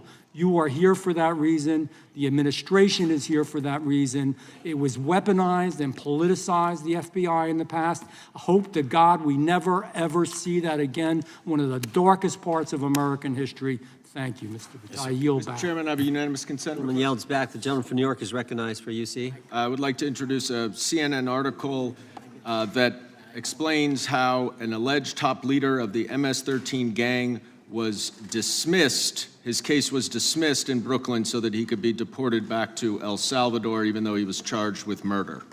Without objection. Mr. Chairman, I have some unanimous consent The lady from requests. Washington is recognized. I ask unanimous consent to enter into the record an article titled "Justice Department Told Trump in May that his name is among many in the Epstein files." Without objection. I have another one that is a July 2025 article by the New York Times entitled "How a Frantic Scouring of the Epstein Files Consumed the Justice Department," stating that DOJ and FBI employees reviewing the Epstein files were instructed to flag any mentions of Trump and other celebrities. Without objection. And I have another unanimous consent request to enter into the record an August 2025 article by The Guardian entitled "Ghislaine Maxwell Hinted at Epstein's Ties to Trump Officials. Why Wasn't She Pressed for Names?" stating that Maxwell told Deputy U.S. Attorney Todd Blanche that some of the, quote, cast of characters around Epstein are in Trump's cabinet. Without objection. Chair now recognizes the gentlelady from Pennsylvania. Thank you, Mr. Chairman, and thank you, Mr. Patel, for coming before us to testify today. I am concerned by your repeated claims that you're not able to disclose anything further about the Epstein investigation and files, and that there's no evidence of a broader conspiracy or other people who should be charged, because the American people aren't buying that you've been transparent or that there's nothing further to be seen. In your exchange with my colleague, Mr. Roy, you reiterated something that I heard you say yesterday in your Senate testimony, and that is, under your direction, the FBI will always follow the money. Is that right? The money, did you say? Yes. Yes, you said you'll follow the money. That's great. And just now you said you welcome the opportunity to investigate new evidence. So there has been significant recent reporting just in the last couple of weeks that after Jeffrey Epstein was arrested, 4 major banks flagged more than $1.5 billion in suspicious transactions connected to him that suggested a massive conspiracy related to his child sex trafficking activities. Director Patel, has the FBI reviewed the $1.5 billion in suspicious bank transactions flagged to the government relating to Epstein and his co-conspirators? I know the FBI has reviewed numerous SARs. I don't know the totality of that number. Okay, can you provide us with that number? I'll get back to you. Okay. And have you initiated any new investigation of those bank transactions since, say, September 8th, when the new reporting came out? I'll check with the Treasury Department because they're the lead on that. Okay, so Director Patel, how many individuals or entities has the FBI interviewed, subpoenaed, or compelled to testify? Can you give us those numbers with respect to these bank transactions? Not off the top of my head. I'll have to work with Treasury. Okay.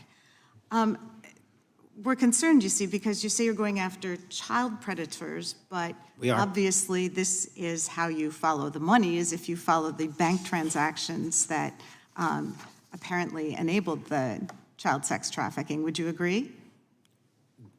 It's one of the valuable investigative tools is to follow the money. Okay. Have Jeffrey Epstein's victims have asked us to ask you whether or not you've investigated Epstein's lawyers, the lawyers who facilitated those payments. Have you subpoenaed or questioned any of those lawyers? So in 2018 and 19, what I recollect is many, if not every one of those lawyers was part of the investigation. But you weren't there at that time, I wasn't right? there. Okay. So can you get us the names and the numbers of who was investigated then with respect to those lawyers? As long as I'm allowed to release it, absolutely. Okay. Well, if we provide you with subpoenas, I assume you can release it. Is that right? We have a current subpoena, and we're working with Congress to provide it. Okay. You've said that the Acosta investigation had an original sin. Mm-hmm. What do you mean by that? Basically, if you're looking at an actual pedophile ring, what you should not do is limit the time frame in which you're legally able to collect information. So search warrants that Mr. Acosta utilized in 2006 and 7 leading to the 2008 plea agreement had a very specific narrow window of years, I think 3 or 4 years. And so information pursuant to legal process wasn't collected for 10 years or 15 years or 20 years.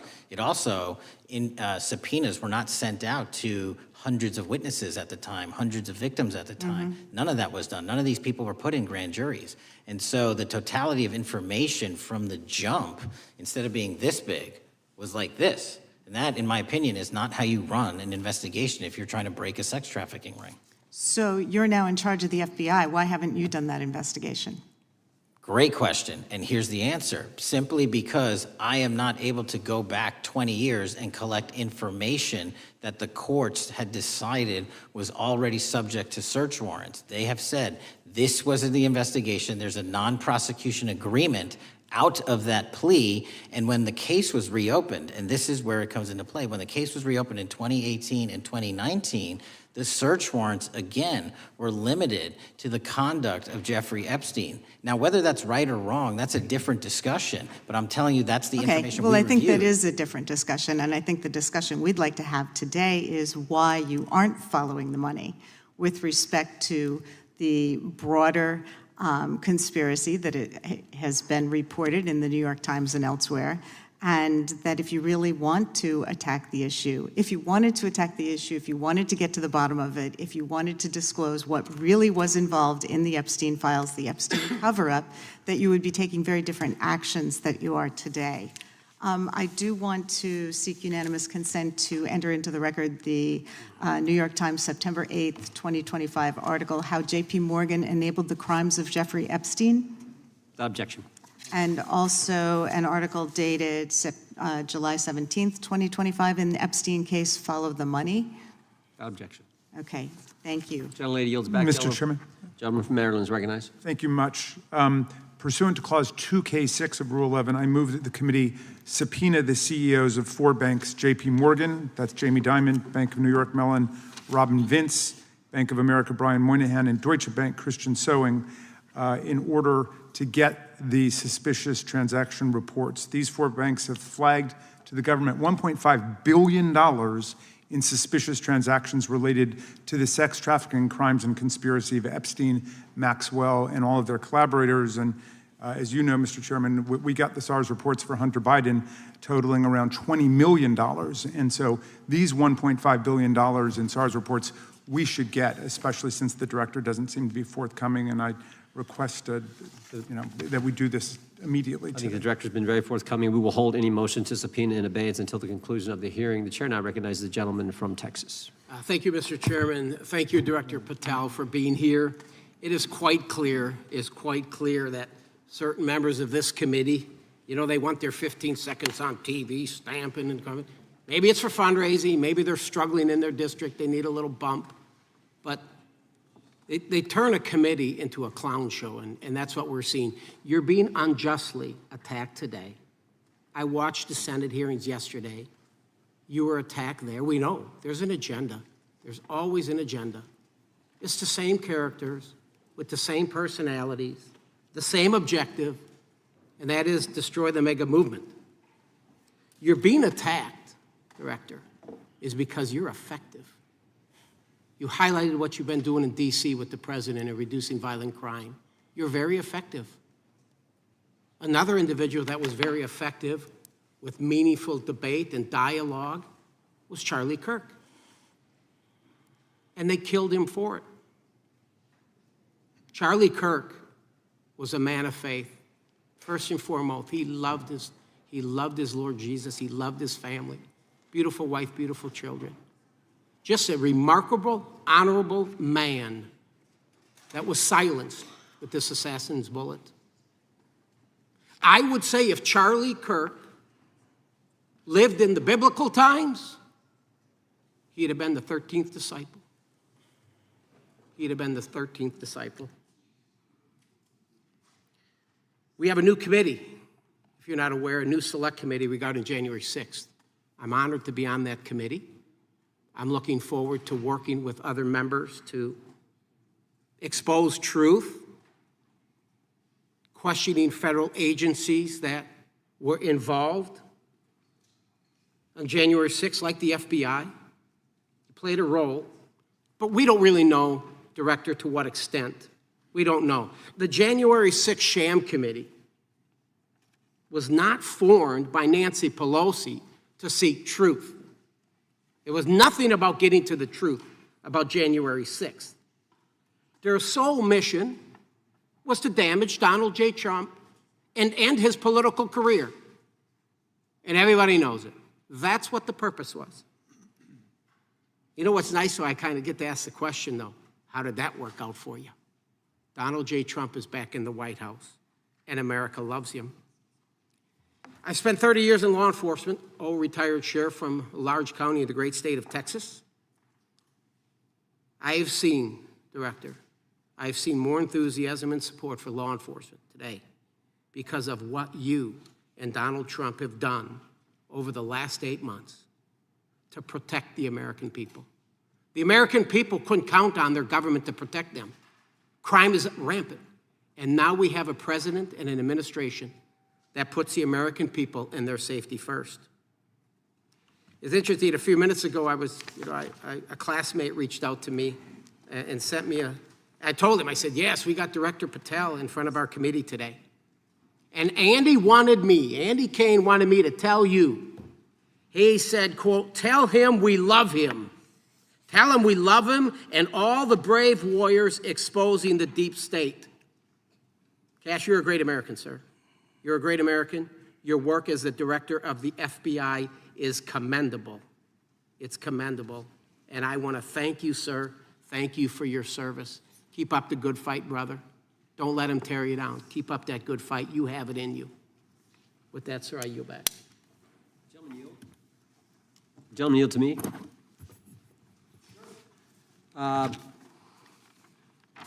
Director Patel, there were 26, the gentleman mentioned the select committee, there were 26 confidential human sources at the Capitol on January 6, 2021. 4 entered the Capitol and thereby broke the law. Do you know if those individuals were being paid by the Ray FBI? So we've provided 600 pages of documents to this committee alone regarding January 6th. That's 600 pages more than any of my predecessors. Yep. Generally speaking, confidential human sources are always paid by the FBI. That's how it works. I can't speak to the specifics on each one and how much they make. And we appreciate it. We've reviewed some of that material, and you've given us a lot of material that we didn't get from Director Ray. That specific question, I think, is important to the American people. Were people who were confidential human sources of the FBI who broke the law, one was recommended for prosecution, my understanding is, by the information we've received from you. Were they actually paid by the very taxpayers who may have got charged with the same offense? I think that's important for us to understand. I'll get back to you on that. Thank you. Chair now recognizes the gentleman from California. Thank you, Mr. Chair. Welcome, Director Patel. I'm going to focus a little bit on domestic terrorism. We have a graph here, data up to 2021, but as you can tell, domestic terrorism is on the rise. Nation, our citizens under threat. We saw the assassination of Charlie Kirk, 2 assassination attempts on the president, school shooting, Minnesota last month, and closer to home, just a couple of days ago, Huntington Beach, peaceful vigil for Charlie Clark, infiltrated by neo-Nazis who essentially made the local individuals attending that event fear for their safety. All of us know that a lot of these domestic attacks are by lone wolves, but yet they do leave clues, social media or elsewhere. Director Patel, you're it. You're the thin blue line. The FBI, your job to protect our citizens back home from those that would harm us. You have to find the needle in the haystack. Takes a lot of work, a lot of resources. Talking to my local sheriff this morning who said they're concerned. Federal cuts to local grants that help them do the job. Then, of course, let's not forget about other threats that are coming before us, like high-tech fraud. Local senior recently was talking to me about a text she had gotten a demand by the IRS to send a payment immediately, or the IRS agents were on their way to arrest this individual. Pretty gutsy stuff by folks probably from Europe, North Korea, Russia, China, people, okay, going after those precious savings our senior citizens rely on. Yet the president's proposing a budget cut of $500 million or more to your organization, the FBI. You've said that that'll essentially equate to about 1,300 less jobs at the FBI. So I'm going to ask you essentially, what is it that we can do to help you do your job? Little concerned. Friday Night Lights. One of the events I love to do on Friday nights, go to the local high school football game. Sit there at the stadium and you always say, what if? What if? You're the thin blue line. Can you do your job cutting $500 million from your budget? Thank you, sir. I think we are doing our job, and the distinction is with the budget that we have, we are flexing more resources to the field. California is receiving the largest FBI plus-up of any state in the union due to that plus-up. They're not getting a reduction. No state is getting a reduction. Every state is getting a plus-up. And so I'm utilizing the money that we have to first plus it up. And the empty vacancies that we have, those haven't been filled in years, not under my leadership. Here's my concern. You're going to do well, you're doing more with less, is what you're saying. Yet we're about to vote on a budget that has $88 million more to protect members of Congress, the executive branch, and the Supreme Court. There's a contradiction here. Back on Main Street, we're saying you can do more with less, you can protect them with less money, yet here in Washington, we're saying we need more money to protect members of Congress.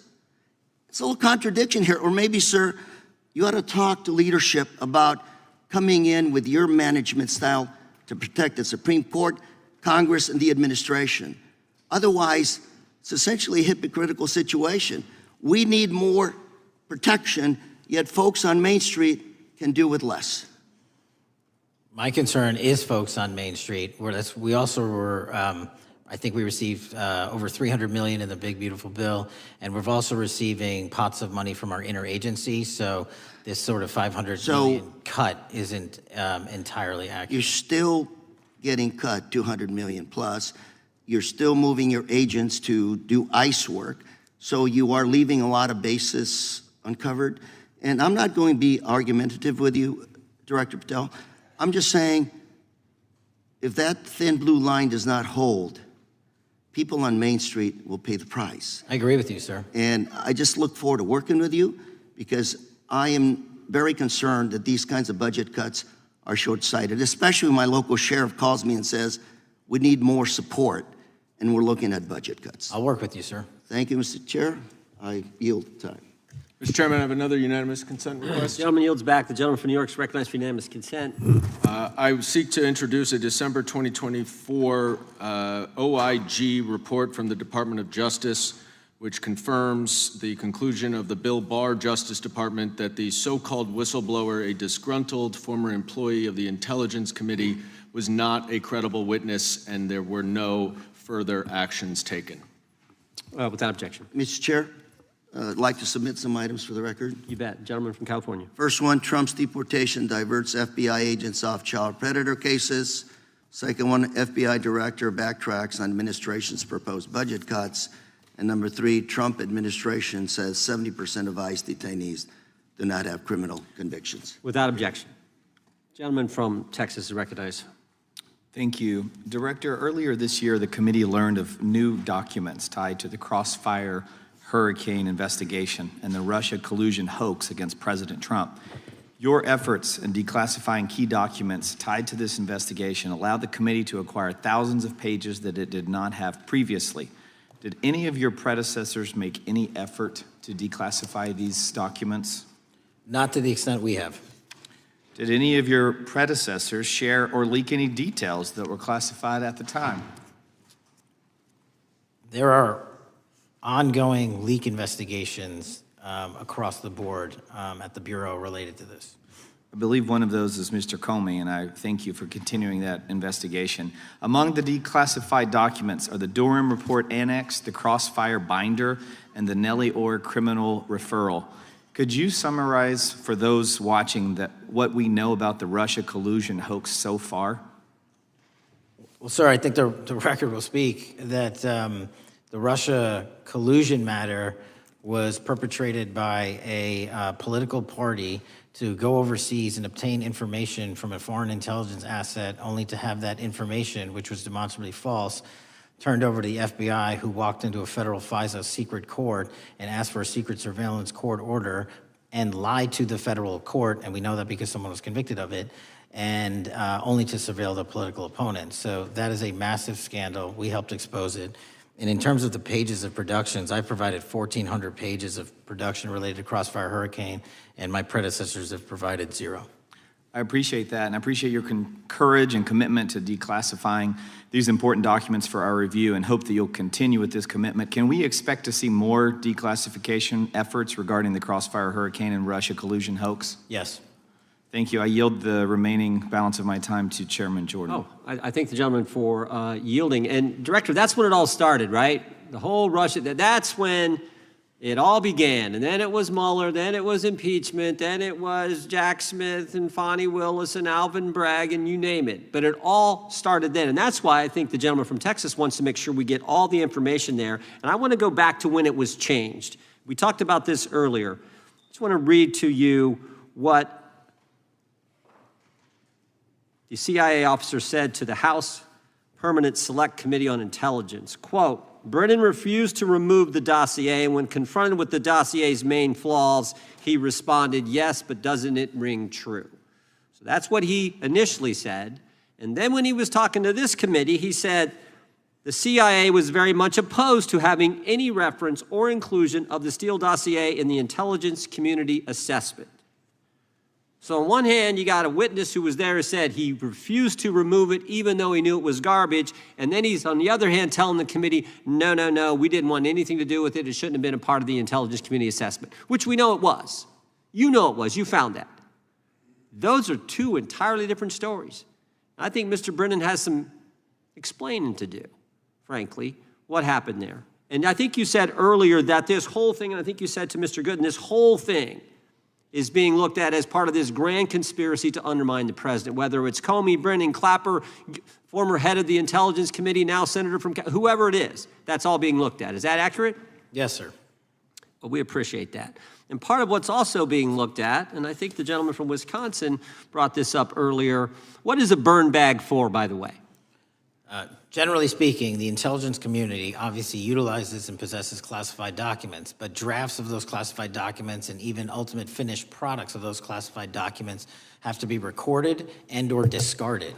And if they are discarded, the only way we do that, the hard copies, is we literally put them in burn bags that are identified specifically for that purpose, and there is a very exact courier system in which those burn bags are obtained and the material inside is destroyed.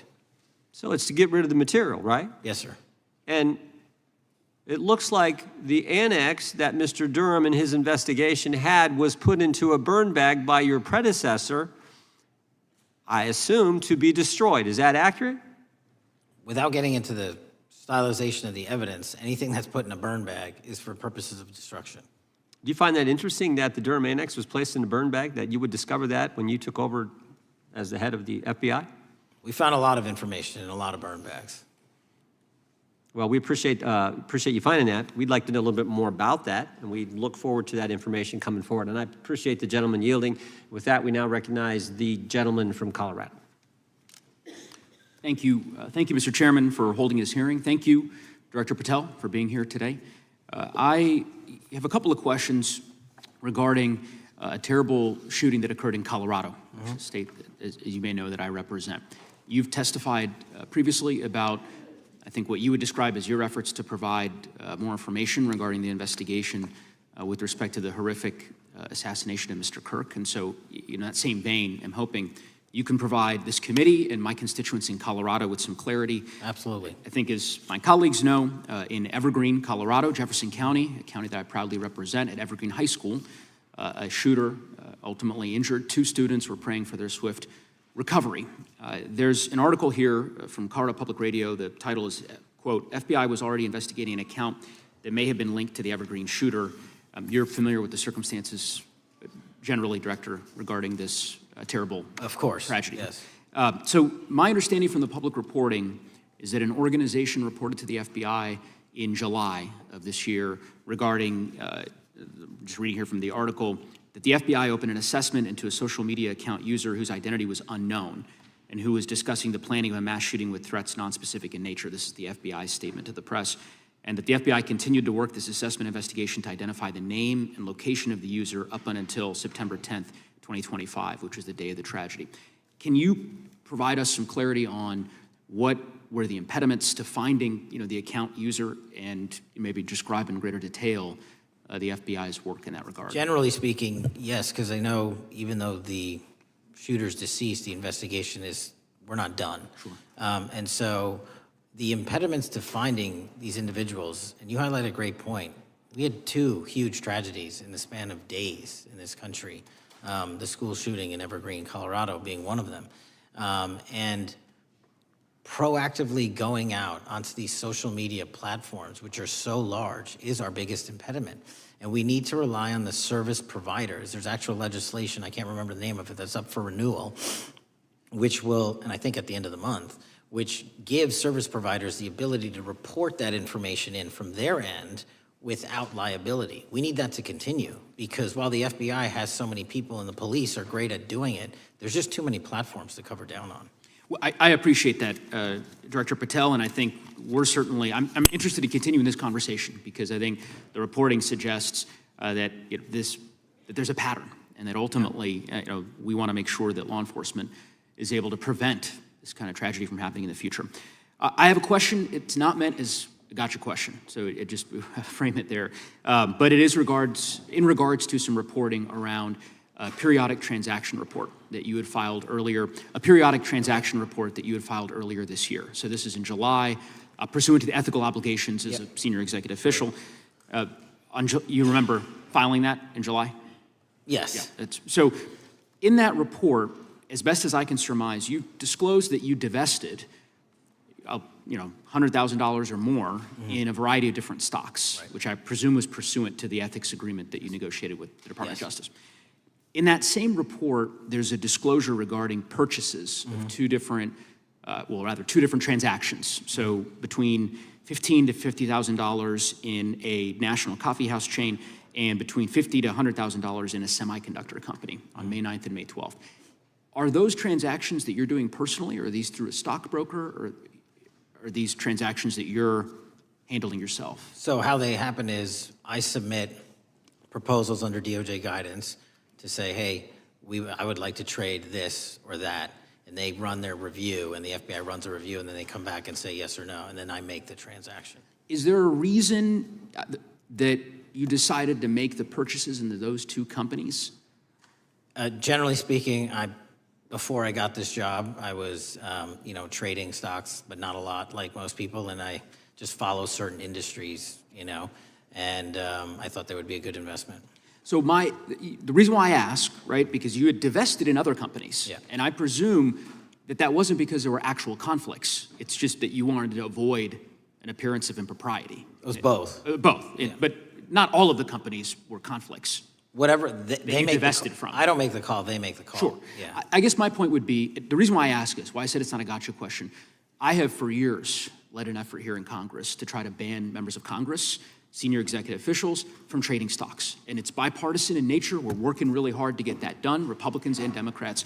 And you can understand, I think, given your role, given the nature of the position that you hold as the leader of the largest law enforcement agency in our country, that divesting entirely, not doing day trading now, I think would be something that would be in the interest of the American people. So I just would hope you would consider that, and that moving forward, that perhaps not purchasing stocks in individual companies, I would think would be something that would be worth pursuing. Gentleman's time is... I'm happy to give the witness an opportunity to... Thank you. I'll work with you on it. Gentleman from Alabama is recognized. Thank you, Mr. Chairman. Thank you, Director Patel, for being here today. Newly declassified documents confirm that the intelligence community under President Barack Obama knowingly relied on unverified and fraudulent evidence to manufacture a false claim that Russia, in fact, meddled in the 2016 election. Is there more to be done to uncover the depths and origins of the Russian collusion hoax? There is, and we're doing it. Why should Americans still care about that, Director Patel? Everybody wants to talk about a weaponized bureaucracy. And when we put out the facts about a weaponized bureaucracy, not because I said so, but because we found the FISA documents, because we found the 302s and the 1023s, then it becomes a political football. My job is to continue to put out that information and let the American public read it for themselves when I'm lawfully able to do so. And that's been my commitment on any subject, Russiagate or otherwise. Wherever the law allows me to do it, I will do it. You know, when I first came in 2020, the number one concern as I was doing town halls was the weaponization of the government against the American citizen. And so, are there things that you're doing, structural reforms that implementing so that the FBI cannot be weaponized again, whether it's against President Trump or future elected presidents? Well, it shouldn't be weaponized against anyone. And the structural reform is simple. If you're going to go after a political individual or someone seeking political office, there has to be a grounded basis in law and fact to open up a criminal investigation. And if there's not, the investigation isn't even opened. And I've also gone back and reviewed other cases that were opened in prior administrations related to public officials. And we've closed a number of them because we felt that some of these actions were weaponized on either side of the aisle. I felt it wholly inappropriate for the FBI to be playing umpire and referee amongst these decision makers when there was no factual or legal basis to continue those investigations, so I shut them down. And I think that's so desperately needed because we need to restore trust in law enforcement and certainly in the DOJ and the FBI so that the American people don't fear the very government that's supposed to protect them. And so thank you for doing that. On August 11th, you released to the committee documents concerning leak investigations that began in 2017. You believe these leaks were accidental or were they intentional in order to influence public opinion against President Trump? When I can publicly make a final decision on that, either through a recommendation of charging that the DOJ makes or findings that I have, I'm able to do so, but they're still not complete. Why did the FBI under Director Comey want to undermine the Trump administration? I don't know, you'll have to ask him. Think it might have been political? How will Director Comey be held accountable for his leaks and classified information concerning the Russian collusion hoax? Well, anyone. Doesn't matter what you did before or what seat you were in. If you leak classified information, that's illegal. And we will investigate it fully. And if we can bring enough evidence to recommend charges to the Department of Justice, we will. But as you know, in these leak investigations, it's very difficult to produce the information necessary. We know leaks happen.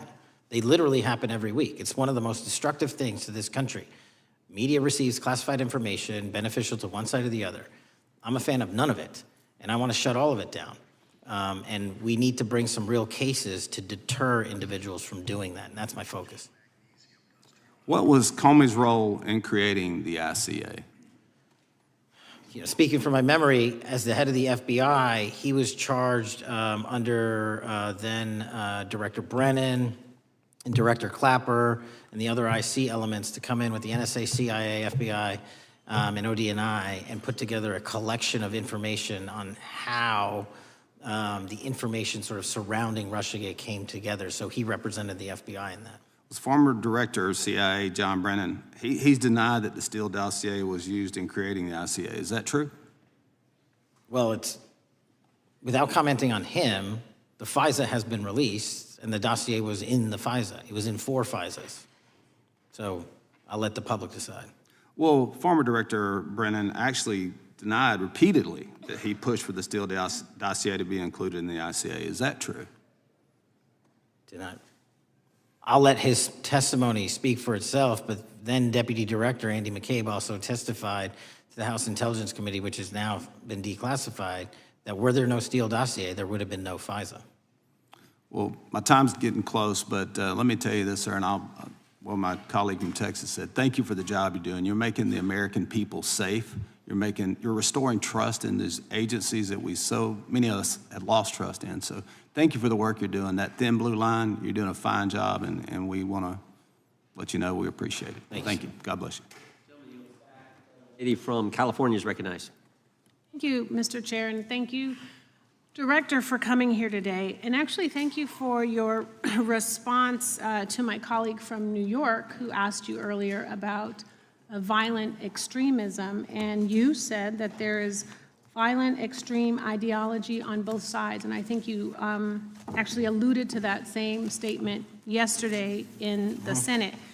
So I too have some questions I'd like to ask you. These are not gotcha questions, and just deny, please, what you deem to be false. So Dylan Roof, who followed white supremacist propaganda, murdered 9 black parishioners in Charleston in 2015. Do you deny this? I'm sorry. Dylan Ruth? Roof, can you give me some more information? You're head of the FBI, you probably know this. If you don't know, that's fine. You can give me a reminder. I've got a lot in front of me. It was national news. Robert Bowers murdered 11 Jewish worshipers in Pittsburgh in 2018. I do remember that. And it was the deadliest anti-Semitic attack. So do you admit that that happened? I'm not saying the other thing didn't happen. I'm just asking for a little information. Patrick Cruces, who posted a manifesto about a Hispanic invasion, walked into a Walmart in El Paso, Texas in 2019 and began firing. He murdered 23 people that day, and the youngest was 15. Do you admit or deny that that happened? I'll take your presentation as accurate. All right, well, I have to say all of these cases have been adjudicated. As I said, they are not gotcha questions. These incidents were national news. And as director of the FBI, you have access to all of this information. So in 2022, Peyton Grendon walked into a supermarket in a black neighborhood in Buffalo, New York, and started shooting. He murdered 10 people that day. And on September 10th, your friend Charlie Kirk was assassinated. Tyler Robinson has been taken into custody and charged, but also on that day, Desmond Holley, a 16-year-old white male, shot and injured 2 students at a high school in Colorado before killing himself. And according to the Anti-Defamation League, he had a fascination with mass shootings and white supremacy. So do you admit to, deny these facts? Those happened. Okay. Your predecessor, former FBI Director Christopher Wray, said that one of the most dangerous concerns is that racially motivated violent extremism, especially white supremacists, has been the biggest chunk of our domestic terrorism cases and is responsible for the most lethal attacks over the last decade. Do you admit or deny, A, that he said this? I'll let the record reflect that. Whatever he said was what he said. All right, and do you agree? That there is racially motivated crimes being committed in America, yes. Yes, especially white supremacists, which is the biggest chunk of our domestic terrorism. I'm glad that you said this. So last week, President Trump was asked if there were extremists on both the left and the right. He was actually asked this by Fox and Friends, and his exact words were, "I'll tell you something that's going to get me in trouble, but I couldn't care less. The radicals on the right oftentimes are radical because they don't want to see crime. The radicals on the left are the problem, and they're vicious, and they're horrible, and they're politically savvy." Do you agree with the president? I don't speak for the president. The president speaks for himself. Do you agree with the president? I don't. On what matter? On the question that I just asked, do you agree with his statement about the radical left? That there's ideology that's driving violence on both sides? Yes, that's what he acknowledged. No, he didn't. He didn't. But I'm glad that you're saying that and actually creating some separation between you and the president. And I'm glad that you That's literally are not what happened. He said acknowledging both. that there is violent extremism on both sides. What's interesting is that the research arm of the Department of Justice, the National Institute of Justice, do you know what that is? I'm familiar with them. Okay, great. It is the research arm of the Department of Justice, and it published an article in 2024 devoted to domestic radicalization, violent extremism, and terrorism. I have it. It's interesting that it's no longer on the website. It has been scrubbed, but I ask these questions because what makes a strong, qualified director of any business, of any household, of the FBI, what makes a reputable prosecutor is not lapdog loyalty, but a commitment to the creed that evidence is agnostic and that the evidence will lead you to making the right decisions. And your job, no one's job is to like the data or the evidence, it is to collect it. That is how you gain trust. And Mr. Chair, I would like to enter into the record, if I may. White supremacist group stands by racist ideology with unanimous consent. Without objection. Dylan Roof, the radicalization of the alt-right and ritualized racial violence. Without objection. Thank you. Another article, how Robert Bowers went from conservative to white nationalist. I'd like to enter that into the record with me. Without objection. Patrick Cruces believed he was fulfilling Trump's wishes in El Paso attack, his attorneys said. I'd like to enter into the record. Without objection. Buffalo shooting, how far-right killers are radicalized online. I'd like to enter that into the record. Without objection. Evergreen High School shooters online activity reveals fascination with mass shootings, white supremacy. I'd like to enter that into the record. Without objection. Murder and Extremism in the United States in 2024, a report by the Anti-Defamation League. I'd like to enter that into Without the record. objection. And the article, the report that was scrubbed from the DOJ just recently, National Institute of Justice Journal focusing on domestic radicalization, violent extremism, and terrorism. I'd like to enter that into the record. Without objection. And lastly, the libertarian think tank Cato and their analysis on violent extremism and the right rising in extremist acts. I'd like to enter that into the record. Without objection. Thank you, and I yield back. Gentlelady yields back. Gentlelady from Wyoming is recognized. Just very quickly, Director Patel, thank you for being here, for your service to this country, and for the transparency that you have brought to the FBI and for the American people. Transparency that was absolutely non-existent in the Biden administration and FBI. I believe that you might have been asked earlier about whether you had had an opportunity to visit with any of Epstein's legal counsel. Were you asked that question earlier? I think so. Okay. One of the legal counsels or legal fixers for Mr. Epstein was Stacey Plaskett, the Democrat delegate to Congress from the Virgin Islands. So perhaps for those on the other side who are interested in talking to Jeffrey Epstein's attorneys, they could sure visit with one of their own colleagues. I want to focus on something that I think is very important that has not been addressed enough today, and that is related to the consequences of the Biden open border. One consequence of the Biden border crisis is the impact that it continues to have on our tribal communities, with the cartels taking advantage of our open borders, the Mexican drug cartels, by infiltrating our reservations and bringing violence, drugs, murder, trafficking, and more. Last year, when I questioned the Attorney General Garland about what the DOJ was doing to protect these communities, he simply deflected responsibility and said that Congress had not appropriated sufficient resources for them to be able to protect our tribal communities.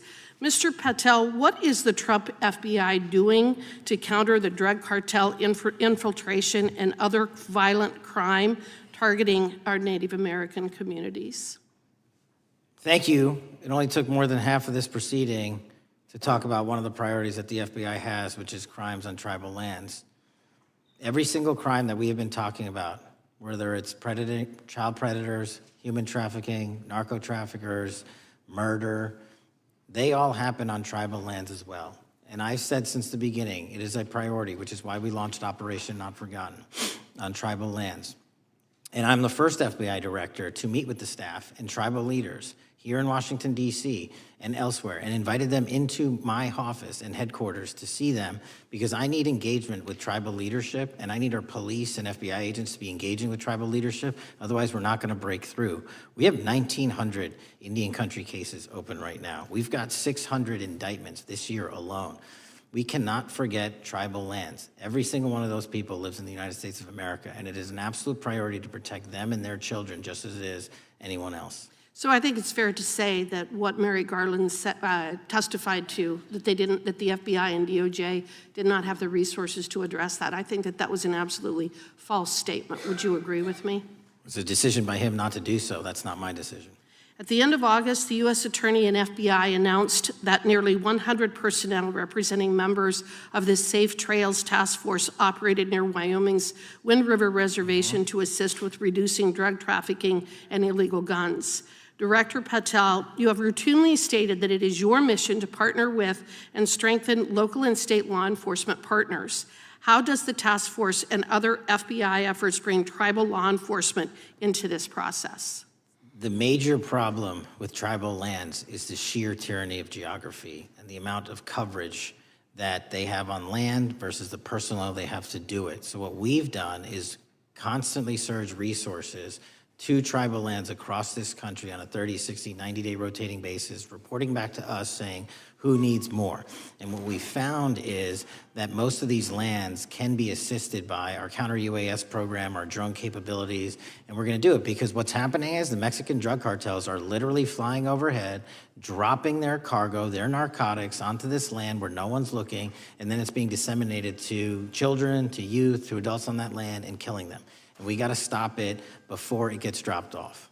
Well, and your testimony proves that the Biden administration did not lack the resources to address drug and violent crime in tribal communities or around the United States.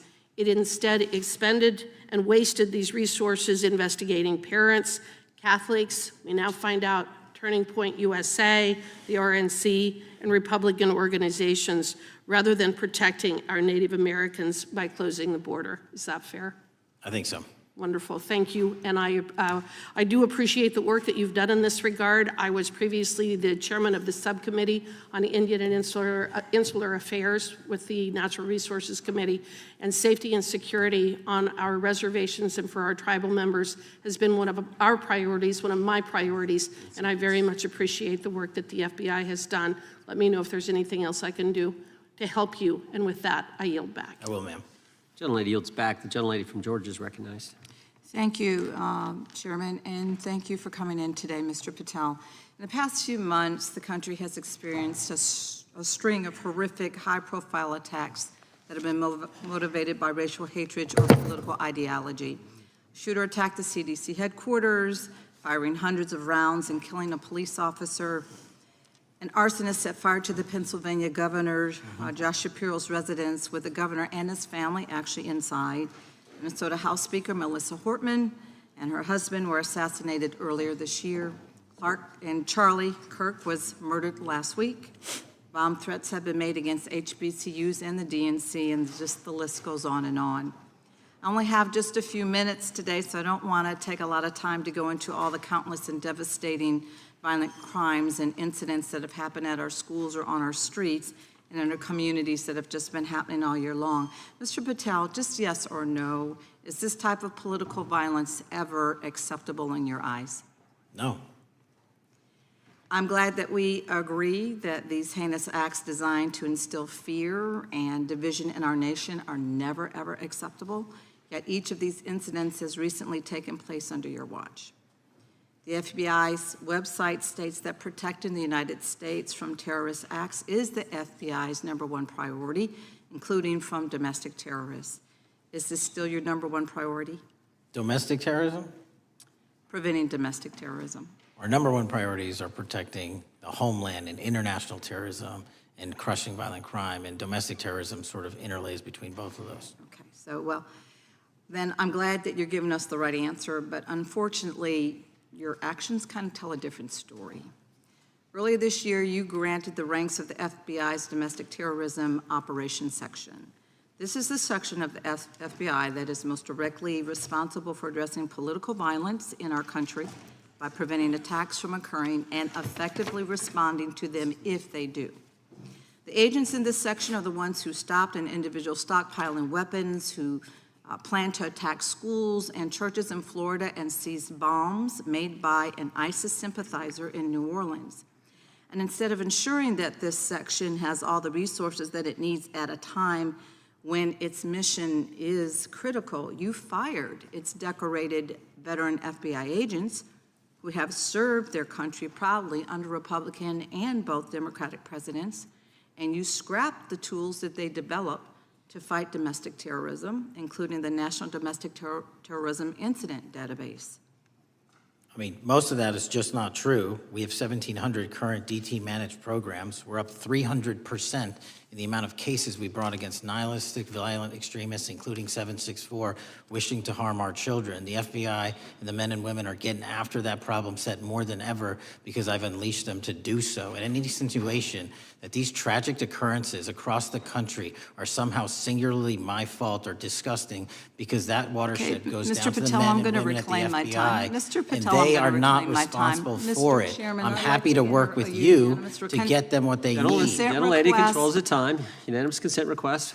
She'll state a request. Thank you very much. Into the record, an article from Reuters titled FBI Scales Back Staffing, Tracking of Domestic Terrorism, Probes Sources Say. Thank you very much. Without objection. I appreciate that.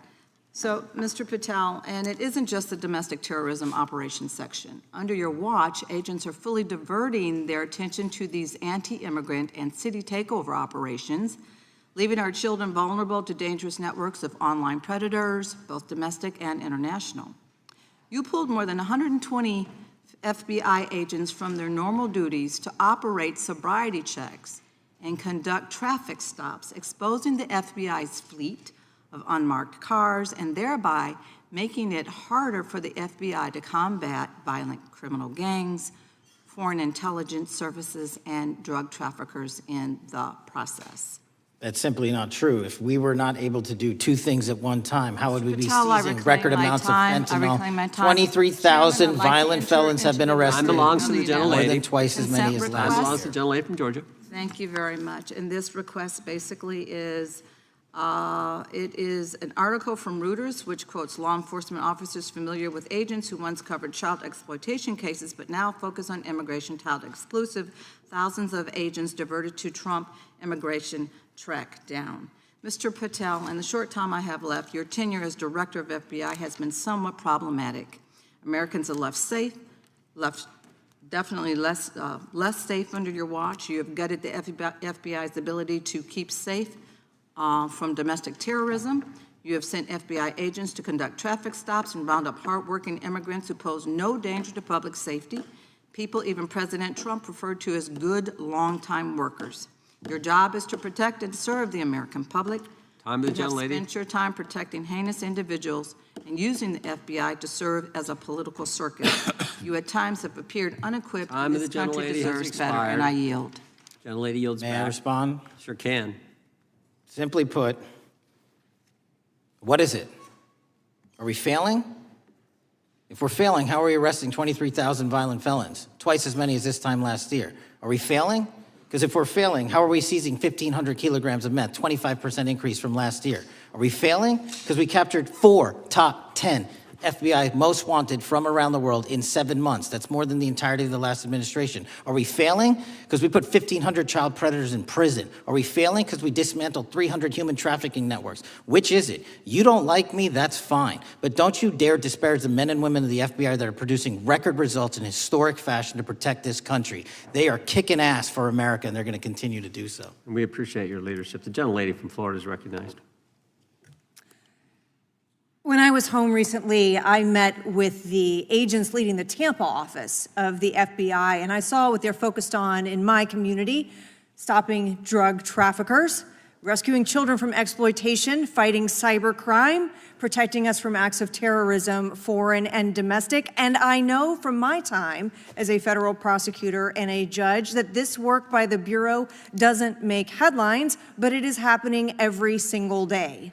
At the top, accountability is necessary, transparency is critical, but today we've seen an effort not just to diminish, but to distort the work of Director Patel and the agents he leads. If we really care about transparency and about truth, then what we owe to the American people is this reality: that thousands of dedicated professionals at the FBI wake up every single day thinking not about themselves, but about this country, and keeping every single one of us and our children safe from harm. And Director Patel, I would like to hear from you the facts about what the FBI is doing and your efforts to fight crime. Director Patel, isn't it correct that since January 20th, 2025, the FBI has made over 25,000 immigration-related arrests, including 350 members of Tren de Aragua and 195 members of MS-13?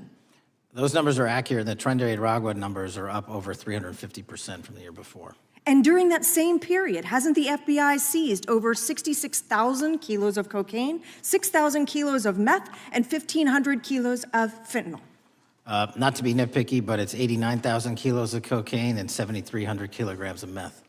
And isn't it also true that the FBI Tampa Division's Panama Express Strike Force specifically seized nearly 67,000 kilos of cocaine valued at more than $1.6 billion from illicit maritime vessels? One of our best operations out of the Port of Tampa, and I was down there in South Florida when Panex did their work. Director Patel, since October 7th, 2023 Hamas attack, the FBI has been a co-leader of the Joint Task Force October 7th. Isn't it correct that this task force is actively working to bring justice for victims and to prevent terrorist infiltration at our borders? Yes, ma'am. Since January 20th, hasn't the FBI arrested 59 foreign intelligence operatives for spying or smuggling dangerous material into the United States? Yes, we have, and that's on track to be more than 25% than ever before. And the FBI has also been leading operations against major cyber threat actors, including those from Russia, China, Iran, and North Korea. Isn't that right? A 17% increase from year to date last year. Director Patel, the FBI's child exploitation task forces continue to investigate predators who target children online and across our communities.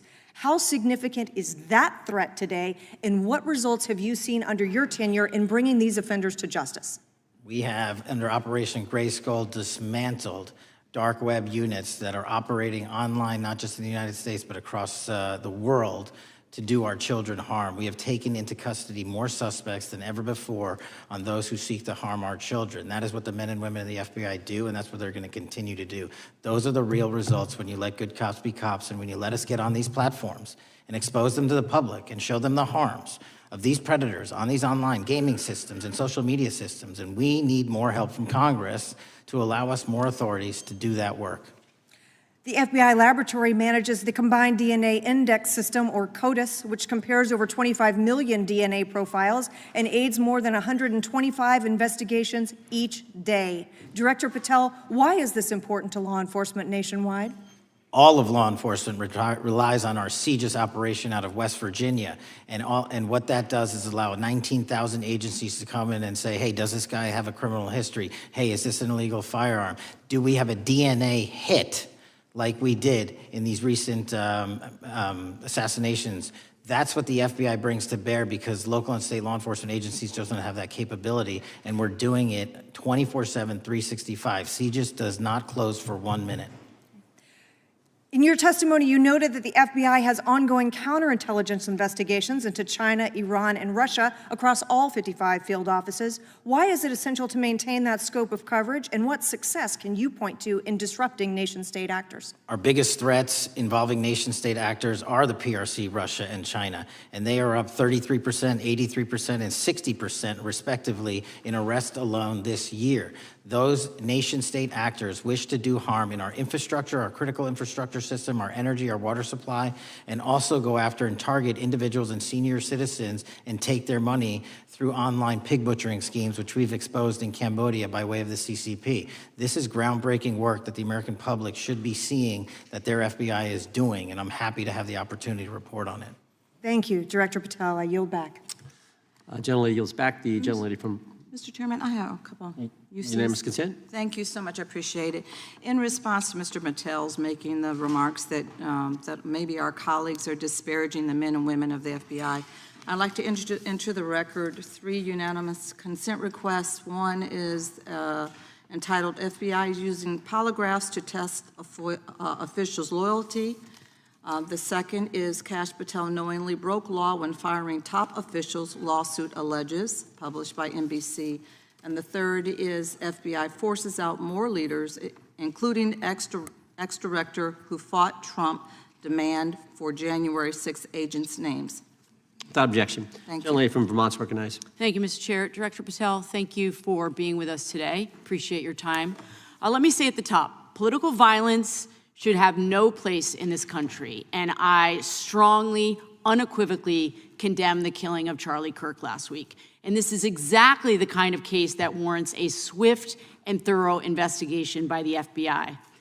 What shouldn't be happening, however, is this administration's seeming attempt to exploit Mr. Kirk's death within minutes of this horrible, horrible assassination, dividing us even further without knowing enough about the killer's complicated, confused political ideology and the extent of his motivation.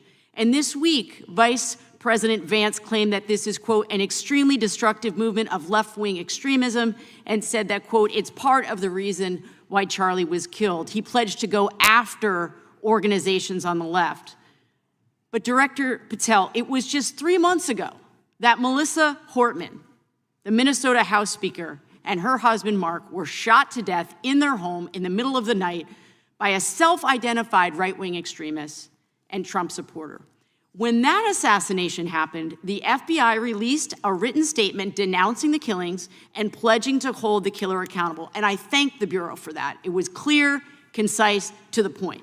But when you compare that statement to the over 50 mentions of the Charlie Kirk killing and just 4 for the Hortmans on accounts affiliated with the FBI and your personal account, it appears to many Americans that you're valuing some lives more than others, and that's painful. And this is what I'm hearing from my constituents, so I just want to convey that to you. And the Vice President didn't even call on right-wing organizations to tone down their rhetoric after that horrific killing in Minnesota, and he never once spoke about dismantling conservative institutions. This week, when the president was asked by a reporter about Speaker Hortman, he claimed he didn't even know who she was.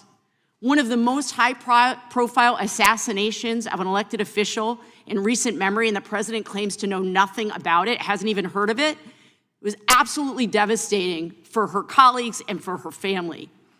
And I think we all can agree in this room that we have to stop this political violence. So my first question to you is, Director Patel, what is your plan as director of the FBI to turn down the temperature, especially in light of the fact that it seems like members of the administration are reacting to political violence based on party affiliation? What's your plan? I can only speak for myself and the Of course. FBI. And what we are doing is, I think I mentioned it earlier, we're following the money, because whatever attack you are describing, and they are all despicable, equally so, people need money to operate. People need money to conduct these attacks, to conduct these investigations.